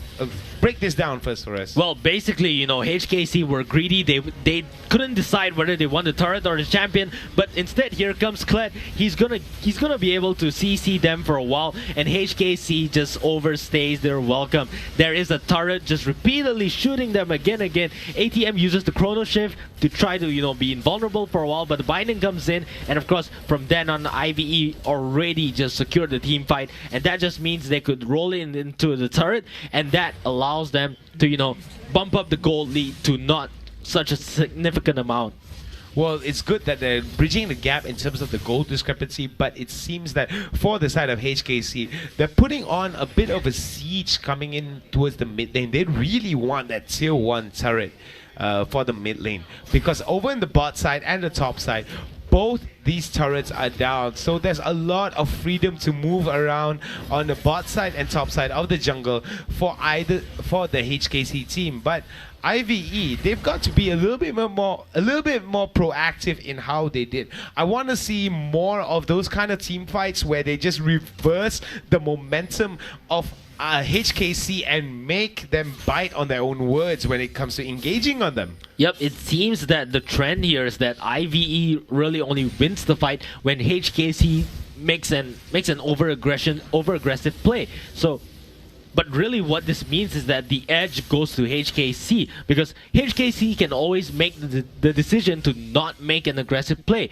while IVE can't really make HKC into a forced decision. So if HKC just plays it safe, scale into the late game, don't make another over-aggressive greedy play, really they have the advantage. But I guess, you know, the jitters can come in, the nerves can hit, and, you know, people will be pressured to just forced into mistakes. So once again, they cannot afford to make a mistake, but it's just so frequently happen, especially at this point, you know, in the matches when you've already played so many games and you're at that final moment, the nerves, the jitters just kick in, and really it'll just drive you into a mistake. So HKC cannot fall for that. Here comes the TP. Here comes the TP from the Rise. The Rise ultimate was good, and it seems that Kled tries to run away from it. But over in the mid lane, there's going to be a fight. Grenade takes down Lil Milk, and this could be the fight that changes the tone of the game. But it seems that Kled joins into the fight, but it could be an immediate Baron coming in from IVE. They're going to take advantage of the situation. They've got to take advantage of the situation. There is no ultimate coming in from the Rise. This is exactly what IVE needs to get back into this game. What they need to do right now is, one man is down. They need to focus on that Baron, get that Baron down, back away, and get back turret pressure. Oh my god, IVE could actually steal this from under HKC's nose. Yep, IVE, they lost the lead, but eventually got it back. But here comes the return. Oh my god, the return. There it is. In the middle of the fray, Echo trying to get as much of them down. Beautiful chrono break to get out of that situation. This is going to be good. This is going to basically delay as much time for IVE as possible. And he's going to try to get that mid lane turret before that Baron comes in. Alright, so basically, Little Milk at the mid lane, while we were watching the action happen at top lane, this is what happened at mid. So the bot lane of HKC got instantly destroyed, giving them the edge. Taric and Sivir goes down, allows them to have the Baron. They did secure it. There wasn't a steal from the opposition, so that allows them to just go back, buy their items, slowly shove out the wave, which is what they need to do, especially since, you know, they are the early game team. They cannot allow HKC to scale up. And they took back the lead, and it looks good for the side of IVE. Well, IVE manages to tie up in terms of the sustain by getting the second dragon of the game. Sorry, the third dragon of the game, but the second dragon for IVE, which is the Cloud, excuse me, not the Cloud Drake, the Ocean Drake, which is always a good thing, adding a little bit more sustain. So it seems that IVE will be poised to push that bot lane with the Baron buff. This is going to be good for them. No tier 2 turrets were down for IVE. This was the mistake made from HKC. They should have chosen one lane and tried to shove it as much as they can. Now this is going to be a problem for the side of HKC because they have to be playing on the back foot right now. They are just ducking it out of there, trying to turtle up and trying to withstand the siege that's coming in. The range is good coming in from IVE as the spells come from across the map, but here it is. There is the parallel convergence, but it doesn't seem that there's going to be anyone acting on it. So they're just going to be using as much range as possible and fully utilizing the Baron buff and the range that is given inherently to all these champions. Look at that big wave over in the top lane. Grenade did fail to finish it off. There wasn't much damage, but he might just get stunned here, and Hecarim looks for the engage. Oh, he does look for the engage, and he goes over to No4, and No4 goes down. There goes another one. Most likely going to go down is going to be Lil Milk, and as I see it, it's going to be a double kill. Oh my god, Sub 33 goes down second, and it's going to be a 3-kill advantage for the side of HKC, but it's going to be between Kick2G does come in to slay down the Echo. It's going to be 7-on-7, 3-for-2 exchange in favor of IVE. IVE went too far forward now. Juan looks like he's in trouble. He's gonna get stunned by the Skarner. Oh, this is beautiful. A big, slow exhaust coming in, but he still has the GA. This was very smart coming in from IVE. They wanted to just trigger that GA, but they decided we're not going to be too greedy. We're not going to repeat the same mistakes we made in that game. And of course, so Juan basically just goes for it, looks for the engage, gets the nice onslaught of shadows onto 2. The invulnerability, just make sure that they won the team fight. But King2G and Skarner, I underestimated their strength. They were actually dealing tons of damage in that fight. Echo was just chasing Grenade all the way. Eventually, he does get to him, but Sing21 on that Triforce Skarner, just so much damage. MLZ on the backline couldn't really do much, and that's why he ran away. But of course, it is still in the favor of IVE. They did die less, and they also got the turrets with the Baron power play, and that's just really good because now IVE has the lead, while HKC once again are now on the back foot. Well, they're definitely on the back foot. It seems that the tables have flipped so hard that there's a Beyblade in the studio right now spinning on top of the table. And talking about Beyblades. Oh, here comes the spin to win, and boom! Whoa! Shakalaka. That was a beautiful escape coming in from Rise. Yeah, that was just beautiful. There's no other words to explain it. It was really easy to see the Kled coming in, so he just calmly, TPs out. But they still do have pressure. Will Juan make the desperation engage? I'm not too sure. Really depends here. But as we've seen before, when HKC gets over aggressive, they will get turned on and just lose the fight. So I'm not really sure what will happen here, but it seems like Echo is just looking desperately for an angle to come in. Well, there's a lot of angles for them to approach this, but it seems that a lot of the major abilities for the side of IVE is on cooldown right now, especially the Kled ultimate. And here comes the stun right onto the middle of it. The onslaught of shadows is good, but it seems that King2G will be able to get that Rise down. And IVE number 4 does take down Lil Milk, and this is not good for the side of HKC as they attack. That's going to be a triple kill over for the mid laner, and this looks like game for the side of IVE. Looks like they might just be able to end it, but I'm not too sure. There's only 20 seconds left on the death timers. They can definitely take the inhibitor, which is what they will do. I'm not sure if they'll take the safe route, which is just back off, wait for the Baron to come up, or will they try to end the game? Let's just see what their decision they're going is. to try to end the game. They're going to try to end the game, but Sivir is going to come up in about 5 seconds. So is MLZ. I'm not too sure if they can end the game here. The return is coming. It is the return of the Jedi. I'm not sure if they're going to make Will it. it be Return of the Jedi or Empire Strikes Back? We don't even know. The Nexus is getting dangerously low. Ladies and gentlemen, HKC could pull this off. Ladies and gentlemen, your winners of the League of Legends International Collegiate Championship is IVE. Oh my God, the Hong Kongers. Honkies, whatever. Anything goes. They're the winners. Institute of Vocational Education, all the way from Hong Kong, just won 5,000 USD and laptops for the entire team. Congratulations to IVE. Beautifully done. They did not pull the punches, no breaks, no stops. It was just one gear all the way, and that gear was go. End the game.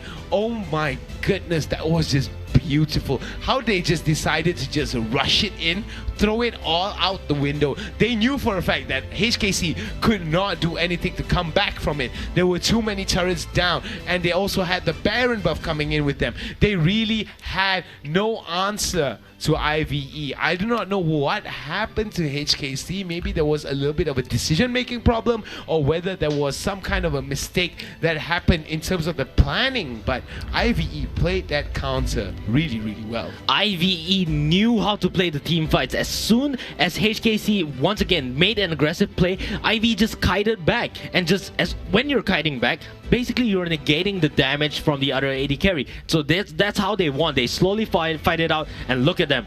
They're just celebrating it in front of the crowd, in front of the Taiwanese crowd, and it must be just really, really exciting to be the winners of such a big event. Yes, it's a very big event. This is one of the biggest varsity level collegiate championships that is hosted by Garena, and it's been a great honor actually to cast this game and to see that IVE from Hong Kong just trumped everyone.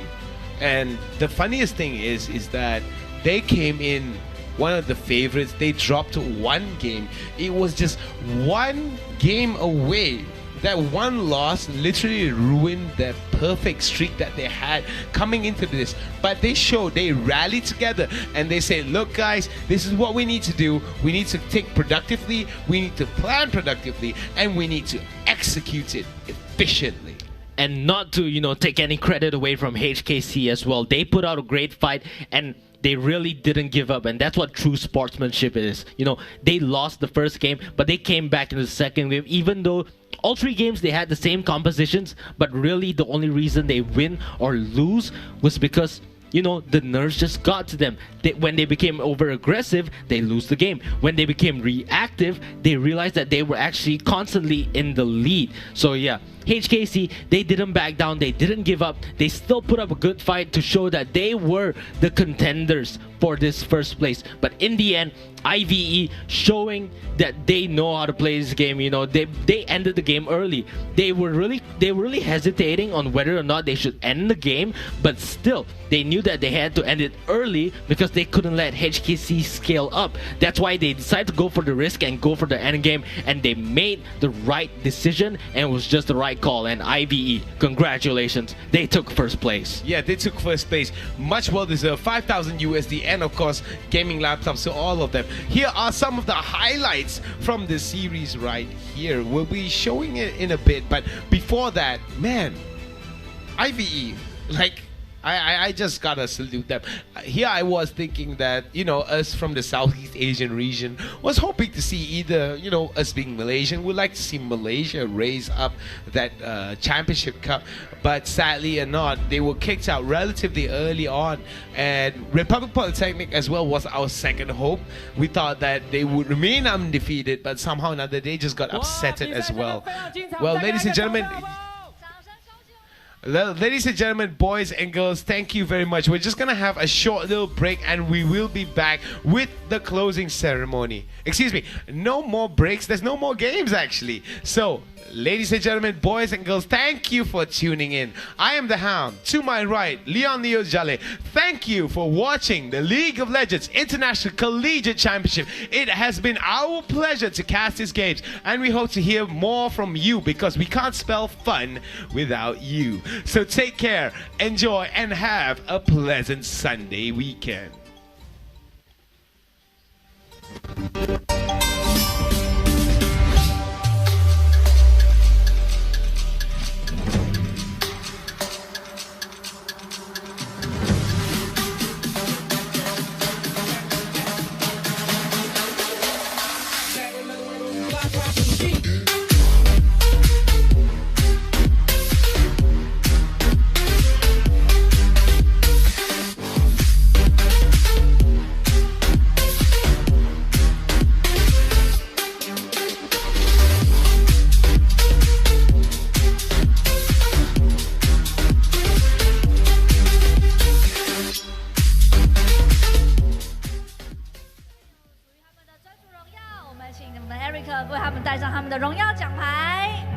每个人都有一面荣耀的奖牌，外加奖金。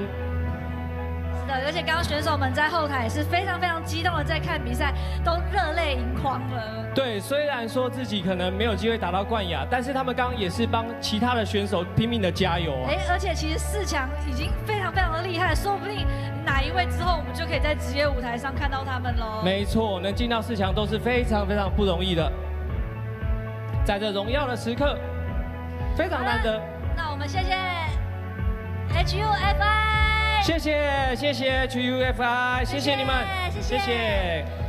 紧接着呢，我们要请到的是，等一下，我们还有支票，对不对？马上就来了一个支票啊，怎么可以忘记我们的钱呢？没错，钱一定要给，最重要的。好了，那我们对镜头笑一下吧，那 Eric， 我们走你那边。来，我们看一下前面的镜头。是的，露出你们最自信的微笑。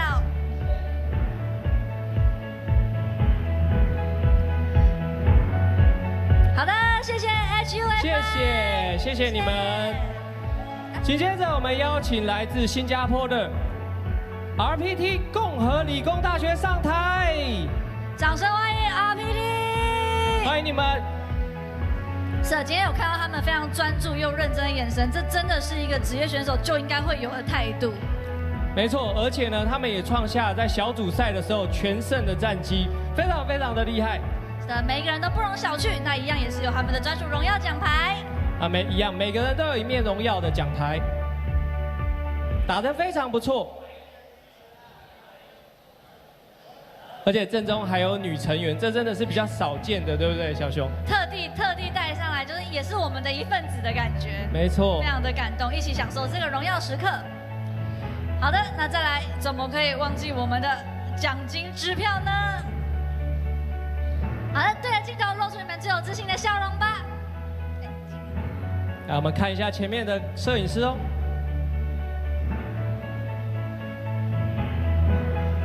好了，谢谢 RPT， 谢谢你们，谢谢你们，那么精彩的比赛，谢谢你们。接下来呢，我们要颁发的是第2名 HKC 海口经济学院，请他们上台。是的，掌声欢迎 HKC， 打得非常非常的不错。今天是拿到了我们的亚军，刚刚真的是好精彩，好精彩，最后一刻都看不出胜负，十分的厉害。是的，那这边也是有他们的专属荣耀，每一位选手的实力其实大家都有目共睹了。刚刚那场比赛，对，因为精彩的比赛事实上是需要2队都全力去拼搏才会看得到的。是的，现场也非常非常热血，我已经很少看到大家看比赛就看到自己狂大叫的感觉。对，这根本不输 LMS 的强度，对不对？没错没错，尤其是学生，感觉就特别热血。是的，但在这一次首次的校际杯举行国际的比赛之后呢，他们先拿到了第2名。不过之后我们未来还是会再继续的举办，千万的不要气馁。是的。好的，恭喜你们得到了亚军。那接下来是亚军的奖金支票。好，那我们对镜头展现出你们拿到亚军的笑容吧。那我们看一下镜头。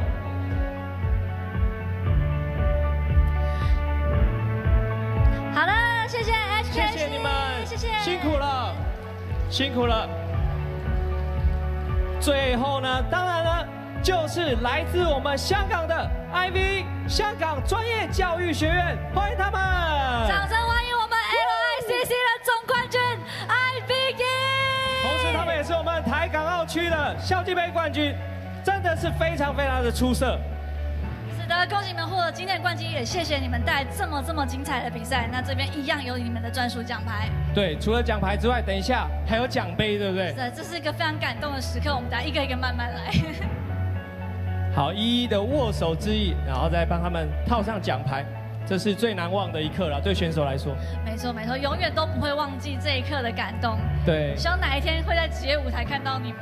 对，奋力的这个准备了无数的时光之后，终于是得到了好的成果。好的，接下来是属于我们的冠军的奖金支票。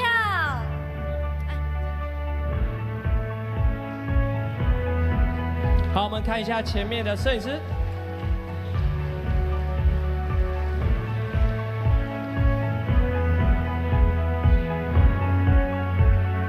好了，那恭喜 IV， 可是这边要请你们先留步一下，我先把奖金支票拿下来。我这边要请队长，听说你要代表全队讲一些得奖感言，是不是？来。我不是很太会说话，可是还是很谢谢我队友，就是哇，很激动，我们给他一点掌声好不好？他现在情绪非常的激动，因为终于圆梦了，好感性哦，他哭了。今天打得非常好，这真的叫做英雄的泪水，对不对，小熊？刚刚台下看起来还是很开心的，可是真的太感动了。没有，刚刚我有感觉到，就是我刚刚就说你等一下要讲得奖感言的时候，他就已经有点快哭，好没事。所有的一切都有了回报，这就是努力的果实啊！真的太感动了。没关系，我们给他一点时间，我们慢慢的说，好不好？现在是属于你的时刻，慢慢来，大家都可以等。好，压力好大。被你发现了。慢慢来，没关系。全世界等你。好了，队友，哇，队友来 support 了。其实我的普通话不太好，可是没关系，我们都听得懂。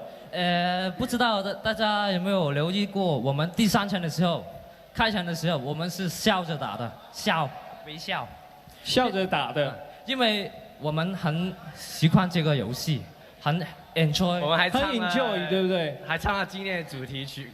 英雄联盟主题曲，一边打一边唱吗？对啊，我开始写。你要现在唱个2、3句吗？打游戏我就算玩逆风也要笑着打下去，因为我真的很爱这个游戏。哇，这个精神就是我们电竞的精神，对不对？给他一个掌声！冠军的精神。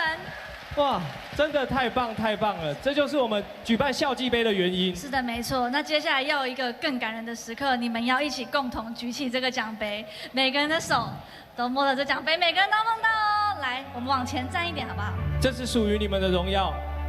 好，准备好，恭喜 IVE 香港专业教育学院，恭喜他们获得我们2016 LICC 的总冠军。谢谢，也谢谢所有热情召唤师今天的参与。是的，那我们明年 LICC 再见了，我是今天主持人小熊。